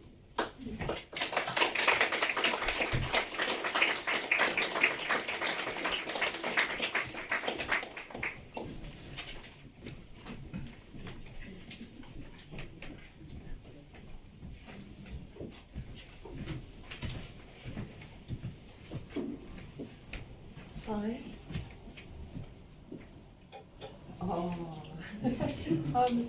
Thank you, and thank you so much for inviting me today. I'm really, really thrilled to be back. I spent a lot of time here this year, and yeah, the PhD is really new. I only submitted last month, and this is the kind of second outing of that research. The first was this, which was the exhibition Sunlight, Roger Ackling, which was here through the summer months of this year. So much of what I'm going to talk about relates to research done here that had an exhibition outcome that was also shown here and is currently at the Pure Art Centre up in Norton. Can everybody hear me? Great. So this paper takes the British artist Roger Ackling, born in 1947, who died in 2014, as a case study and draws from material held in the Roger Ackling Archive of Sculptor Papers here at HMI, to think about the significance of making of exhibitions for an artist consistently grouped within a British land art cohort. Ackling's archive was given by the artist's widow, Sylvia Ackling, in 2018, and this is the second largest archive held here, after that of Helen Chadwick. As part of my PhD research, I visited 12 times and spent over 24 days in the archive from late 2021 to early 2024, going through 48 boxes of material containing 248 exhibition folders. All of what I found here informed my study and the subsequent exhibition Sunlight. Some of what I found I'm going to show you today. Ackling's work is usually addressed in terms of the singular object, and much attention has been paid to the power of the final work, beautifully described by Ben as capable of encoding time and place. Ackling's career was also defined by a constant and packed exhibition schedule and a remarkable commitment to teaching. In this paper, I try to look both at and beyond the notion of Ackling as a land artist to reveal him as a significant case study of an artist who was making, teaching, and exhibiting with equal emphasis, operating as an energetic and highly networked individual, sustaining work and exhibitions that could variously be understood as related to land art, minimal, conceptual, and emerging installation-based practices. For 40 years, Roger Ackling made work with sunlight. His medium travelled about 93 million miles to shine over his right shoulder, caught a few feet above the ground by his handheld magnifying glass. Its rays then focused onto a piece of wood or card held in his left hand. Usually sitting, always outside, Ackling made work with intense bursts of activity when the sun shone through the spring and summer months. His materials most often presented themselves to him, either on walks or in later years acquired as ready-made objects, or sometimes brought to him by friends. Ackling made his work with a singularly light touch, or no touch at all. The burning of the wood in a series of tiny black dots, miniature negatives, images of the sun, was to some extent completely hands-off, an extreme photographic overexposure, resulting in a carbonized scarification of the wood, akin to a tattoo. Observers of Ackling's practice have understandably focused on the making of the work, emphasizing the role of ritual, the artist's immersion in place, and the extraordinary potency of the resulting object, described by Sarah Kent in 1987 as a totemic, fetishistic presence. However, Ackling did not just make works, he made exhibitions. From his first exhibition with Listen Gallery in 1976 onwards, and in most of my slides you can see the boxes I found this material in. They're all my very amateur photographs taken with my phone from above in the archive, sitting with Erin, who I don't think is here, but Erin always over on my right. From this show, box 1, folder 2, Listen Gallery, 1976, he exhibited prolifically. In 1977, he travelled to New York for a Listen Gallery exhibition which included his work alongside work by Alan Charlton, Art and Language, Tony Cragg, Stephen Cox, Bob Law, and Richard Long. In the following 40 years, Ackling made over 160 solo shows in Britain, France, Switzerland, the Netherlands, Norway, Sweden, Spain, Italy, the United States, from New York and Los Angeles to Los Angeles and many places in between, and Australia. A key moment in his early exhibiting career came with the inclusion of his work in Aspects of British Art Today, a large-scale group exhibition in Japan. Selected by David Brown for the British Council, it toured to 5 cities in Japan, opening at the Metropolitan Art Museum in Tokyo in February 1982. The exhibition marked Ackling's first trip to Japan, and there were to be 13 more visits between 1983 and 2009 to make a further 22 exhibitions. Notably, it was this first show and this trip, the first one in 1982, on which he met David Nash, travelled with David Nash, and they were to be friends until the end of his life. Ackling's career was also distinguished by unusually strong and stable relationships with galleries with which he exhibited, through which he established really lasting friendships. And notably, those relationships ran in parallel rather than sequentially, and they were maintained faithfully over decades. Wherever the location, Ackling consistently applied his exhibition method. Always installing his own work, Ackling would arrive at the gallery with a small bag of tools and put up all his work by hand, in installations that were variously austere or animated, with his work sparsely placed or massed across the walls and later the floor. On occasion, he would specify wall colour or the fabrication of shelves or plinths, but just as often he'd arrive and simply put work up with what was to hand, the walls and floor, windowsills, mantelpieces and doors. He would make the exhibition for each gallery, installing nearly always new work in a way that had the effect of energising both his work and animating the space. So to take us back, the elements of Ackling's developing practice in the 1970s bear the hallmarks of Ackling's art school experience in London in the 1960s, about which there's a lot to say, but I'll summarise quickly here. From 1963, he was at Ealing School of Art in the foundational ground course run by Roy Ascott, and then in an equally radical course devised by Peter Cardier at St Martin's School of Art. Both Ascott and Cardier developed strategies to subvert preconceptions and at times to disorientate students to provoke experimentation. They were fundamentally interested in creative behaviours, learning through experience, rather than the acquisition of knowledge and skills. At St Martin's, Cardier shifted the emphasis away from the making of things to the examination of the mental processes of making. Notably, in the light of Ackling's methods, it was Cardier who encouraged his students to leave the studio as the site of production and take their making outside. After the first year joint course, Ackling moved to the painting department led by Frederick Gore. Interestingly, he was then going to end up as a professor of painting at Chelsea School of Art and taught in painting departments all of his career, despite never using a liquid medium. In 1967, Cardier was teaching the postgraduate advanced sculpture course on which both Richard Long and Hamish Fulton were enrolled. Long and Fulton met Ackling at St Martin's and were to become lifelong friends and sometimes collaborators. They also often travelled together. So Ackling thrived in an atmosphere in which the challenging of preconceptions and experimentation with new materials was encouraged and embraced. As Legris recalled, and I quote, "Roger Ackling filmed a leather boot and cast a shoe in resin, while another student spent a whole week of his waking life in a blindfold." Ackling's school training echoed through his teaching with a consistency that mirrors his approach to making. In a handwritten statement by Ackling, given while in Madrid for an exhibition at Galeria Elvira Gonzalez in October 2013, the year before he died, he remembered meeting Long. "I first met Richard on the flat roof of St Martin's, 6 floors up. He was making a sculpture out of sand. We got on very well. 1 year later, he said to me, 'I'll show you a new work.' I thought it would be a photograph in the studio, but he took me to a bus stop, and for about 2 hours we sat on the bus. Eventually, on the edge of London, we got off the bus and in the snow walked across the heathland for half an hour. We then came to a wood. Richard led me in and at a tall tree said we had to climb it. We did and reached the top. I looked down, very excited, and saw a work of his on the ground below. I could have stayed up the tree forever. I had never confronted a work by climbing a tree before." Throughout his career, Ackling's works were made in a single sitting.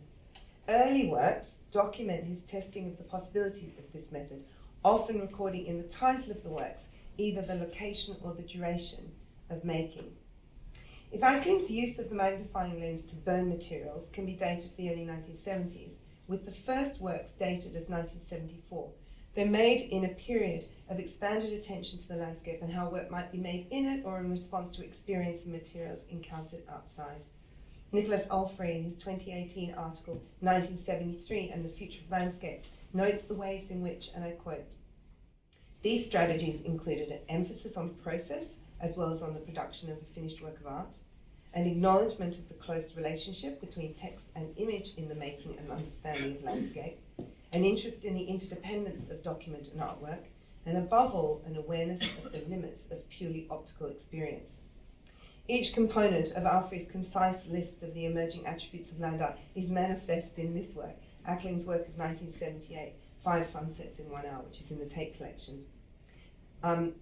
And some of my interest in this also is a debt to our conversation in the gallery then. When we looked at it together, we were equally fascinated in it. This work on card is a very simple stack of 5 short lines. The title tells us that these lines were burnt in quick succession in a single sunset, the artist scampering up the hill to catch the last light again and again. The use of text in the work is subtle and yet contains an extraordinary richness. Distinct currents run through the work which might categorize it as land art, a work of performance, or conceptual art. The text underneath the burnt lines, and I hope that my transcription isn't obscuring it, reads, a country sketch, Chilterton Down, Isle of Wight, England, June 24, 1978. Now, if you encountered that in a collection database, it might evoke a 19th century landscape in the tradition of plein air painting and drawing. On either side of the burnt lines is the exact documentation of a performative process. At the top of the work, the title, 5 Sunsets in 1 Hour, 5 1-minute sunlines, describes exactly what you're looking at, an idea of a moment both captured and recorded.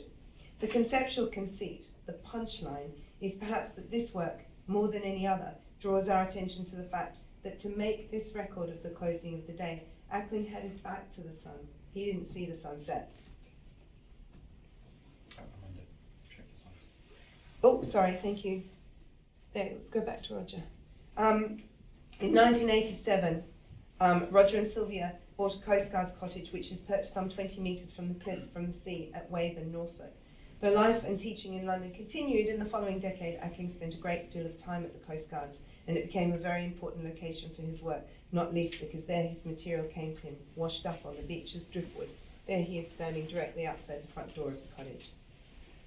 The exhibition, The Unpainted Landscape, was organised by Graham Murray Gallery, Edinburgh, in the same year, 1987, and was accompanied by a publication with Coracle Press. It brought together 15 artists. Those based in the UK included Chris Drury, Ian Hamilton Finlay, Hamish Fulton, Andy Goldsworthy, Richard Long and David Nash. In his essay for The Unpainted Landscape, David Reason proposed that this group of artists enacts a contemporary re-enchantment with the landscape, drawing us obliquely towards a closer relationship with the land. Of the photographic work of Thomas Joshua Cooper, Reason suggests an apparent transfiguration reenacts the world, and I am returned to a sense of my time as an architecture of possibility. The poetic vision offers us not knowledge, but an intensification of what we already knew. Reason's text about Ackling is shorter than those of the other artists and is poetically descriptive. Now is the lens of my life.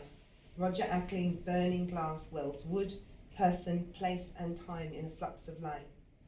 However, also at this time, in the United States, comparison was drawn between Ackling's work and that of Agnes Martin.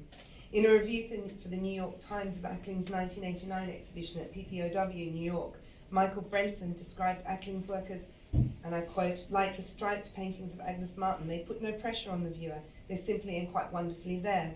3 years later, while showing with Laura Carpenter Gallery, Santa Fe, New Mexico in 1992, Martin joined Ackling at a dinner in his honour. In a review for Pasatiempo, March 1992, Gussie Fauntleroy records an interview with the artist. Quote, if my work transfers any qualities to the viewer, Ackling says, they might be peace of mind, stillness, non-aggression, and the idea that small instances of perception count. This repositioning towards the interior life of ideas, rather than the engagement with an exterior landscape, supports my proposition that by the 1990s, Ackling was making work that was less a record of location and duration, and increasingly understood by the artist as autonomous sculptural objects, resistant to classification, but which could be understood as geometric, minimal, and indeed conceptual, that were intended to be experienced in relation to one another in exhibition. By the year 2000, Roger and Sylvia had moved slightly inland to Vowood, to the converted stables of an arts and crafts house on the edge of the town of Holt in Norfolk. This move coincided with Ackling finding that driftwood was becoming less plentiful on the beach, and in any case, he turned to other materials now close to hand. The owner of their local corner shop gave Ackling an enormous quantity of surplus ice cream wooden sticks, the ones you find in the lids of ice cream portions. These lolly sticks, as he called them, were soon joined by other low-value utilitarian wooden objects such as clothes pegs, handles, and knobs. Without the history of use and weathering of the driftwood pieces, these works were more starkly formal, more sharply minimal. Ackling began to use rectangles of solid colour on the walls to support the works, like graphic plinths. The application of work to the wall above or across sections of black, red, yellow, or white paint was a technique Ackling consistently explored in the years that followed. Every one of those exhibitions is documented in his archive here, right down to Gillette swatches of paint he was selecting.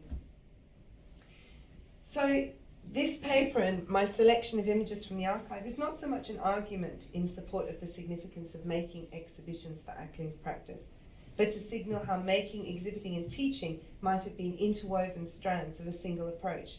It's not my intention to argue that the broad constellation of concerns associated with land art practices are not relevant to Ackling. They are, as are many other categories such as minimalism, conceptualism, and environmental concerns such as sustainability and consumption. And perhaps that's why my fascination with this artist endures, and the idea of land art remains useful. These definitions are open and relational, not this or that, but this and that and that and that too. Ackling was included in the 2013 group exhibition Uncommon Ground, Land Art in Britain, 1966 to 79, curated by Nicholas Alfrey, Joy and Ben, for the Arts Council collection.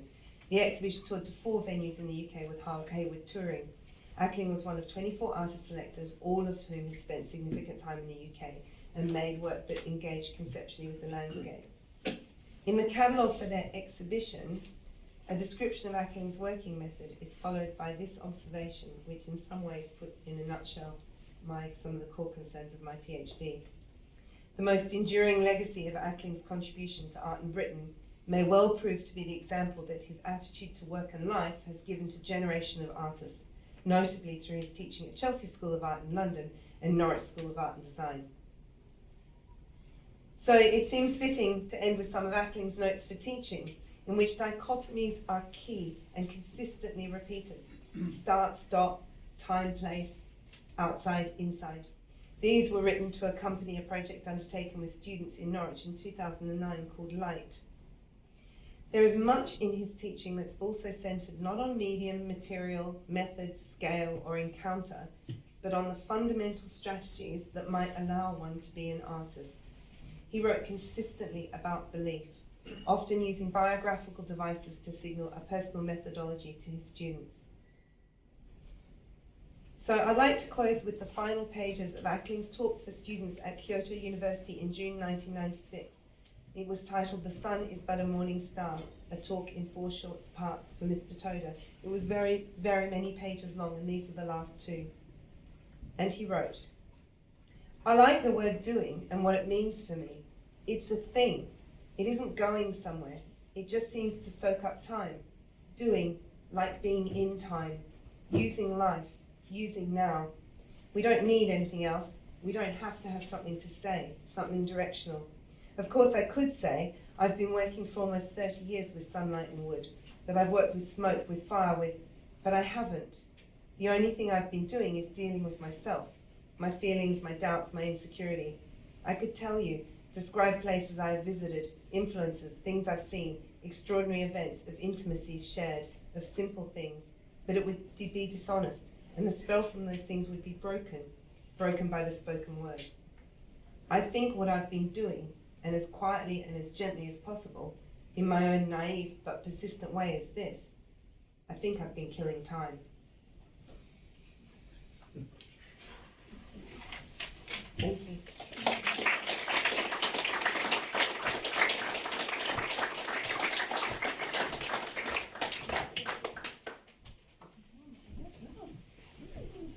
Last one, yay!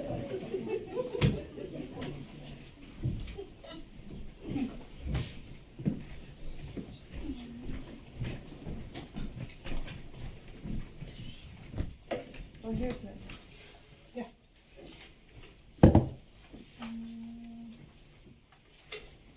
Well, hello. We are Martine van Kampen and Anne Reinders from the Netherlands, and we are very honored to be here as well.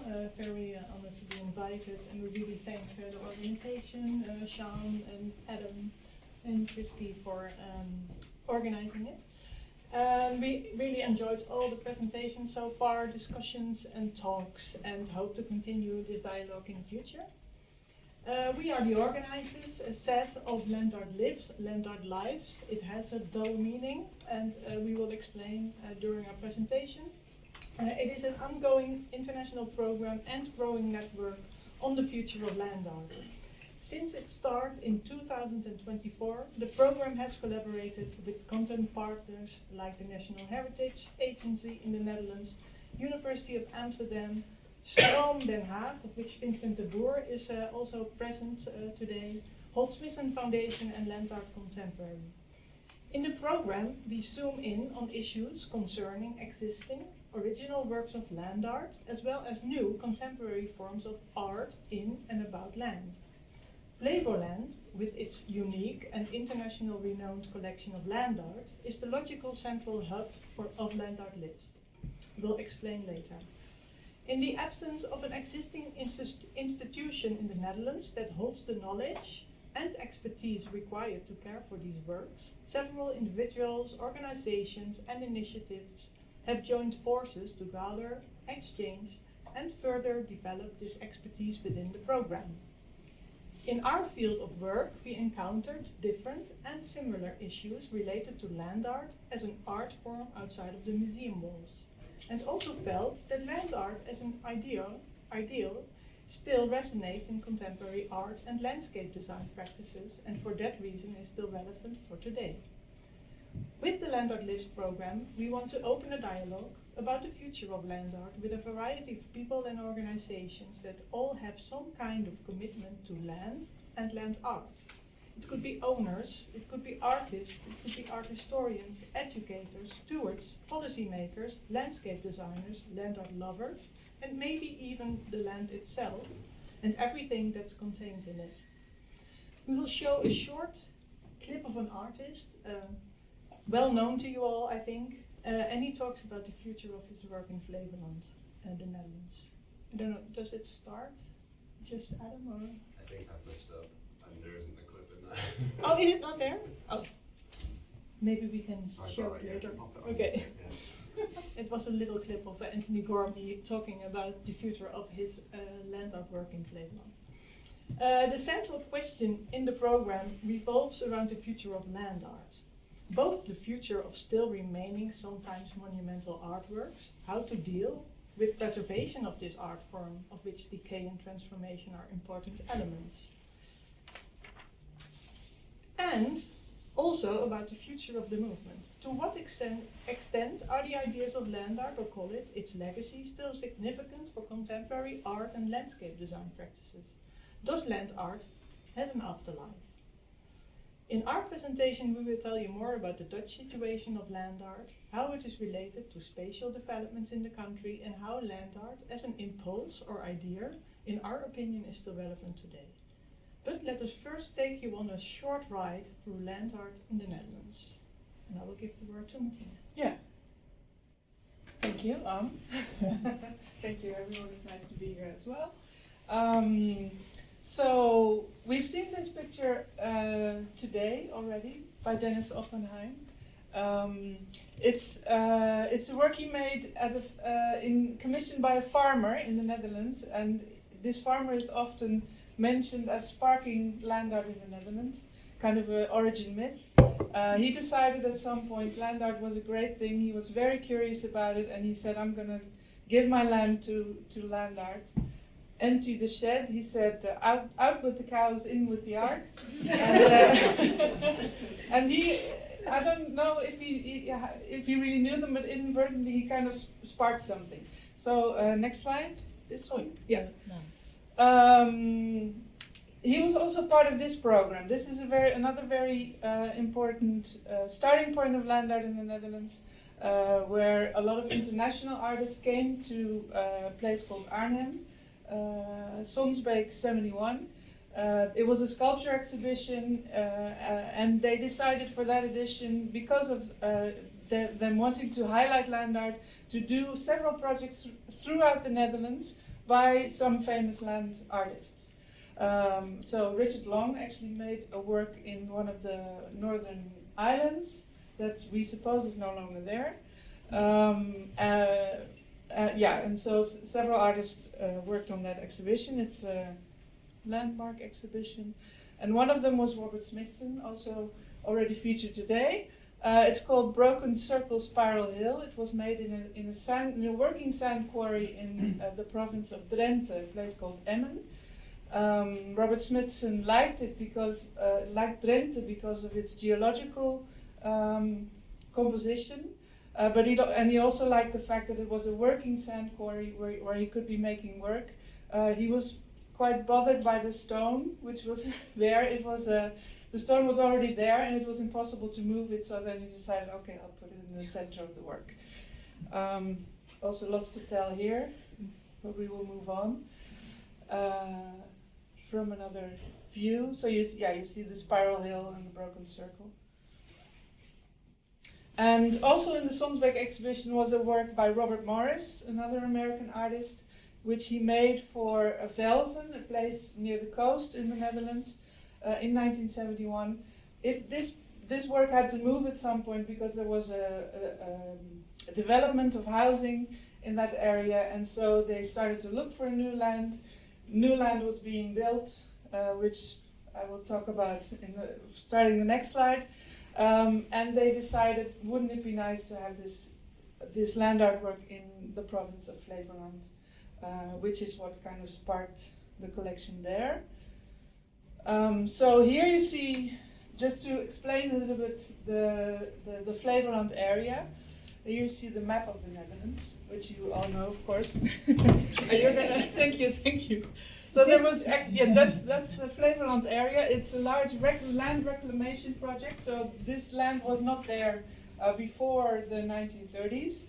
After a huge flood in the Netherlands in 1916, they decided something had to be done. They closed off the sea just above the darker blue area where you see. They closed it off, and then as for agriculture and for housing and so on, they decided, which they had done before in the 16th century, they decided to add pieces of land to the Netherlands. Here you see a bit also the enormous amounts of labor that went into this project. They started building in the 30s, 40s in the northern part. And then the middle part was made in the 50s, and the southern part was made in the 60s, ended in the 70s. So quite a long. Maybe it's the largest land artwork. Maybe it's the largest. In terms of large land artworks, okay. So we had a lecture by Suzanne Phillips. She did a work in Scandinavia, which spans 600 kilometers. So beat that.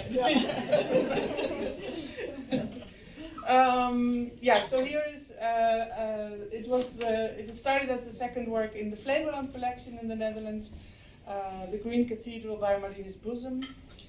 Dutch conceptual artist. It's the plattegrond, the floor plan of the Cathedral of Reims in France, and a negative version, also spared out in wood on the top. You see it there. So now this Flevoland collection, which it's not by no means all of the land art in the Netherlands, but it's this beautiful. It's linked to this land reclamation, which makes it very a concise and together kind of collection. It now has 10 works. This is a work by Dutch artist Monique Toebos. It's a sound piece called Angels, and you drive on a dam of 26 kilometers, and you can tune. You would be able to tune in on your radio. Now it's an app, and you hear angels singing. You hear her voice, a kind of composition and sound work. This is a work by James Turrell in The Hague, which we included because Vincent was coming. Also as an example of how in the Netherlands, and I think it was like this in a lot of European countries, how land art kind of became involved with public art, and how a lot of commissions were made to land artists. And in a sense, you could say that also changed land art, or it did something to it in a way. There was an interaction. Beautiful project near The Hague. And so Anna and I are both involved in terms of the future of land art. We are both involved. I'm involved in the Flevoland collection. Anna is involved in a foundation dealing with Broken Circle, Spiral Hill by Robert Smithson. And we both also have to do with issues of restoring art, land art, and how do you deal with that. So yeah, this is just an example. There's a work by Richard Serra, and we did a project where it was restored in the last couple of years. Yeah, we started it as a restoration project, and then Richard Serra decided, okay, no point doing let's just rebuild it. So it was rebuilt last year, completely. Yeah.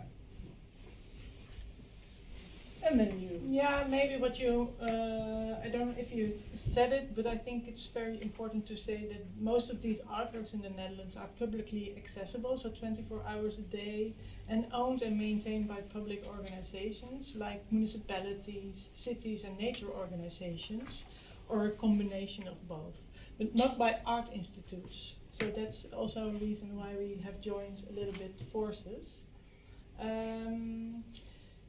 Yeah, maybe a very short about how we see land art, because we've already had several people talking about the term, but we also use it in a special way within the program. We see land art not as a closed chapter in the history of art, but as a living, current, and changing field. We'd like to briefly share, the field can be confusing. There are terms like land art, earthworks, eco art, nature art, site-specific art, etc. Found in deserts, parks, public spaces, or museums made from stone, soil, peat, wood, plants, sound, or film. We see these not as separate categories, but as a part of a loose constellation of works that exist on, in, and speak about land. While its roots lie in the 1960s, 70s, land art was never just the work of a few well-known figures. It began as an impulse to move beyond galleries and engage with the world during a time of social change. Many artists in many places shared that drive. Our About Land Art section on our platform highlights this wide range. Land art is also relational. By existing outdoors, it inevitably connects with people, communities, histories, and politics. Thinking of it as an impulse rather than a fixed genre keeps it open to new forms, meanings, and artists who continue to find fresh ways to work with land and add to its stories. Oh, it's already going. Interesting. By re-engaging with existing monumental works and fostering new performative approaches, we aim to strengthen connection between art, landscape, ecology, heritage, and society. So what have we done so far with the program? We organized several expert meetings on, for example, maintenance and conservation of land art, but we also explored the extent to which land art in the Netherlands also has a colonial dimension. With our partner, Stroom, we looked at Vito Akanji's piece Park in the Water in The Hague through the method Emotional Networks. Please ask Vincent, he's here in the room, later about what this meant for this work. And also at Stroom, they are really trying to work more with this method. It's really interesting to learn more about it. Let me see what is next. Oh yeah, last year we organized an international conference about the future of land art. The day opened with presentations from a range of international speakers, followed by breakout sessions that explored a variety of perspectives on land art's evolving future. About 200 people attended the conference, and among them were artists, art historians, designers, counselors, curators, academics, policymakers, landscape architects, museum directors, teachers, and land art lovers. It's really funny because it was really a mixed audience, and it also was very interesting because that's what land art is, you know. It's not only an academic kind of theme to work with. What else do we do? We bring our peers to the sites. By organizing special visits via tours and expeditions, we explore the land, special sites and places, and hidden land art sometimes in the landscape. We reactivate current land art works with contemporary artists. Oh, this is still a tour. It is Richard Serra's Sea Level again. Before it was rebuilt. Before it was rebuilt. This is a work by Klaartje van Essen. This was really recent. It was last weekend. It was a temporary sculpture or piece that really related to another work of Bob Gramsa, which is permanently in Flevoland. And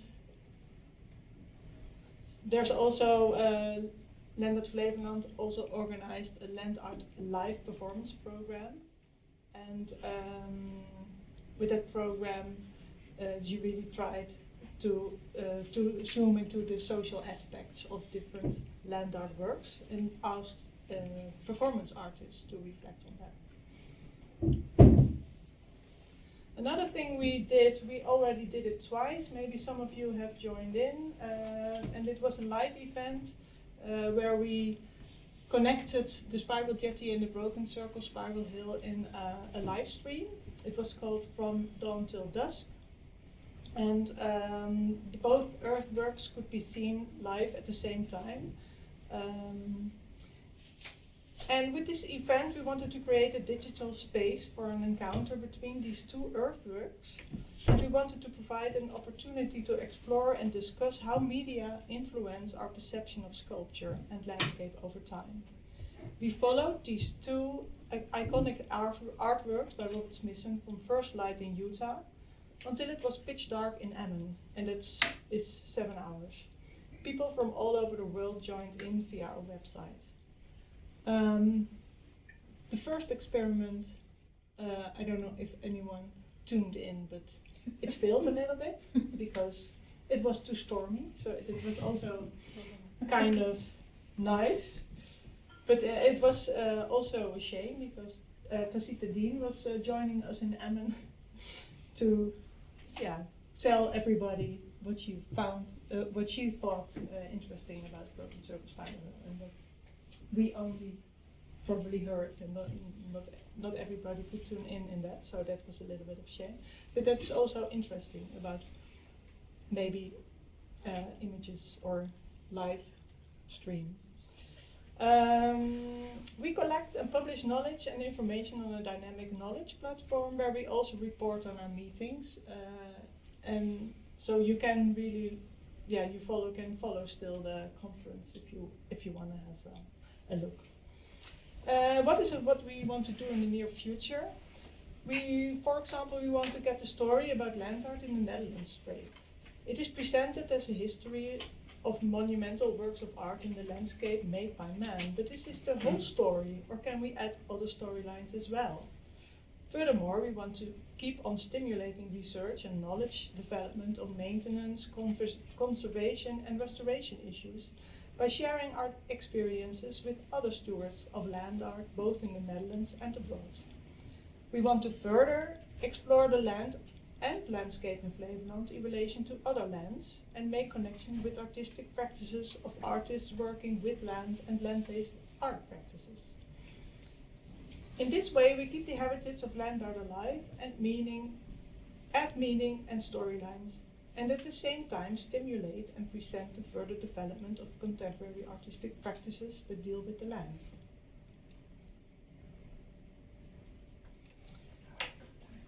Good. This slide shows a picture of the Eco Cathedral in Mildam by artist and so-called ecotect Louis Leroy. In the 1970s, he became known for his concept of the wild garden. He argued for creative collaboration between plants, animals, and humans an idea that resonates strongly to today's ecological thinking. The eco-cathedral has been growing since the 1960s. Built from reused rubble, it forms a living ecosystem where plants, animals and people coexist. Today, volunteers continue to contribute to the design of the grounds. The eco-cathedral is never truly finished. According to the artist, the process is just as important as the result. And it's kind of maybe a little bit ironic, together with Broken Circle Spiral Hill, it is in the process of becoming a national monument in the context of the anti-monumental discussion. We first will have two artworks or land artworks becoming national monuments in the Netherlands. In the Netherlands, we see an increase of artists claiming land for art and regenerative needs. And we also see artists working with deep time, geological history, and issues of colonial power structures and exploitation related to land. Just one last slide to illustrate this. On a field leased by the Hangar Foundation, artist Frank Bruggeman leads a multi-year process exploring the question, how can the shift from industrial farming to eco-friendly strip cropping take artistic form? On this piece of farmland is an aircraft hangar disguised as a farm barn. Built by German occupiers during the Second World War, and the site was heavily bombed during World War II. The artist executed several projects on the land that improved biodiversity and soil health. Rooted in the crop art tradition, the work connects art, history, ecology, and community. The field serves as a shared space for local residents, workshops, and events. So might these kind of art practices that we've also seen today, I think some of the artists showed examples of this, might these be the future of land art? Thank you.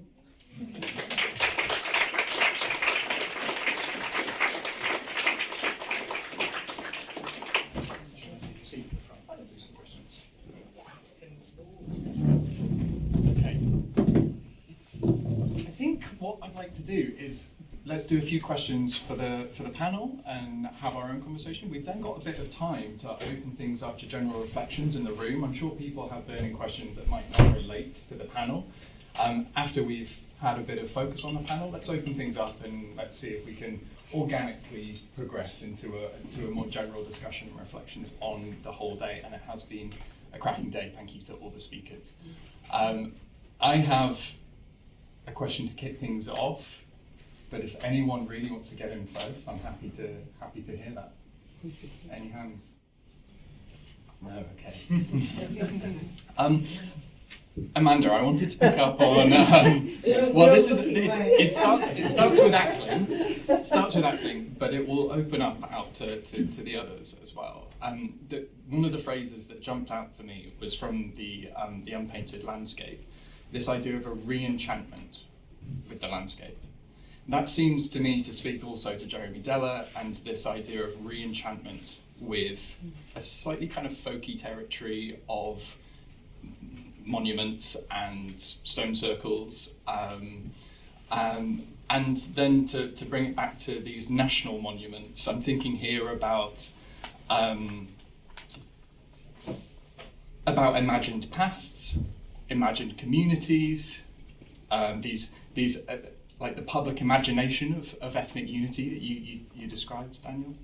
And I'm wondering how these different practices speak to the idea of a nation, particularly the first and last presentations. And then perhaps, Amanda, there's something about the politics of Ackland's work, particularly his sense of non-aggression in the Cold War context. That peace of mind that he spoke of, I thought was both intensely personal, but also explodes out into the kind of the national, the international, and the political.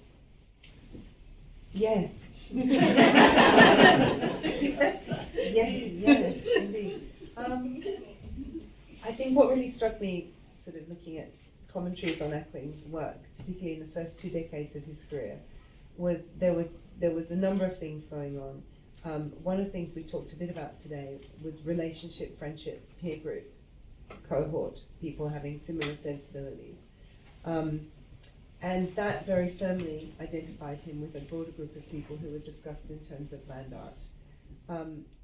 And his widow always says he wasn't a walking artist, he was a sitting artist. He just sat. But it was this idea that that there was this complexity with him in particular about the work being made outside but not being encountered outside. But nonetheless, when experienced in exhibition inside, having something perhaps really important, projecting something really important to the viewer about being outside, being in the world, being on the face of the turning earth as you capture the sun, and using time as both your medium and your material, and your subject, all at once. And that they made objects that had sort of a kind of a real encounter power that was much greater than the sum of its power. You know, I found this, I burnt it. But they felt more important than that. And I think I think then allied to that is that he was, with sensibility, developing these incredibly strong friendships. And what we were talking about earlier is, what I'm really interested in is, as a person, he was, like Richard Long, he was hilarious. His work wasn't hilarious though. There's none of that humour, play, friendship communicated in those individual burnt objects. But everyone who knew him to be incredibly funny and play and sport, not just sort of playfulness or experimentation, but actual structured play. You know, the playing of sports, the playing of team sports, the playing of games. And actually when Jonathan P. Watts brought a group of MA students up to the Coast Guards to see where Roger had made a lot of his work, he asked me to come along because I'd worked with Roger on 2 major shows. I didn't say that, but I knew him quite well in his lifetime. And we played games with them because that was the best way we could think of as sort of conjuring some Roger in the encounter. I haven't answered your question, but I have said some things I wanted to say, which is always a good turn. But no, I suppose, you know, that re-enchantment is perhaps about, you know, for him, was not actually making us think differently about the world or being in a natural environment, but perhaps thinking differently about how we might conduct ourselves and the sort of things we can do with materials that come to us free of cost, on the ground, to hand. So the stick bundle I showed was the sort of stick bundle he made very early in his career when he was teaching at Wimbledon and he was gardening, and in his lunch hour he'd pick up things to hand and just make things with them. And you know, Tony Cragg remembers the first time, he thinks he saw the first time that Roger burnt something, which was them kicking around in a late morning break. They both worked at Roger's parents' hotel on the Isle of Wight, which Roger said was like 40 towers. I think it was a lot like 40 towers. And Roger would take friends to go back and work in the summer with him, and Tony worked a couple of summers there with Roger, and he remembers they were just kicking around outside doing stuff, and Roger's picked up a magnifying glass like kids do and started burning things. So, I mean, there's a lot there if anybody wants to pick up on that. I also think the idea of play is really relevant to the Della project. I think it could barely be more central, really. Yeah, I mean, he loves kind of humour and joy and playfulness, but I think his relationship to kind of the land and space is really very much around power dynamics. I mean, that's very, you know, he was really interested in who has access to space and what space that is. So we're working in a national institution, Trafalgar Square, which is this kind of site of power. It's a space that holds, like, you know, a far-right protest one day and then the next day like a CND protest, and it's about how people occupy that space. And then he wanted to take over this seat of power, and in all of the other locations we were in civic spaces or spaces where, you know, people belong in a particular way, and that's something that I think he's really interested in. And you know, the land is part of that. You know, his work with Everybody in the Place, which he did, which kind of touches on this idea of land rights being eroded and how people gather and use space, like access to Stonehenge and places to party and come together, and how they're kind of gradually eroded by the state, and where will people have the opportunity to come together is something that I think he's really occupied by. I think there's also moments of a strong interest in collectivity in his work, to take things away from the monolithic concept of the singular artist and the singular practice. And I think that's where it kind of folds nicely in with a certain reclamation that's happening at the moment, or at least I believe is happening, or in terms of folk art, folkloristic aesthetics, and so on, that I believe are at the moment in the process of reclamation from the 1920s, 1930s kind of catalogization of Morris dancing styles by the brother of Margaret Gardner, as Tanya Harrod has documented recently, towards a more playful, distributed access to folk traditions that are being taken over by groups like Boss Morris as an all-female feminist Morris dancing troupe, who are bringing it together and make their tea towel costumes, poking fun at traditions of and aesthetics of national identity in a certain way. So by embracing something that's distributed, that's collective, that's messy, that's not necessarily always coherent, there's a reclamation of power that's happening. It's very interesting. Anything that you want to pick up on? Yeah, I think in Flevoland, maybe the power struck me as an interesting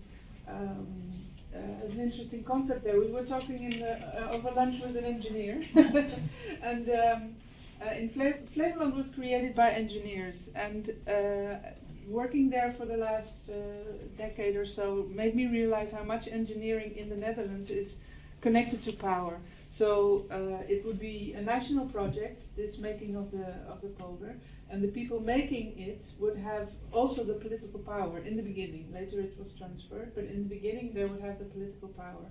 And so they had the power to invite these artists and just do these commissions relatively unchecked and unhindered. And the quite extraordinary thing is also that a lot of these artists were invited, and you would say they got all these free space to do their things and maybe even be critical, but these works are quite in awe of the landscape and of the engineering, and in that sense also maybe of the power. So yeah, that was my musing on power and land art. And I think maybe what is needed now is a re-enchantment of Flevoland also as a place where people live and where stories have been developed. It's also a place where people not used to live, but where they used to work. There were fishing communities all around this area. That it was their fishing ground, so it was their place of work and of living, and their means of making a living. And they were kind of brushed aside by this whole land reclamation project. So there's all kinds of stories, also in terms of colonialism, to tell there. Yeah. Is that yeah?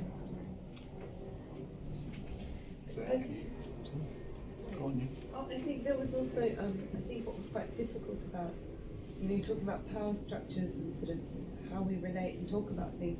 I think it was slightly disarming with Ackling because there was so much that people wanted to project and say about his work, but he just resisted it all the way through. And in a bit he was just like, this is what I do with my time. I find this meaningful. and this is what I do. And I'm not, I'd never heard him try and say anything about a landscape or a way to be in the world other than valuing your time, valuing your energy, valuing turning up for your work, valuing stillness and non-aggression, really. I think that's why he found a phenomenal reception in Japan, and again loved being in Japan. He was sort of a national hero there. I don't think he ever understood any Japanese or could have ordered food, but there was just this sort of relational thing between them. And so I think that's why that end quote was quite interesting. That idea of him sort of pushing it all back and saying, actually, you don't have to have anything to say, despite the fact that people have wanted to say so much. I found that quote incredibly moving, and I think it's such a powerful idea. I want to do absolutely nothing to take away from that. But at the same time, he sends his work out into the world, and we are left to make something from it. Mm. And I think there is a wry joke here that he's creating stillness out of a very distant nuclear explosion at a time when, and I'm thinking of his pin badge, you know, his CND pin badge. Yes, but he's also joking because he's saying killing time, and you could say that you're killing time in a shop while somebody's having, waiting for someone to come out of the hairdresser, that kind of killing time. But also I think he was aware that he was talking much more practically about, basically cremating time into the face of a piece of wood, making time visible, killing it. So I think like everything he said, there was a lightness and a darkness to it too. Burning thoughts in the room. And I see what you did there.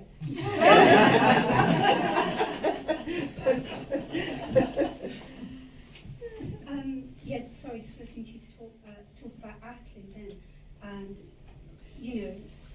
I don't know if for me there is a radicalism there in the fact that it is very much about time, and it's about labour, and it's about care, which now from our kind of viewpoint now, they are kind of concepts that are radically different, but also increasingly radicalised in the way we see our life practice.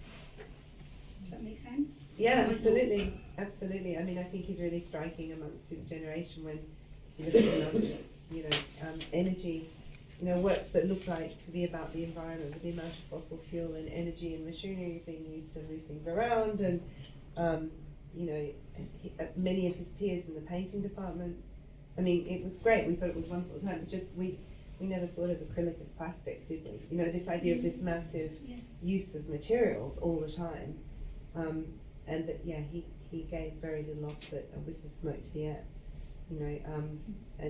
but he did travel a lot, and I think he was travelling consistently, particularly by plane at a time when people weren't perhaps so sensitive. I'd be interested to see what he might say about that now. And so I suppose the other thing that I thought in your presentation was Richard Serra being able to say, no, we're not remaking it, we're going to rebuild it, but it's not being able to have that. You were saying last night you talk all the time to Smithson in your mind. Yeah. What would he? Robert, what are we doing? What do you think? Yeah. Bob, if I may. Yeah. But I feel the same about Ackling, and it's easy for us to fix our ideas of an artist who's no longer with us. If they were with us, we don't know how they would have adjusted their position, be rethinking about their work, be happy to remake the work rather than or to let it go. To say I'm not interested in that anymore. Let's let it go. Yeah, I wanted to, because it was something you were saying about the monuments, and that's because it has some kind of negative thought about it. It's becoming a national monument, but for Broken Circle, Spiral Hill, and also the Eco Cathedral, it's because of a lot of people cared for these works. Even the sand mining company, or other people, the volunteers. That's why these works are still here. If there would not have been this care for those works, this work would have disappeared already for a long time. And it's not because the art world was all the time Can you say anything like you said at dinner last night? There was something in common with Edward's presentation about luxury accommodation and a wellness centre? No, we didn't say that, okay? What you mean? About what might happen around that site? Yeah, well, it's bought by a project developer. So the whole site, it is a former sand quarry, and it has been in the hands of this family that mined the sand for almost 50 years. So at the end of 2018, it was bought. And then the whole Smithson Foundation phoned us. I'm also working for Land at Content, very small foundation. And do you know what's happening? And we didn't know who bought it. It's a project developer. And he has plans for all sorts of things. But yeah, the work was really loved by a lot of people. So for us, it's good that it's a national monument, because now it's protected. Even so, but we don't know. I'm really interested in this idea of a national monument, and I'm thinking also of museum practice. This is a panel about curation and exhibition to a degree. and how museums, particularly national museums like the National Gallery, construct a certain vision of what the nation is. They are responsible for telling certain stories and projecting them into public space. And so it's interesting when you welcome works in that radically disrupt that story. I wonder if Della's project does. I wonder if these welcoming these monuments into that national canon is, how disruptive is that? Or should we be looking for ways to more significantly challenge how these works are engaging with ideas of colonial legacies, of class, which is so crucial to Della's work as well. It seems to me that there's so much work to do on some of these fronts, you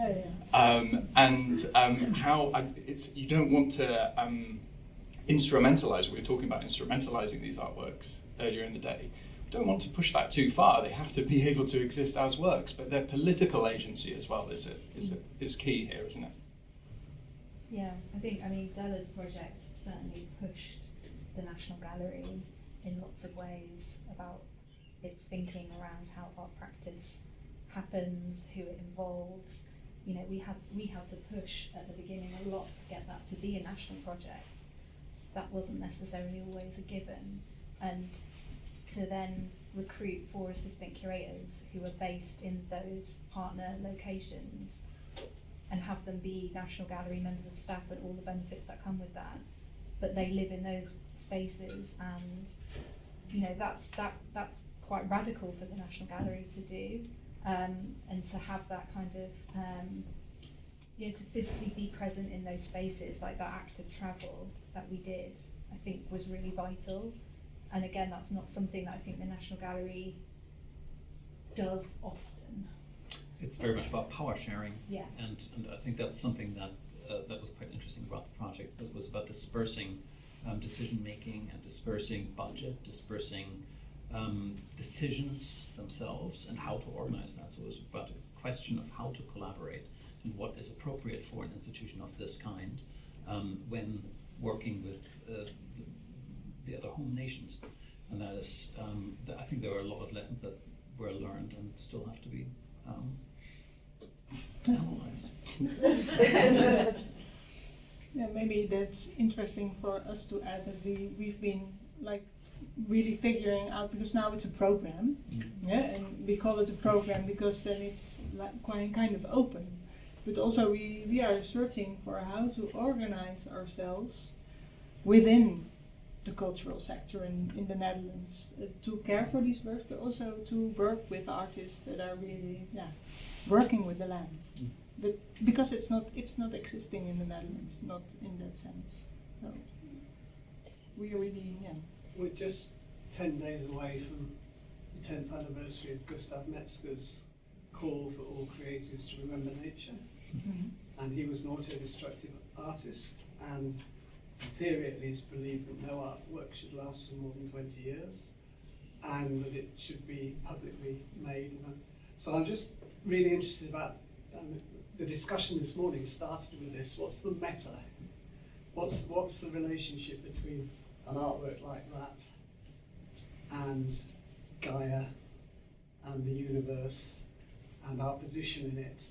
And where do national institutions who try to either form a view of national culture or protecting it in some way, how do they engage with all of that? I mean, it's huge questions, I know, but that's where we started this morning, and perhaps we need to come back to some of that wider thinking. The answers might not lie on this panel, but in the room. Can I bring it back to the personal? Because I actually saw the Eco Cathedral, 1999. I was just studying in the Netherlands, and I was in an Erasmus exchange program. The trees were much smaller. These pictures, like, oh, the trees are much bigger. And for me, as a student, I then went out and I just did science specific. To see just works in the land, I just assumed that art could be outdoors all the time. And just, I didn't even have to question it. So for me, seeing those works outdoors, also live artworks, they grew, there were trees, it really impacted me. And when you started to them, I'm like, oh my God, now I have the name. I couldn't remember the name of the artist. And I still have photos of it. So it's just, I think, and to influence generations of artists that then go out and do things, I think it's a very relevant thing. Yeah. So just wanted to bring back to the personal, and then we can just bring it back again to the universal. Yeah, but maybe that's the impulse, that's what can transfer between one artwork and another, one person and another, more than a physical object, the impulse to go outside and do something like that, and to see it. Do you feel that the majority of land artists are still male? Yes, we do. It's not a feeling, it's a... No, well, I don't. maybe not today, but for certainly in our collection, and I think in a whole lot of land art works in the Netherlands, the artists are male, for sure. There still seems to be quite a Well, that's celebration what- of the male artist. Now we see the male Yeah. artists, or they got the commissions, and what we really would like to do is part of it's the same with the Groundswell exhibition that already was mentioned in the United States.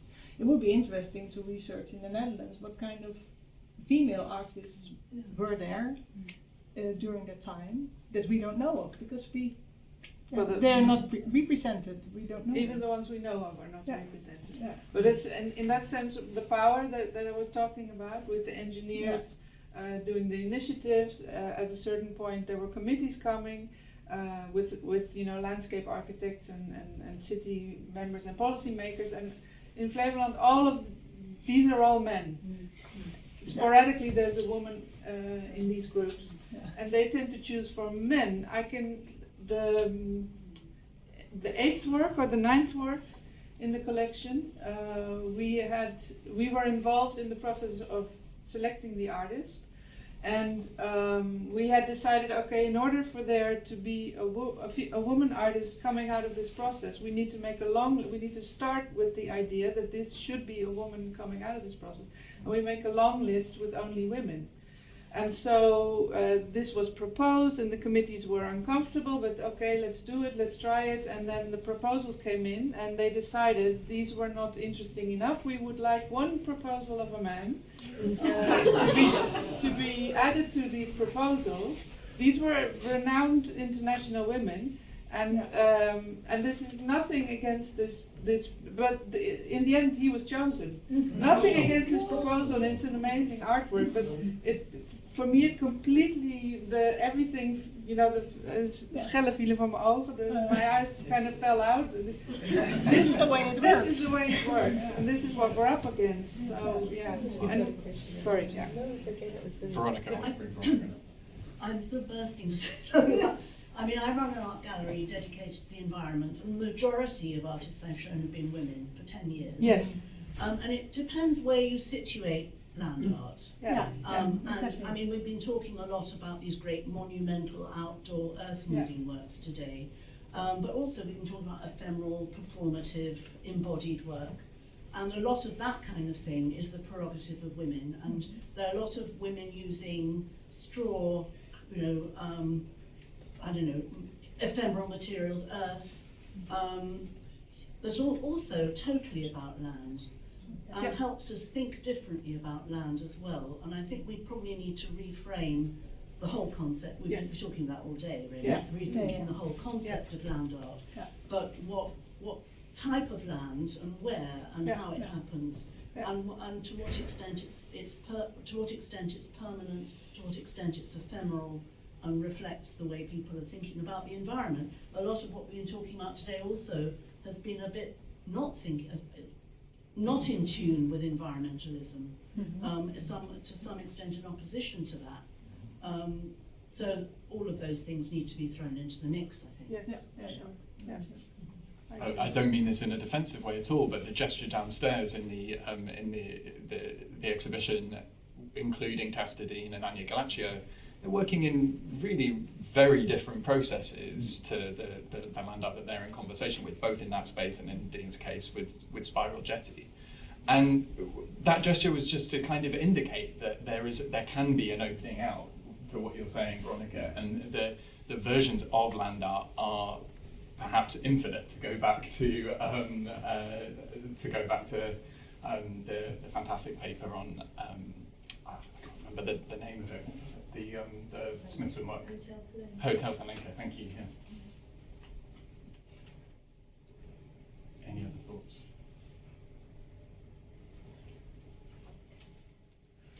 smallest land art. Good one. That's celebrated, that's Good one. protected, rather than everything being huge and monumental. In the Netherlands? No, Or not just, in general. Open to the room. The tree outside. The Joseph Boys tree outside. What, 10,000 trees? No, just the one. Yeah, well, yeah, it's part of a bigger project. It was an acorn. Yeah, that's Yes, true. I guess Haltesbury poems, those are very small and you don't necessarily, well, you don't And see invisible. them, there's just a kind of trace. So we did speak about a lot of very small, invisible pieces. Yeah. Tacitus sound work is Yeah. invisible. Yeah. Agnes Dennis also buried some poems in 1968, somewhere in a swamp, I think. There's lots of stuff we can dig around to try and find.